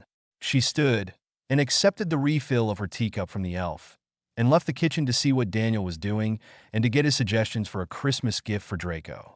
Reunions. /n. All of these characters are under copyrights belonging to others. I own no rights, so I had to settle on having the copyrights. A fan FIC semi-author has to do what a fan FIC semi-author has to do. A/N2. 17 separate emails asking what rhubarb was. What has become of the world when this gentle vegetable, primary ingredient of the one true desert of the gods, that being rhubarb crumble served with a large glass of milk, is unknown? Surely, this is a sign of the coming apocalypse. Last time on the power, he is not. Jampap, Leiblet Squad Barracks. Slickmer's chamber. Whom I mate with is no business of yours, brother. Mate with? What the hell? I'm right here. The two goblins turned their attention to him. I'm betrothed to a girl I love a whole lot. He turned his attention to Lorith. Not that I'm not flattered, but Shut up, human. My brother jumped to conclusions. I have no such intentions toward you. Besides, she looked at him in an evaluative way. You couldn't handle the ride. Harry turned to Slorhook. A friend would kill me, right now. A friend wouldn't have turned down my sister. Slorhook gave him a death stare. Then started to laugh. Harry Potter and the power he is not. Chapter 26, Reunions. Jampap, Leiblet Squad Barracks. Slickmer's chamber. It was the third day of his convalescence. The forced inactivity was driving Harry slightly mad. Another round of push-ups hadn't taken the edge off, but at least his knee was only stiff and not the hub of agony in his universe. Goblin medicine was good stuff. No magic at all that he could see or detect, but the results couldn't be argued with. His chamber was a frequent meeting point for his squad mates. Hostile toward his presence at first, they had come to accept him over time. His capturing the crystal had sealed the bonds between them. After all, with that success, for it was the success of the squad, not an individual, Leiblet Squad had become legends. There was already a book in the works about them. Goblin publishers promised huge profits for the story of the squad that succeeded despite being saddled with a human for comedy relief. The story was also rumors that the Goblin cinema was interested in the story as an action/comedy. Harry had seen a few Goblin movies. They were different. Humans were usually villains, or at best, idiot sidekicks who lusted after the Goblin heroine, who kindly turned him down explaining that she didn't feel that way for him, despite his wonderful personality. They spent as much of their off-duty time with him as they could, smuggling in food and drink, most specifically not on his healer-approved menus. Harry hadn't been much of a fan of most Goblin foodstuffs, but they certainly knew their mushrooms. He had learned to love the varied fungi in all the forms they took in Goblin cuisine. He had never experienced mushrooms in his Muggle upbringing, and it seemed that the house elves never used them either. Harry was amazed at the omission. He was also amazed at the omission of Goblin Ale. That was good stuff. Harry had discovered during his time with the Goblins that there was no such thing as a Goblin mean drunk. A drunken Goblin was everyone's friend. Just last night, a very drunken Thutnose had thanked him for hours for coming to join the squad. Thutnose had been terrified that he would have been the Kmingter, roughly translated to worst of the squad, if Harry hadn't been there. Thutnose was a Goblin Neville Longbottom prior to the DA. He was a Goblin of very high status, equal to the War Master, and very little self-confidence. Harry assured Thutnose that he would continue to do his level best to be bad at everything. Thutnose told Harry that he was a true friend. Then they both drank some more ale. It was a good night. The only thing it missed was Hermione. His days were spent trying to get his body to work again and dealing with healers. When Lorith had made the discovery of basilisk venom in his blood, which had brought about a seemingly endless parade of goblin healers to get a look at the oddity that was Harry Potter. Evidently, his survival of the basilisk bite was unique. Wonderful. Being unique was so much fun. After the novelty of someone who could survive the basilisk bite, kill the basilisk, and remain pathetically below average in everything goblins deem important wore off, his daytime visitors dwindled to just Lorith, who was uniformly disgusted with his lack of progress in healing. Harry was of the opinion that returning from a shattered kneecap in less than a week was phenomenal progress, but it seemed that he was misinformed. At least he had received permission to leave Jampap for the 15-day solstice stand-down. Hogsmeade train station. Hermione monitored the platform, ensuring that all the students were aboard before boarding the Express herself. It seemed silly to go all the way to London just to return to Scotland, but this was the way. While she could simply call Dobby to take her to the Potter estate, As head girl, she was needed on the train to help maintain order. Nightmares of the last trip had faded, but she wasn't going to be alone at any point of the trip. Neville had made sure of that. In addition to the prefects, Neville had a rotating roster of DA members patrolling the train. With the new toys that Neville had given them to play with, Hermione suspected that some of the more enthusiastic members were actually hoping someone would start trouble. Following a quick perfunctory meeting in the head's car, Hermione made her way to the compartment that Neville, Susan, Ron, Luna, Padma, and Hannah had claimed. Lavender and Pavarti were off somewhere with new-ish boyfriends. Hermione settled down to wait for her turn to patrol. Guruk Scotland train station. The train pulled into the station just 4 minutes behind schedule. Harry exited to the platform and then passed through the turnstiles out into the street. He checked the time on the station clock as he passed it. 3 p.m., plenty of time to hit the shopping district, hopefully, to find something for Emma. He had gotten something for everyone else in London before starting this trek. Assuming his shopping didn't take too long, he might even beat Hermione back to the estate. Potter Estate main entrance. When Hermione and Dobby appeared in the foyer of the manor, Daniel and Emma met them. Her parents gathered Hermione into a family hug. Not wanting it to end, they all held each other for what seemed like an hour. How was the trip? Hogsmeade to London in 7.5 hours. London to here in nothing flat. It seemed insane to waste all that time, but I had duties on the train to see everyone got there safely. Hungry. Starved. What's for dinner? Don't I get a hello? She looked in the direction of the voice. Harry, and ran to him, almost knocking him to the ground. Suddenly oblivious to her parents, she all but raped him on the spot. After a few moments of this, Daniel cleared his throat, and Hermione realized she had an audience, broke the kiss. You know, if you loved me, you'd wait to do that until I was dead. Daddy, Emma smacked him on the back of his head. Don't you ruin my chances of getting grandbabies to spoil. Ottery St. Catchpole Molly's kitchen. Molly was readying dinner when the door opened. Ron and Ginny entered and were gathered into a hug by the Weasley matriarch. It's good to be home, Mom. It's good to have you home, Ronald. Molly turned her attention to her daughter as Ron headed upstairs to his room to unpack. Are you all right, Ginny? I'm better, Mom. Better than I've been in a while. I haven't been a very good person for a while. Your father and I think we understand, dear. He's pointed out well. I'm glad you're home. Don't worry, Mom. I got my head on straight now. She looked into her mother's eyes. Mom? No more potions, okay? No more potions. You'll /in. I don't own Harry Potter and wouldn't particularly care to. I would like a rental agreement with option to buy for Hermione Granger. A short-term contract with Nifedora Tonks wouldn't be turned down. A long-term agreement with Luna Lovegood would probably be a whole lot of fun. Anytime Padma Patil wants to open negotiations, call me and for a weekend with Fleur. Oddly, Lavender and Padma's sister, despite being her twin, Parvati, do nothing for me. /2. Okay, so nobody thought enough of Chapter 26 to comment on it? The pain. Come one people. Even a note to tell me what a hack I am is better than silence. The current hit count for the chapter, admittedly a bit of fluff, not unlike most of this chapter, is 157, but no one felt the need to laugh at my bad joke, tell me it wasn't funny, or accuse me of wasting bandwidth. Oh well. Late alert. Good old YEA I came through with a review at 197 hits. They love me. Sniff. /N3. Maybe this will get a reaction. A priest, a rabbi, and an imam walk into a bar. The bartender looks up from his paper and says, "What is this? Some kind of joke." Bah dump. Thanks, folks. I'm here all week. Don't forget to tip your waitresses.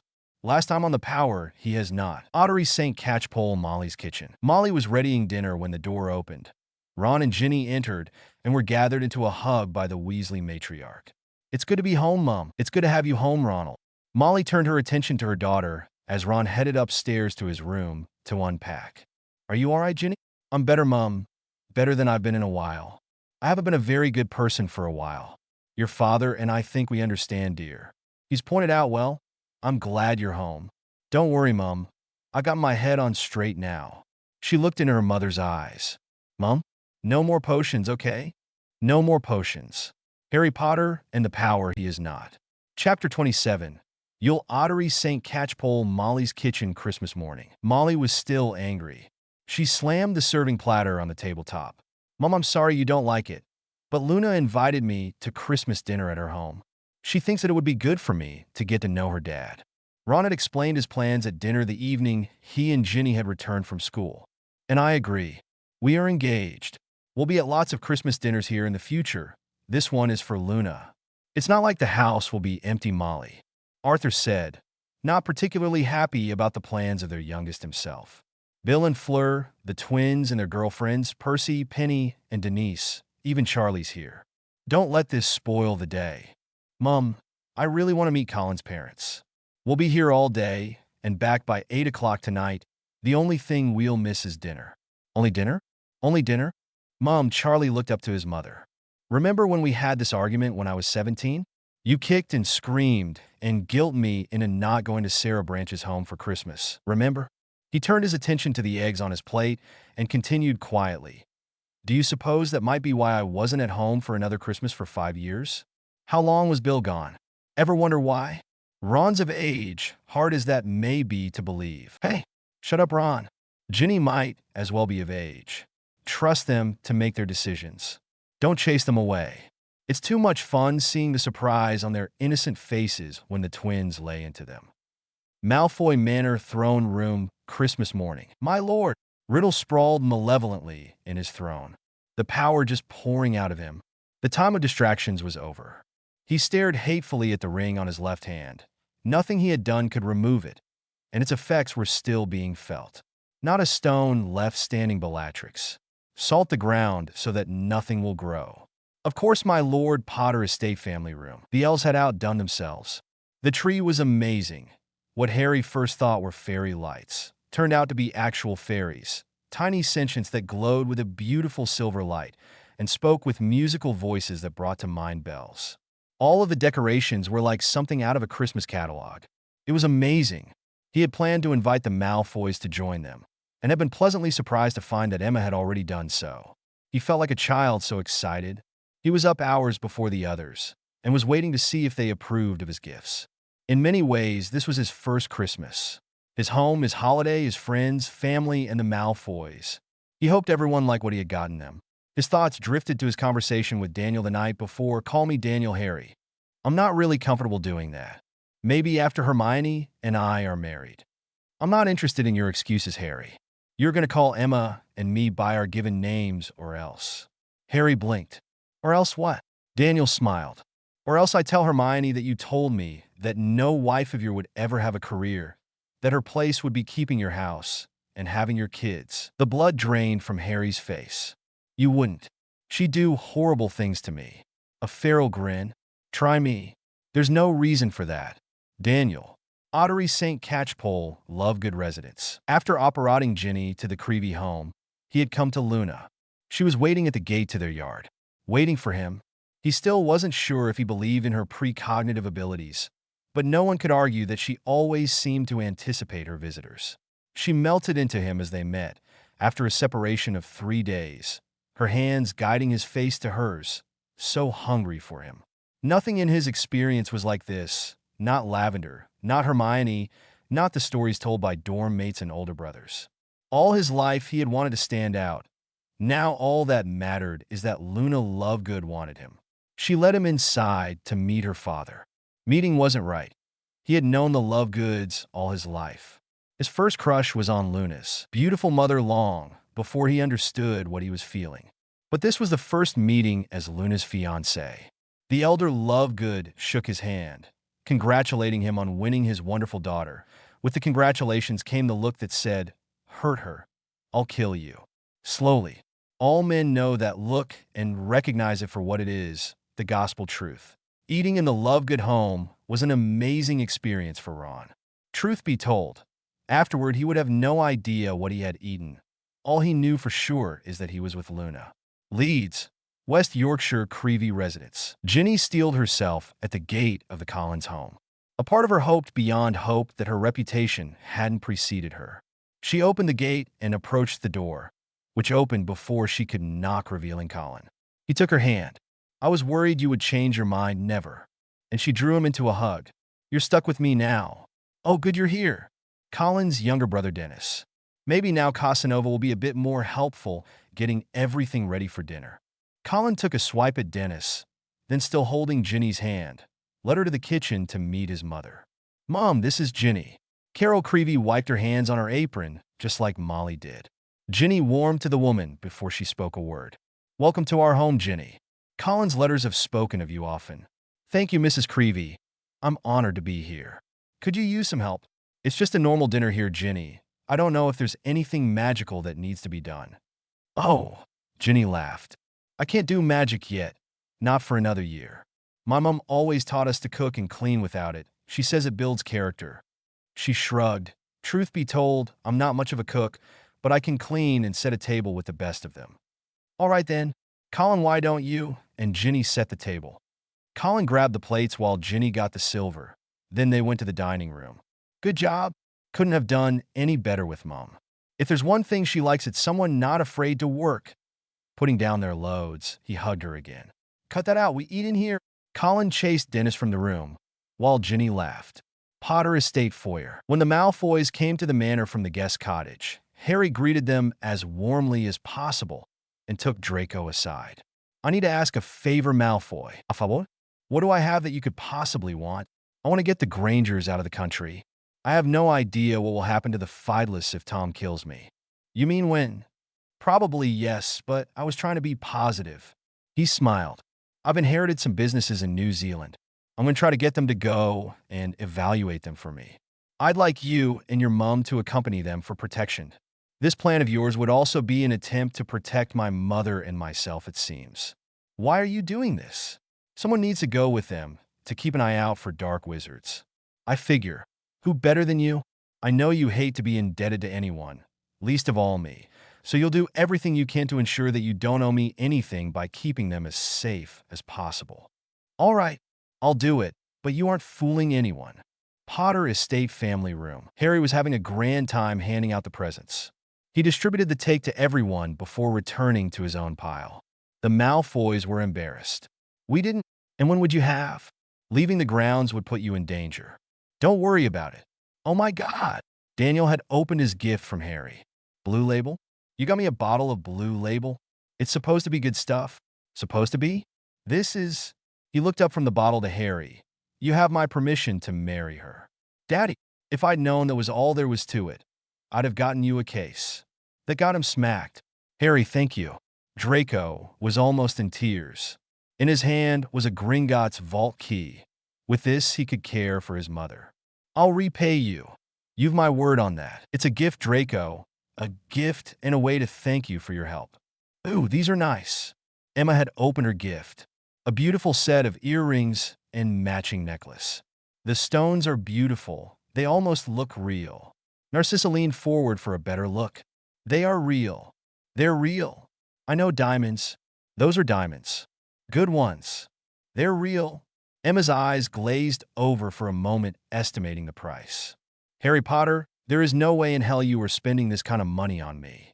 He gave her his puppy dog eyes. You don't like the mum? No, you don't. Don't try that mum stuff on me.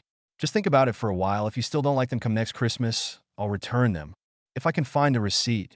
Oh, and if Moldy Shorts doesn't kill me. Next Christmas, for sure. Hermione had finally opened her gift from Harry. She sat speechless, just gazing at the first edition Inn's collection in her hands. She looked at him with her eyes tearing. Hey, what else would I get my favorite bookworm? Daniel opened the last of Harry's packages. It contained airline tickets and 4 passports. What's this? Well, since my orphanage idea fell through, I thought that I'd get the 4 of you to go take a look at some business I seem to have inherited in New Zealand. Evaluate them to see if I should sell or keep them. I respect both your and Mrs. Black's business sense. As a bonus, you can keep Draco out of trouble. And if need be, Draco can get you out of trouble. A win-win. So, you're getting us out of the way. That would be a cynical way of looking at it. Harry tried to look offended. What if we say no? Well, I'd be forced to have Hermione obliviate your memories, create new personas with new names, and give you an overwhelming desire to head down under, until such time as we finish with Moldy Shorts and come get you. Like I'd do that. Hermione huffed. Shush. I'm being threatening. Well, Daniel, I've always wanted to see New Zealand. Emma looked thoughtful. Narcissa seemed less than thrilled. Is there at least shopping in New Zealand? Appleby, North Lincolnshire, England. 40 Death Eaters operate outside the tiny mixed village of Appleby and surrounded it. The vast majority of the 694 souls who called the village their home were just sitting down to Christmas dinner.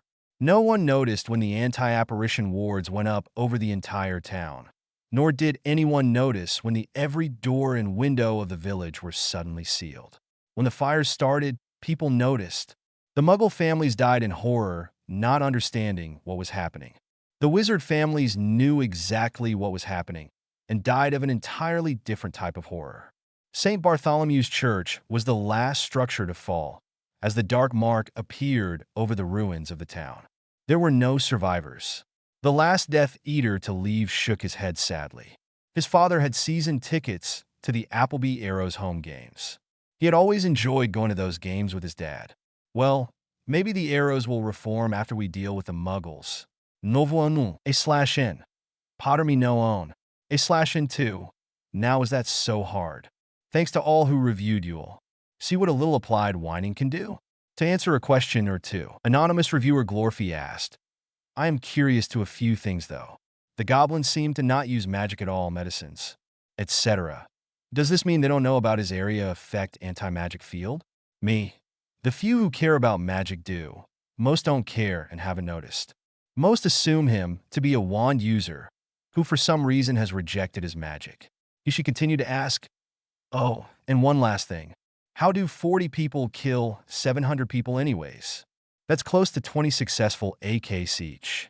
Do they even have the power for that after warding an entire village's doors and windows? I mean, surely once the fires started and they heard screaming, someone managed to get a shot at? Me. No AKs were cast in the destruction of Appleby, a lovely little town by the way. The doors and windows were sealed magically from the outside, and then magical fires were used to level the town and kill everyone. Thanks to everyone who liked the idea of the goblins having a movie industry. It just seemed to be a likely thing for the goblins. Just because the wizards of Britain seemed to be fixated on the 18th century doesn't mean that the every magical species would be. Last time on the Power, he is not. Potter Estate, family room, so you're getting us out of the way. That would be a cynical way of looking at it. Harry tried to look offended. What if we say no? Well, I'd be forced to have Hermione obliviate your memories, create new personas with new names, and give you an overwhelming desire to head down under, until such time as we finish with moldy shorts and come get you. Like I'd do that. Hermione huffed. Shush, I'm being threatening. Well, you know, Daniel, I've always wanted to see New Zealand. Emma looked thoughtful. Narcissa seemed less than thrilled. Is there at least shopping in New Zealand? Harry Potter and the Power he is not. Chapter 28, Novo Annum. Glasgow Airport. Draco was gazing through the plate glass, looking at the passenger jet with a wary eye. Dressed in slacks and a polo shirt, he felt odd, and now Potter expected him to get in that metal monstrosity that somehow managed to fly without magic. Insanity plain and simple. Relax, Draco. Commercial airlines are the safest way to travel. You've ridden in one, Potter? Me? Good Lord, no. He grinned at the look on Draco's face. Hermione and I are taking a shuttle flight to London. It leaves about 30 minutes after your flight does. That will be my first Muggle flight. Come on, Draco, you never used to let me get to you like that. He slapped the blonde on the back. Lighten up, from what I hear. Kiwi girls find cultured English accents like yours dead. Why? Really? Like you didn't know? King's Cross Station, hand in hand. Hermione and Harry arrived at the station, still having half an hour before the express was to leave for Hogwarts.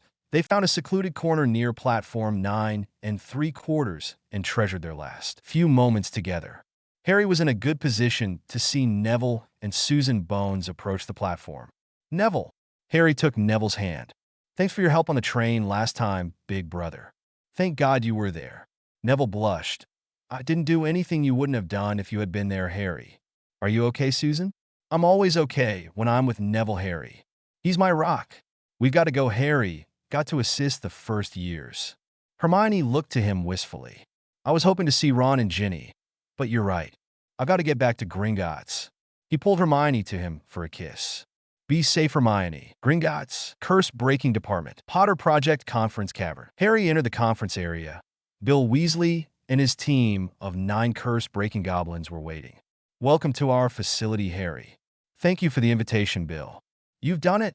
The eldest of the Weasley children gestured to the table where lay 3 enchanted items and a huge snake in a sphere of magic. We got all 4.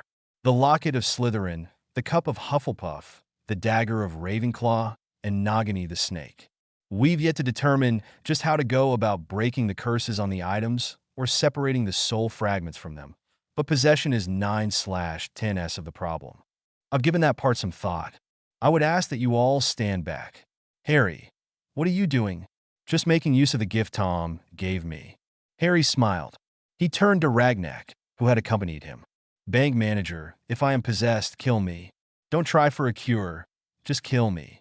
Mr. Potter, the curse breakers are trained to. Bank manager, breaking the curse on one of these almost killed Albus Dumbledore. I don't want to risk any of these people. It's my problem. I'll deal with it. Might I bother one of your security goblins for the loan of a sword? Ragnak narrowed his eyes, calculating the risk to the bank.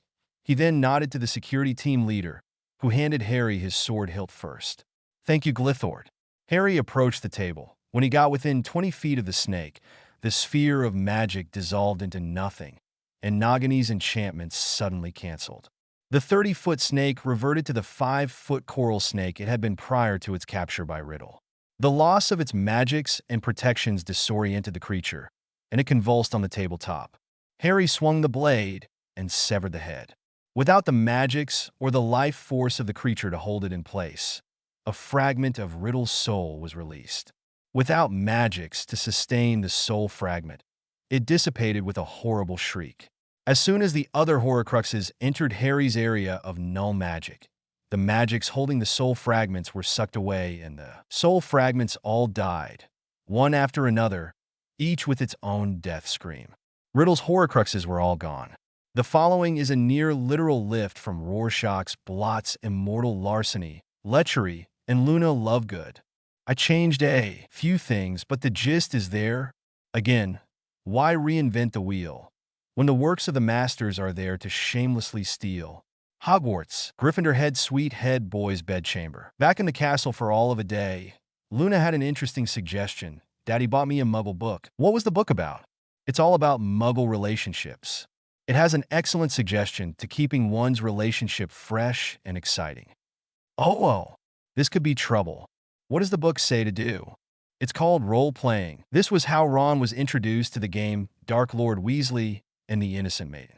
He never did find out where she had gotten the cape, the posing pouch, or the edible body paints. 45 minutes later. Master? What? Ron asked dully. I recruited several more pretty young witches to be your devoted servants, Master, Luna said happily. Will you reward me? Please, will you do that again, Master? Fine, Ron agreed with a smile. 20 minutes later. Luna screamed. Master Weasley. Ron lay on his back with his eyes wide open. Luna had just finished showing him how grateful she was for getting her new dark mark, and one thought kept running through his head. That was what she wanted to do, he thought to himself. What in the hell had kept him from doing this before? Gods, if he thought for a moment that this is what Dark Lords did, then he would have turned evil long ago. Master, his first and only follower, groaned. Yes. What's your grand mission? Luna asked. Do you want to attack Muggles and Muggleborns? No. Oh, no. Harry is going to kill Voldemort soon because he believes that nonsense. Then, what is our purpose? Who should we kill? Ron desperately tried to think of a safe answer.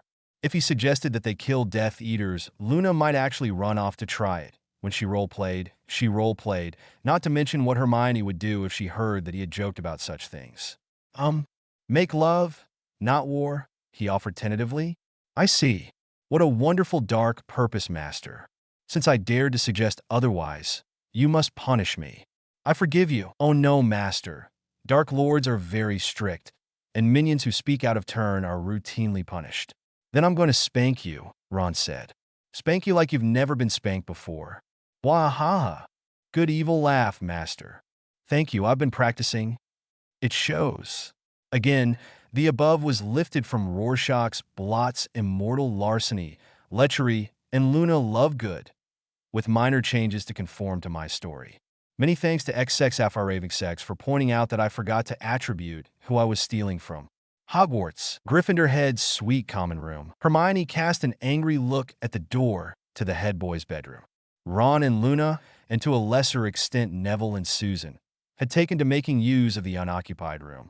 More often than not, they forgot to use privacy charms, making Hermione an annoyed and more than a little bit jealous audience of one. She closed her textbook and gathered her things in her book bag before stomping up to her own bedchamber. She disrobed and pulled on her bedclothes, a Gryffindor team jersey bearing the name Potter that she had purchased as a joke at the World Quidditch Cup. She had worn it while sleeping with him once. In the morning when he saw what she was wearing, he had fallen out of the bed laughing. After brushing her teeth and dealing with her before-bed routine, she lay on the bed and extinguished the lights. For a moment, she accessed Harry's emotions. He was very pleased by something. Something had gone very right. She lay back and relaxed. She then used the ring to access his love for her again. It washed over her, overwhelming her senses. When the first orgasm hit her, she cried out, "Harry!" Tunnington, Norfolk, England. Bellatrix led her team of Death Eaters to the sleepy village randomly targeted by the Dark Lord to spread the terror he sought. It took less than half an hour for all 732 souls who lived in the completely muggle village to die. The dark mark appeared over the remains of the village, and the Death Eaters operate away. Carpe diem, /n. Potter me no own. Honor I have not. /n too. I goofed up big time with the posting of the last chapter, Novo Annum, for the role-playing scene. I lifted a scene from Rorschach's blot masterpiece, Larceny, Lechery, and Luna Lovegood. Made some slight modifications to fit my story, not terribly unlike the Mad I as Neville's granddad scene a while back, and completely forgot to attribute. XXFRavingSex pointed out my error, and I thank him for it. I fixed it, but it had been up for almost 12 hours at that point. I feel like such an ass. To ensure it doesn't happen again, I won't be lifting anyone else's quality work, so if you forgive the insult, you'll have to suffer with my drivel. Last time on the Power, he is not. Gringotts, Curse Breaking Department, Potter Project Conference Cavern. Harry, what are you doing? Just making use of the gift Tom gave me. Harry smiled. He turned to Ragnak, who had accompanied him. Bank manager, if I am possessed, kill me. Don't try for a cure, just kill me. Mr. Potter, the curse breakers are trained to. Bank manager, breaking the curse on one of these almost killed Albus Dumbledore. I don't want to risk any of these people. It's my problem. I'll deal with it. Might I bother one of your security goblins for the loan of a sword? Ragnak narrowed his eyes, calculating the risk to the bank. He then nodded to the security team leader, who handed Harry his sword hilt first. Thank you, Glithord. Harry approached the table. When he got within 20 feet of the snake, the sphere of magic dissolved into nothing, and Nagini's enchantments suddenly canceled. The 30-foot snake reverted to the 5-foot coral snake it had been prior to its capture by Riddle. The loss of its magics and protections disoriented the creature, and it convulsed on the tabletop. Harry swung the blade and severed the head. Without the magics or the life force of the creature to hold it in place, a fragment of Riddle's soul was released. Without magics to sustain the soul fragment, it dissipated with a horrible shriek. As soon as the other Horcruxes entered Harry's area of null magic, the magics holding the soul fragments were sucked away and the soul fragments all died, one after another, each with its own death scream. Riddle's Horcruxes were all gone. Harry Potter and the power he is not. Chapter 29, Carpe Diem. Gringotts, Curse Breaking Department, Potter Project Conference Cavern. It's over. He slumped into a chair by the table. He gazed at the puddle of snake blood, wondering idly if it had ruined the finish of the tabletop. Mr. Potter? It's over, bank manager. His Horcruxes are gone. If not for that damn prophecy, anyone could kill him now. But the prophecy remains, Mr. Potter. I know. Enough elation. Back to work. Bank manager, might I have a moment of your time? Gringotts Ragnak's office. So, what can I do for you, Mr. Potter? Bank manager, I would like to add these people to my will. He passed a piece of parchment to Ragnak, whose eyes widened upon reading it. I try to take care of my friend's bank manager. Ragnak reflected on that for a moment and nodded. And you're starting to read me, bank manager. I would like to execute the bonus option for beating the target on the Horcrux project. I would also like to know the protocol for awarding contract employees personal bonuses. That is completely unnecessary. The curse breakers are well compensated. Is awarding contract employees against bank policy? No. All right. I would like 10,000 galleons to go to each of them. Their efforts likely saved my life. Ragnak gave him a toothless goblin grin. Goblins also believe in paying our debts, real and imagined. It will be as you say, Mr. Potter. Thank you, bank manager. I wish to contract Gringotts for one further service. Indeed, Mr. Potter? What department do I need? I believe that calling for War Master would be a good first step. Hogwarts. Neville Longbottom was patrolling the castle. He wasn't a prefect, but his actions on the train had given him a certain license to enhance the security of the castle when he could. Something was going on. This he was sure. Classrooms that were supposed to be locked were found open. Potion stores had been raided of restricted ingredients. He had mentioned all this to both Cornfoot and Hermione. Both said that they would look into it. If the pattern he was starting to see was accurate, this should be the classroom used tonight. He turned the knob and was unsurprised when the door opened to him. There in the unused classroom were two young men kneeling over a cauldron. Well, look, boys, we got a snoop. To Neville immediate left, he found a sixth-year Slytherin who had his wand pointed at Neville's head.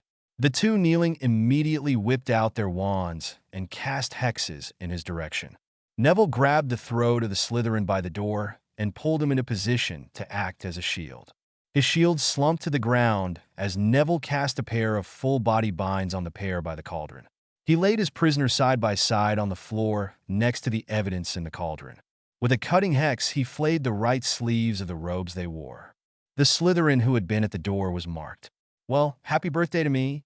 Dunoon, Argyll, Scotland. Jackie Armstrong had been the master of the Caledonian Mac-Brain Ferry Lissy for almost 9 years. His crew was a good one. That made 10 crossings a day, almost every day of the year. He had left the Dunoon pier only 3 hours before. He couldn't believe what he was seeing now. Over the town floated what appeared to be a giant skull, with a gigantic glowing snake flowing through the eye sockets. Below this floating horror was what was left of the town. The buildings were aflame, the streets cratered, and not a living thing visible. This was insane. Dunoon was a town of almost 9,000 souls. There was no way for that many people to die in a simple fire in only 3 hours. The only survivors of the town were the passengers of Armstrong's ferry and the few others who were not in the down when the disaster, whatever it was, happened. Gringotts Ragnak's office. Once the War Master had arrived, Harry outlined what he wanted to do and what he would like to contract the goblins to do for him. Existing treaties are quite clear. Goblin troops cannot take action in this without sparking another war. I understand that, War Master. I do not want your troops to fight. In fact, I have no wish for goblin troops at all. I ask for you for your expertise, which the bank manager and I have negotiated at the standard consultation fee, plus 200%, due to your obligations to the Goblin Nation and the constraints this is putting on your valuable time. He gestured to the map he had traced out. I need your expertise to counter my uneducated assumptions. Baglock looked over the drawing. It was a good plan. He made suggestions to make it better. And where will you be for this? Harry pointed to where he intended to be. Baglock nodded. Perhaps I've misjudged you, Slickmer. The name you've given me has been demonstrably accurate, War Master. Only time will tell if your assessment was correct or not. Payback. En, il possède nullement n'importe quoi faire avec Harry Potter, hormis les livres sur mes étagères. Toutes les droites à Harry traînent et la compagnie appartiennent aux gens avec un tas d'argent. Veuillez ne pas me poursuivre. Vous ne pouvez pas obtenir le sang d'une pierre. A slash in two. Has it occurred to anyone else just how damaged all the main characters are? I mean, in canon, Hermione was a bookworm with no friends and is still too much of a stickler for the rules to have all that many friends. Ron was the youngest son in a family of overachievers, so that no matter what he does, one of his older brothers did it first. Poor Luna got to see her mother die and pick up the pieces for her father. Harry and Neville had their childhood stolen from them by Riddle and were abused by their families, and Ginny, well, she's just a fangirl bitch with delusions of adequacy. Have I mentioned I don't like Ginny? Last time on the Power, he is not. Hogwarts, Neville Longbottom was patrolling the castle. He wasn't a prefect, but his actions on the train had given him a certain license to enhance the security of the castle when he could. Something was going on. This he was sure. Classrooms that were supposed to be locked were found open. Potion stores had been raided of restricted ingredients. He had mentioned all this to both Cornfoot and Hermione. Both said that they would look into it. If the pattern he was starting to see was accurate, this should be the classroom used tonight. He turned the knob and was unsurprised when the door opened to him. There in the unused classroom were two young men kneeling over a cauldron. "Well, look, boys, we got a snoop." To Neville immediate left, he found a sixth-year Slytherin who had his wand pointed at Neville's head. The two kneeling immediately whipped out their wands and cast hexes in his direction. Neville grabbed the throat of the Slytherin by the door and pulled him into position to act as a shield.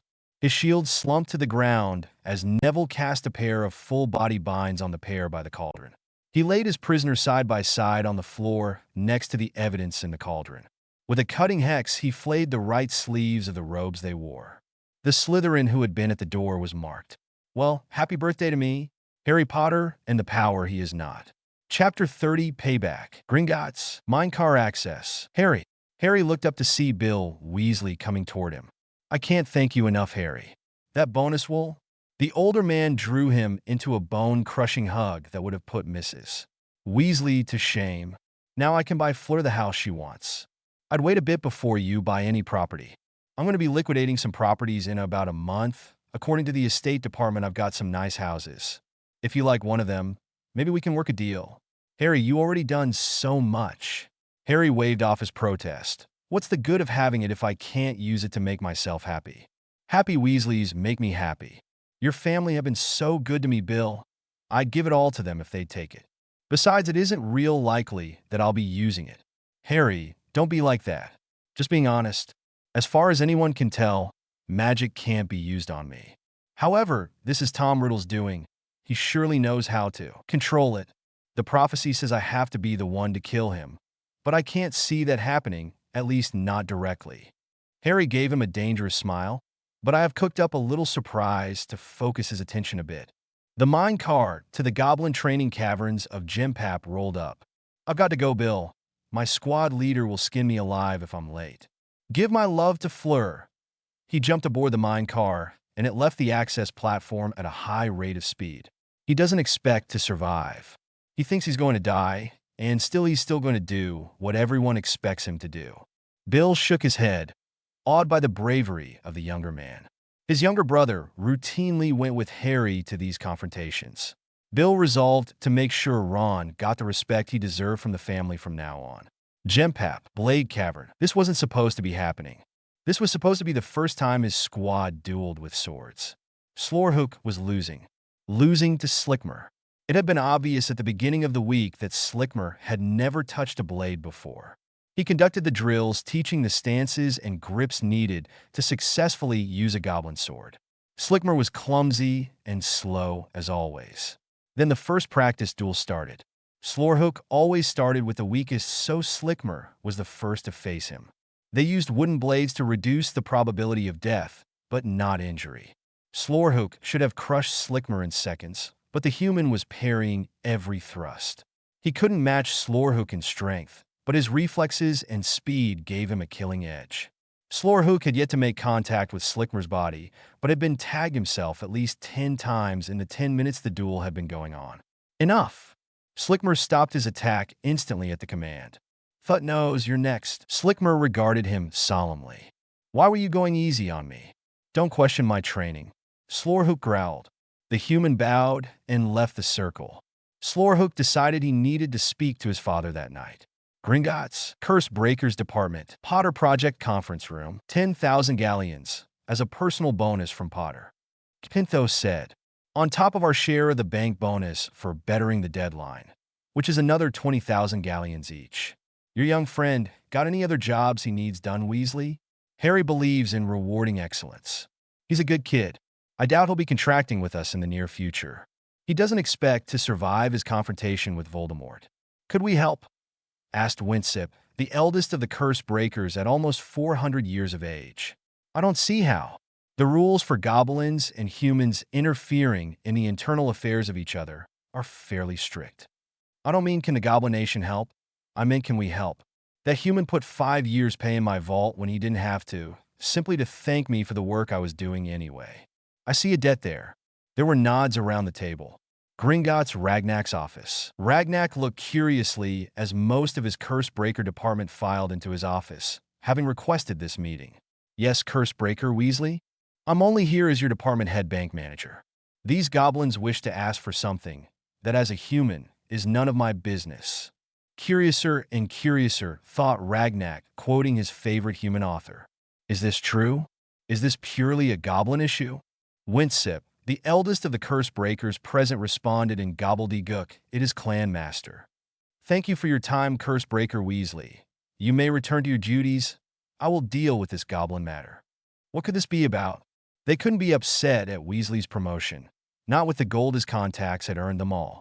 After Bill Weasley left the room, Ragnak again turned his attention to Winsip. What is your request? We would like to be ejected from the Goblin Nation. In the 300 years I have held this office, I have been asked for many things, but I have never had this request before. Might I ask why? Pinto spoke up. We have heard of the project in progress outside the Hogwarts grounds and wish to be there when it is executed. We wish to assist Vault Holder Potter in his fight, but we do not want to drag the Goblin Nation into war. Human politicians call what you are asking for plausible deniability. Ragnak thought out loud. Will Weasley be there as well? We believe so, Clan Master, said Winsip. Curse Breaker Weasley has spoken of the life debts owed to Vault Holder Potter by his clan. If you are found, our records will show that you all were ejected from the nation today. If you're not found, we never had this conversation.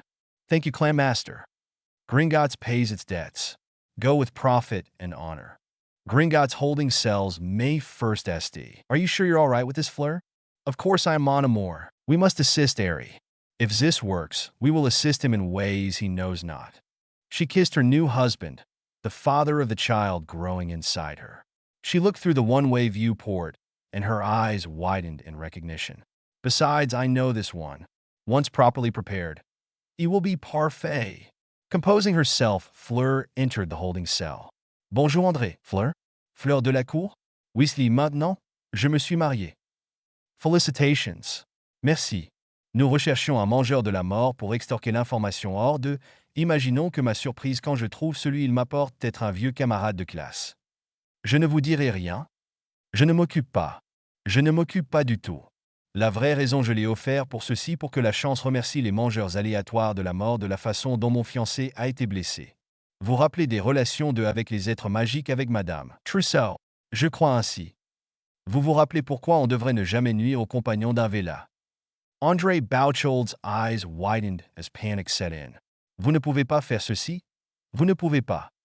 Vous joignez le monstre qui blesse mon Bill? Garçon? Naturellement moi idiot bidon. The screams were horrible. Not for the first time, Bill Weasley resolved to never under any circumstance make his lovely wife angry. /N. Sorry about that. High school French was a very, very long time ago. I probably boogered up the grammar something terrible. Countdown. /N. I own none of this. No Potters here, move along. /N too. Okay. No more bad French. The first 3 hours chapter 30 is up. I get 26 emails complaining about the French. The last time section has the English version. English as in English, not the faux French that most people, including me, have pouring out of Fleur's mouth. Come on, people. Babelfish is your friend. Last time on the power, he is not. Gringotts holding cells May 1st SD. Hello, André. Fleur? Fleur de la Cour? Weasley now, I've married. Congratulations. Thank you. We were looking for a Death Eater to wring information out of. Imagine my surprise when I find the one they bring me to be an old classmate. I will tell you nothing. I don't mind. I don't mind at all. The real reason I volunteered for this is for the chance to thank random Death Eaters for how my fiancée was hurt. Do you recall relations with magical beings with Mrs. Trousseau? I believe so. Do you recall why one should never harm a Vela's mate? Andre's eyes widened as panic set in. You cannot do this, you cannot. You joined the monster that hurt my Bill? Silly boy, of course I can. The screams were horrible. Not for the first time, Bill Weasley resolved to never under any circumstance make his lovely wife angry. Harry Potter and the power he is not. Chapter 31, Countdown. Gempap Battle Cavern, May 5th. Leiblet Squad finishes its training today.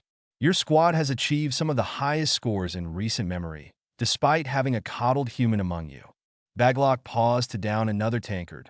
Goblin ceremonies tended to be drinking binges, and this one had already been going on for 6 hours. Harry sat up, forcing himself to focus. Damn, this goblin ale is good stuff. Coddled weakling human. Right here. Shut up, boy. Baglock wheeled on him. No one who can score on me using blades is a weakling. And he started in on another drink. Soviva Masta.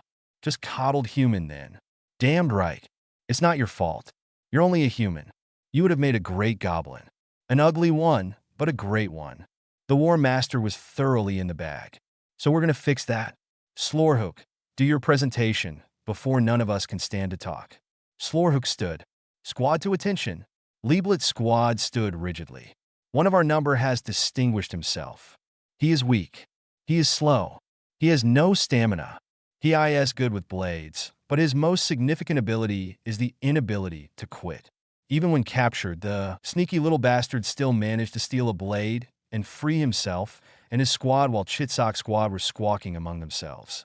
It is directly due to his actions that all of the members of this squad have been enriched to the levels of the ruling banking guild instead of the pittance normally allotted to the security guild.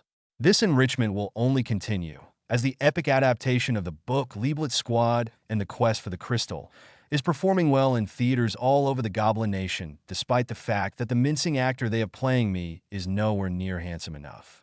The War Master and I have discussed this at length, and have decided that the Goblin Security Guild must never owe a debt to a human, so the solution is to make him a goblin.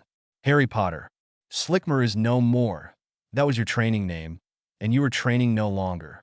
I would invite you to join my family, Clan of Gleelop. Be my brother to my sister, so that she'll stop sniffing around you. Lorith threw a tankard at his head, that he dodged. Be my father's adopted son, so that he might expunge the debt he feels he owes you for how he treated you before he saw your worth. Join us. Harry blinked. Thank you, squad leader, War Master, Healer Lorith. I am not worthy of this honor. I have responsibilities among my own kind. I decide who is worthy, Potter, not you. Baglock thundered, and then his tone softened. Your responsibilities would not be affected by joining us. You would not lose, only gain allies. We all want this. What to do? What to do? What to do? I thank you again, War Master. I accept your generous offer. Then, as of this day, your family name is Pledder. Baglock slammed down another tankard of ale. I do believe we've just written the sequel to the movie. He extended a sword to Harry. This is for you. For a goblin warrior, it would be a very short sword. For you, it is a dealer of death. Use it on that lunatic Dark Lord of yours. Take solace in this. If you fall in battle, his fight with you becomes a fight with the entire Goblin Nation. We will destroy him for you. No. Charge. Thank you, War Master. And this is from your squad mates. Slorhook held up a human-sized suit of goblin mail. It is magic-free and will turn most blades with no damage to the mail. Wear it when you kill your lunatic. Thank you all. I only wish. Shut up and get to drinking, Pledder. You're behind, and the next round is on you. Harry tossed a handful of galleons on the bar and took another tankard for himself. Welcome to the family, little brother. Lorith looked at him in that amused way of hers. Thank you. Pledder. Pu means beaten, but not broken. Tor means user of blades. Harry considered his next words. I made an impression, I take it? The proceeds from the book and movie do not hurt. Security Guild is profiting from your association with them. I've been asking around as far as the Goblin Nation is concerned. Wherever you go, it rains gold on goblins. I'm nothing special. I believe the fact that you are the first human adopted into the Goblin Nation for 8 centuries shows the lie of that statement. She smiled at him. I'm going to have to learn to live with a troublesome little brother. Gringotts Ragnak's office. May 6th. I was glad I could catch you before you left, Mr. Potter. Thank you, bank manager. So it's done then? It is, Mr. Potter. These are the remotes you asked for. Completely muggle, no magic involved at all. Operation is simple. This switch turns it on. This switch readies the device. And this button is the trigger. Thank you, bank manager. I cannot thank you enough for the help you have extended me. The least I could do for the adopted son of my younger brother. Ragnak smiled at the look of surprise. You didn't know? Everyone usually comments on how we share the eyes of our mother. I'm sure you do. Someday, I hope to meet the rest of the family. Any news on your bet? Oh yes, the odds have improved. Good. 200 to 1 now. Harry choked. I thought you said the odds improved. Improved in the payout. If you win, I will get a healthy return from my 15-inch. You bet 15 galleons on me? You need to learn more about banking, young nephew. I would never bother with a 10-galleon bet. Or a 10,000 galleon bet. I bet 10 million galleons on you winning at 100 to 1. And an additional 5 million galleons when he upped his odds to 200 to 1. If you win, even if you die, you will single-handedly allow me to destroy the liquid assets of my competitor in Zurich. I've never cared for gnomes. No business sense. Diagon Alley, The Daily Prophet, May 7th. I'm not printing this. It would be insanity. Mr. Titus, this is my public statement to Voldemort. It is news. You are supposedly the editor of a newspaper. It isn't going to happen, Mr. Potter. I believe it is Mr. Titus. He handed the older man a file. These documents will tell you that I have just yesterday, in conjunction with Gringotts, acquired a controlling interest in the Prophet. Either you print this exactly as I have written it, or I will be hiring someone who will. I am a very good friend of Luna Lovegood. I don't believe it would take her long to talk him into stepping into your shoes to run this paper. You can't do this. I've been the editor of this paper for 20 years. And in those 20 years, published stories that alternatively lionized me and drug me through the mud. You should not annoy people with the capability of buying your job out from under you. Just this once, the Daily Prophet will tell the story I want told, and tell it the way I want to tell it. He took a scrap of parchment and made a quick note. This is your banner headline tomorrow. Disappoint me, and you will be lucky to be judging which weekly's best smile contest. Challenge, A/N. I own none of this. No Potters here, move along. Last time on the power, he has not. Diagon Alley, The Daily Prophet, May 7th. I'm not printing this. It would be insanity. Mr. Titus, this is my public statement to Voldemort. It is news. You are supposedly the editor of a newspaper. It isn't going to happen, Mr. Potter. I believe it is Mr. Titus. He handed the older man a file. These documents will tell you that I have just yesterday, in conjunction with Gringotts, acquired a controlling interest in the Prophet. Either you print this exactly as I have written it, or I will be hiring someone who will. I am a very good friend of Luna Lovegood. I don't believe it would take her long to talk him into stepping into your shoes to run this paper. You can't do this. I've been the editor of this paper for 20 years. And in those 20 years, published stories that alternatively lionized me and drug me through the mud. You should not annoy people with the capability of buying your job out from under you. Just this once, the Daily Prophet will tell the story I want told, and tell it the way I want to tell it. He took a scrap of parchment and made a quick note. This is your banner headline tomorrow. Disappoint me, and you will be lucky to be judging which weekly's best smile contest. Harry Potter and the power he is not. Chapter 32, Challenge the Daily Prophet. Boy who lived. Voldemort is a coward, says to Dark Lord. Your days are numbered. I kill you on the 25th Diagon Alley, London, in an unprecedented interview. Harry Potter, also known as the Chosen One, has issues a challenge to he who must not be named. These words are those of Harry Potter and in no way reflects the views or opinions of the staff of the Daily Prophet. Tom, you gutless coward. Are you ready to quit hiding behind your Death Eaters and face me like a man? It is well reported that through the abject cowardice that has marked your entire life, rather than face me in battle, you spinelessly used the imperious curse on a defenseless muggle to attack me, to rob me of my magic. Fine, 1 point to he who hides behind women. I challenge you, you coward, to meet me at the gates of Hogwarts, outside the ward so that you don't soil yourself in fear, on the 25th of May this year. I have to specify this year, so you don't fail to show up, don't I, Tom? How sad is that? We can end this once and for all, face to face like men. You remember men, don't you, Tom? Bring your Death Eaters. Bring all of them.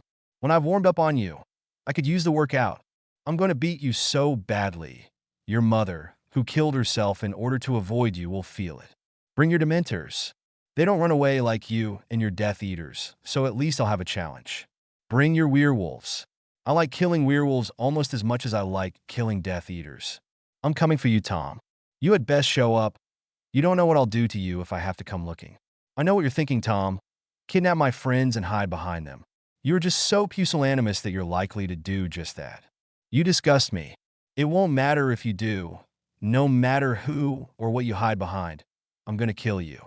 And don't claim this isn't about you, Tom Marvolo Riddle. Don't hide behind that stupid anagram. I am Lord Voldemort. Seriously, how stupid is that? How old were you when you decided that was cool? 6? Oh, hey, look, I can anagrammatize too. Call me Pajamas the Terror. Yeah, Pajamas the Terror is at least 20 times cooler than Lord Voldemort, and it doesn't lead to nicknames like Moldy Shorts. Just so I'm clear, I'm coming for you, Tom Riddle. I'm giving you until the 25th of May at 1 p.m. I prefer to do my killing after lunch, to get your affairs in order, and to dredge up the testicular fortitude to face me. You'll disappoint me, as usual. We've faced each other, what? 5 times. And each time you ran screaming like a little girl. Come on, Tom. Have you got what it takes? Last warning. If you pull your usual crap and send a herd of your Death Eaters, and don't get me started on that stupid name, then I'll kill them and come looking for you, Tommy. That would make me angry. You wouldn't like me when I'm angry. Yours in eternal hostility. Pajamas the Terror, a.k.a. Harry Potter, the Quibbler. Harry Potter to face Voldemort in personal combat by Luna Lovegood, staff reporter, Hogwarts, Scotland. It is announced today by this reporter that Harry Potter, also known as the Boy Who Lived, the Chosen One, Pajamas the Terror, he who picks the raisins from his raisin toast, and my boyfriend and lover's best friend will be challenging Tom Marvolo Riddle, a.k.a. Lord Voldemort, he who must not be named, you know who, the Dark Wanker, Moldy Shorts, and Snickerdoodle, the last only used by Bellatrix Lestrange during intimate moments, to personal combat, just off the grounds of Hogwarts at 1 p.m. on the 25th of May. The battle will include Death Eaters, Dementors, Werewolves, and Nargles, though the Nargles will not be noticed in the mayhem. There will much carnage, many explosions, a sprinkling of a muggle invention called roofing nails, and most unfortunately, Miss Lavender Brown's hairstyle will be ruined. On the fashion front, the Death Eaters will of course be dressed in their drab, all-black robes with optional white masks.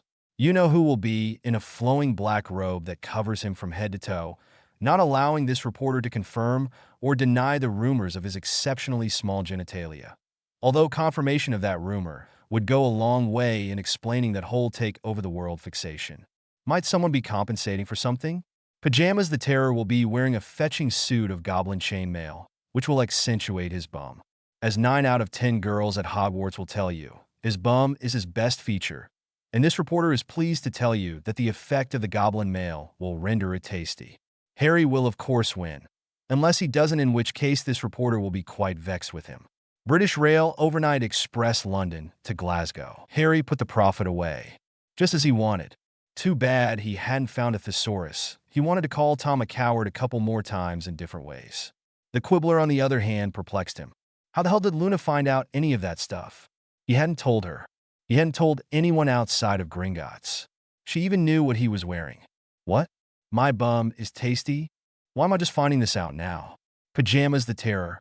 That was growing on him.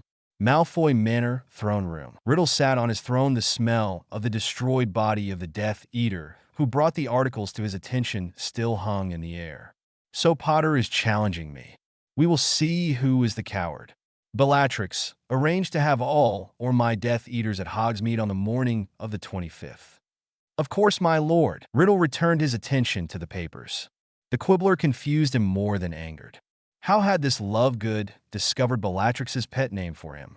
And what is this about exceptionally small genitalia? He had never received complaints. Bellatrix, is my genitalia small? Riddle asked, casting a quick crucio at the guard who dared laugh. Of course not, my lord. I didn't think so. Back to the story. Wait a minute. Potter's bum was tasty? Preparation, A/N. No copyrights were harmed in the production of this work. No money exchanged hands. No real ideas were generated. Only minor discussions of my attempts of humor occurred. A/N2. Thanks to the many people who pointed out I used acronym when I meant anagram. Thanks. Loads. No one says anything when I use a word correctly, but screw up one little bit. I fixed it, by the way, for the archives. A/N3. Anonymous reviewer Fussbudget asked. Snigger, as if Bella would answer that last question any other way. She's a survivor. Snickerdoodle? Me. A good girlfriend will always lie about that, and only deliver the soul-shattering truth during the breakup fight. Make way for Pajamas the Terror. Acronym, though, isn't the word you're looking for. You want anagram. Oh my. Double-checking the online Merriam-Webster shows a form of the word is anagrammatized. Oh, that would be hilarious if, oh hey look, I can do acronyms too, was oh hey look, I can anagrammatize too. Me? Changed. See, I knew the right word. I was just testing to see if anyone was paying attention. Yeah, testing, that's the ticket. What is Luna on, and can I have some? Me no. She doesn't share. HM. So since Harry has been adopted, the curse breakers shouldn't have to be exiled. They should be able to, at the least, directly protect one of their own, even if General Mayhem may be pushing the treaties. Me. They didn't know that at the time. Besides, a little plausible deniability goes a long way. Last time on the Power, he is not. Malfoy Manor, throne room. Riddle sat on his throne. The smell of the destroyed body of the Death Eater, who brought the articles to his attention, still hung in the air. So Potter is challenging me. We will see who is the coward. Bellatrix arranged to have all or my Death Eaters at Hogsmeade on the morning of the 25th. Of course, my lord. Riddle returned his attention to the papers. The Quibbler confused him more than angered. How had this Lovegood discovered Bellatrix's pet name for him? And what is this about exceptionally small genitalia? He had never received complaints. Bellatrix, is my genitalia small? Riddle asked, casting a quick crucio at the guard who dared laugh. Of course not, my lord. I didn't think so. Back to the story. Wait a minute. Potter's bum was tasty? Harry Potter and the Power, he is not. Chapter 33. Preparation. Hogwarts, Great Hall, May 12th. Hermione entered the Great Hall more than a little flustered. The previous night, she had found a copy of the Quibbler on her rounds and suddenly understood what everyone had been laughing about yesterday. She spotted Luna just sitting down at the Ravenclaw table and crossed the room to her. Good morning, Hermione, the blonde said brightly, arranging her eggs and bacon into a face on the plate in front of her. Don't you love being artistic with your food? She curved the rasher of bacon into a smile for her happy plate, and then stabbed the smiling face in the left egg yolk eye with her fork. It allows you to work off hostility so easily. I'm more of a tea and toast for breakfast person myself. Hermione said, sitting down across from Luna. I wanted to talk to you about your article in the Quibbler. Oh yes, I was hoping you would. I was planning a second article on the subject and could really use your insight into the subject, what with your being Muggle-born and all. Somewhat confused, Hermione asked, how can I help? Since you were Muggle-born, you would know. Luna leaned closer in a conspiratorial manner, whispering, what are Muggles trying to tell us in their paint-by-number pictures? What is the code to unlock the secrets? She looked around to see if anyone was paying attention. I've tried all the permutations I could think of, but nothing seems to work. Hermione pinched the bridge of her nose. Conversations with Luna could so often lead to migraines. They're just pictures, Luna. They let people with little artistic talent enjoy the act of creation by proxy. That's all. No secret, no code. I see. Sworn to secrecy, are you? I understand. Just be aware, I am an investigative reporter. I will get to the bottom of this cover-up, and the secret will be made public. That's fine, Luna. Actually, I wanted to speak to you about this article. She unrolled the issue of the Quibbler she had found. Oh, you didn't know that the girls think Harry has a nice bum? Yes, no. Luna, putting out all this information, it could be dangerous. You could make Voldemort angry. He couldn't be all that angry. I clearly labeled the information as rumor. I only have a single source on the size of his genitalia.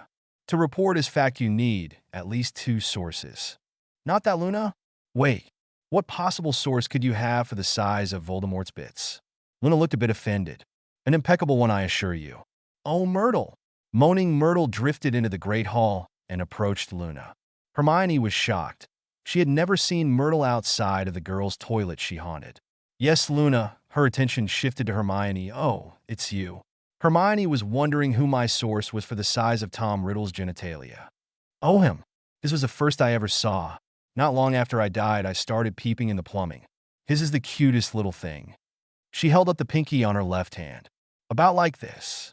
Myrtle giggled. No wonder he was always so angry. You see, Hermione, an excellent source. If only I could have gotten a second witness. I wonder if Bellatrix Lestrange would consent to an interview. Desperate to change the subject, Hermione said, So, Myrtle, it's been a while since we last spoke. How are you? About the same, still dead.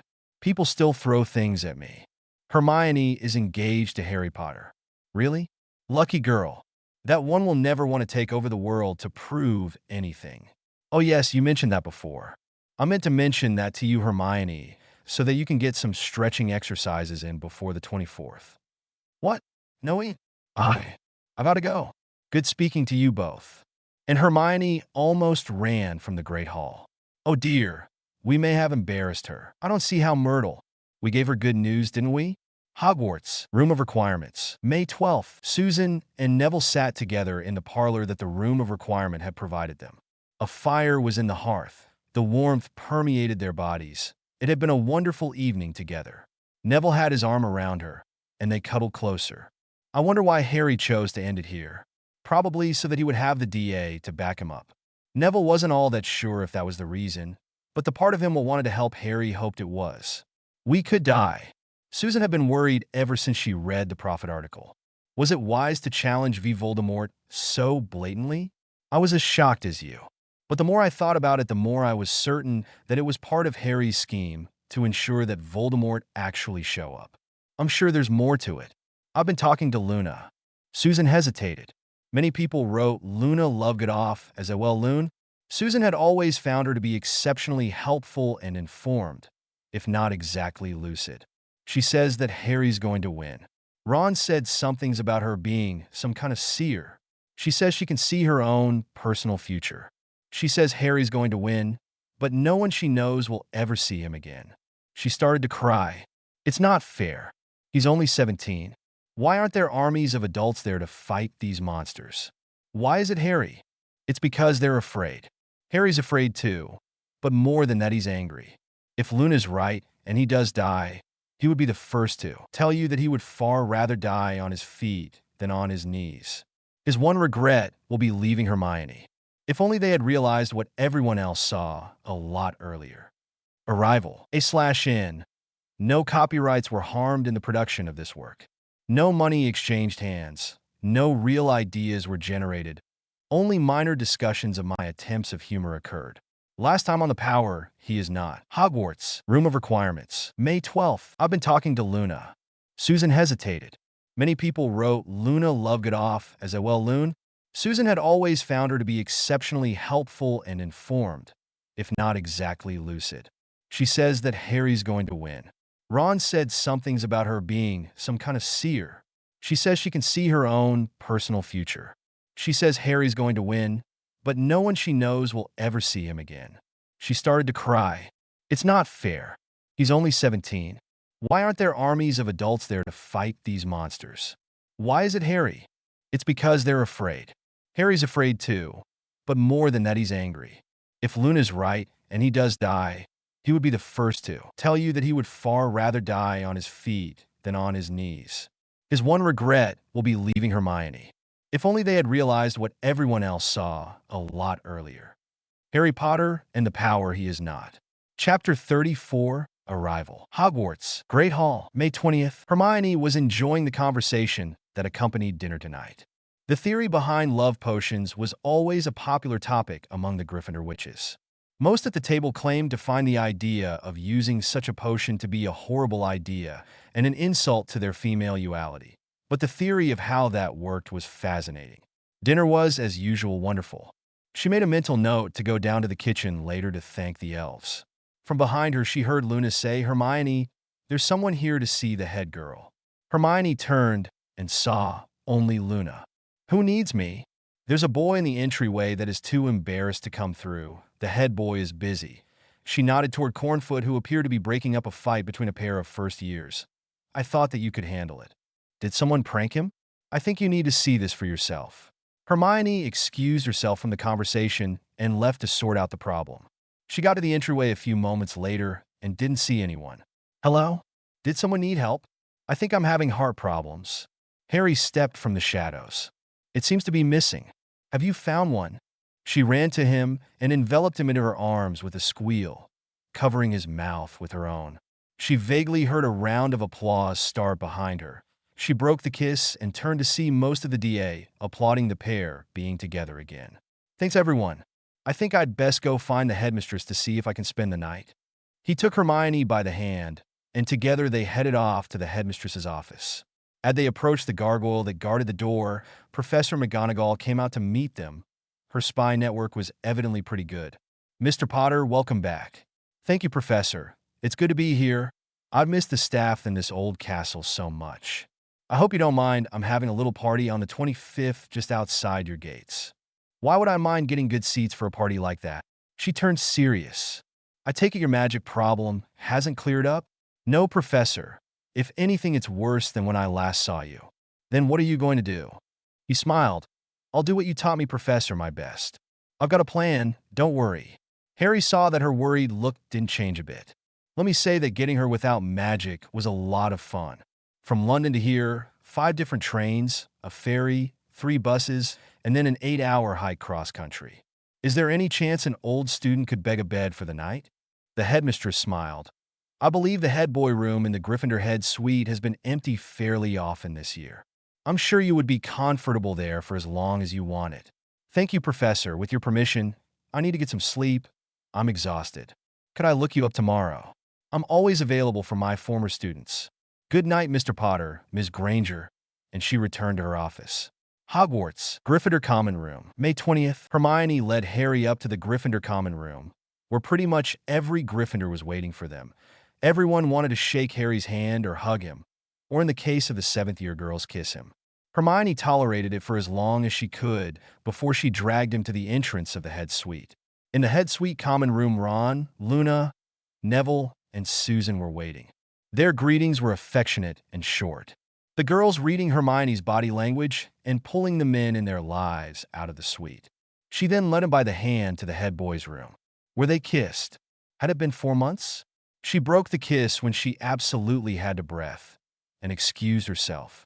Hermione went to her own room, brushed her teeth, and undressed. She then pulled on a night shirt and returned to his room. He wasn't there, but she could hear the shower running. She got into the bed and waited. Harry came into the room, still toweling himself dry, startled to see her there. Get your ass into this bed, Potter, she growled. Hogwarts, Gryffindor Common Room, May 20th, Lavender. And Pavarti had invited Padma, Susan, and Hannah to the common room to discuss the lucky which that Hermione Granger most certainly was. I don't know what he's been doing, but Merlin, what a body. Lavender said, playing with her Harry doll. Hermione said he was learning non-magical combat Padma offered, pulling her Harry out of her book bag. It seems Luna was right, his bum is tasty. Who are you, and what have you done with my sister? Pavarti laughed. Since when are you thinking such thoughts? I've always had them, Pav. I just don't act on them. Padma sniffed. Though I must admit, if anything were to happen to Hermione, I'd be willing to console him. If Luna is to be believed, it's Hermione that's going to need consoling, said Susan gloomily. Ron is saying that she's some kind of seer, and she doesn't see Harry after the 25th. I don't know if I believe all that seer stuff. Offered Hannah, who was teasing Susan with her Harry doll. Most of the predictions seem awfully vague. Harry has literally walked into hell more times than he's played Quidditch. He's still here. My money's on Harry kicking you-know-whos, but I think you're all missing the most important of Luna's predictions. Lavender interjected. The battle is supposed to ruin my hairdo. The com/n. No copyrights were harmed in the production of this work. No money exchanged hands. No real ideas were generated. Only minor discussions of my attempts of humor occurred. Last time on the Power, he is not. Hogwarts, Gryffindor Common Room, May 20th, Lavender. And Pavarti had invited Padma, Susan, and Hannah to the common room to discuss the lucky which that Hermione Granger most certainly was. I don't know what he's been doing, but Merlin, what a body. Lavender said, playing with her hairy doll. Hermione said he was learning non-magical combat. Padma offered, pulling her Harry out of her book bag. It seems Luna was right, his bum is tasty. Who are you, and what have you done with my sister? Pavarti laughed. Since when are you thinking such thoughts? I've always had them, Pav. I just don't act on them. Padma sniffed. Though I must admit, if anything were to happen to Hermione, I'd be willing to console him. If Luna is to be believed, it's Hermione that's going to need consoling, said Susan gloomily. Ron is saying that she's some kind of seer, and she doesn't see Harry after the 25th. I don't know if I believe all that seer stuff. Offered Hannah, who was teasing Susan with her Harry doll. Most of the predictions seem awfully vague. Harry has literally walked into hell more times than he's played Quidditch. He's still here. My money's on Harry kicking you-know-who's, but I think you're all missing the most important of Luna's predictions. Lavender interjected. The battle is supposed to ruin my hairdo. Harry Potter and the power he is not. Chapter 35. The Calm. Hogwarts. Gryffindor Head's Sweet Head Boys' Bedchamber. May 21 th. Hermione woke slowly, luxuriating in the warmth of the bed and the happy realization of who was spooning in behind her. His deep, rhythmic breathing told her he was still sleeping. A tiny spike of disappointment clouded her morning. They had yet to consummate their relationship, despite her willingness to do so, despite her hints to him, despite her asking him to make love to her. Once again, his damned nobility had kept them both from doing what they so wanted to do. Their night had not been chaste. No, far from it. They had explored each other's bodies at length with fingers, lips, and tongues. Hermione had been preparing for several years, and via books considered herself well-versed in the male anatomy. From photos, anyway. Her research had led her to clinical textbook studies of human uality as well as pornography, both Muggle and Wizard. She had considered herself well-versed on the subject. In theory, perhaps, last night had demonstrated to her that the practical was a far different thing, even when compared with her self-explorations. When she had taken him in her hand, she had no way of evaluating the relative size of him. Perhaps Luna and Myrtle were joking with her. He had discovered her S. She had discovered how much she enjoyed the attention he paid them. When he brought her to orgasm with his hands, for the first time she could remember, she lost all cognitive thought, a single phrase running through her mind as her body found its release. Better than the ring, better than the ring, better than the ring, better than the ring. After recovering, she had returned the favor, amazed by how messy the male version was, yet exciting at the same time. Together they had left the bed for the bath and cleaned each other, always maintaining contact. They then returned to the bed and cuddled in gentle conversation until sleep claimed them both. As much as she wished otherwise, she needed to get up. She had class and needed breakfast so that she would be able to concentrate. Sliding out of the bed as quietly as she could, she tried searching for her nightshirt. It was nowhere to be found. Harry had pulled it over her head last night, and that was the last she had seen of it. Where was it now? Giving up on the search, she did the only thing she could. She padded to the door of his bedchamber naked, opening the door slowly and peeking out, vowing to herself that if Ron or Neville were there waiting for her as they sometimes were, she would hex them into greasy puddles. They were not. In her own chamber she showered and dressed, then after checking that Harry was still sleeping, left for breakfast and the day's classes. Hogwarts Quidditch Pitch, May 24th th.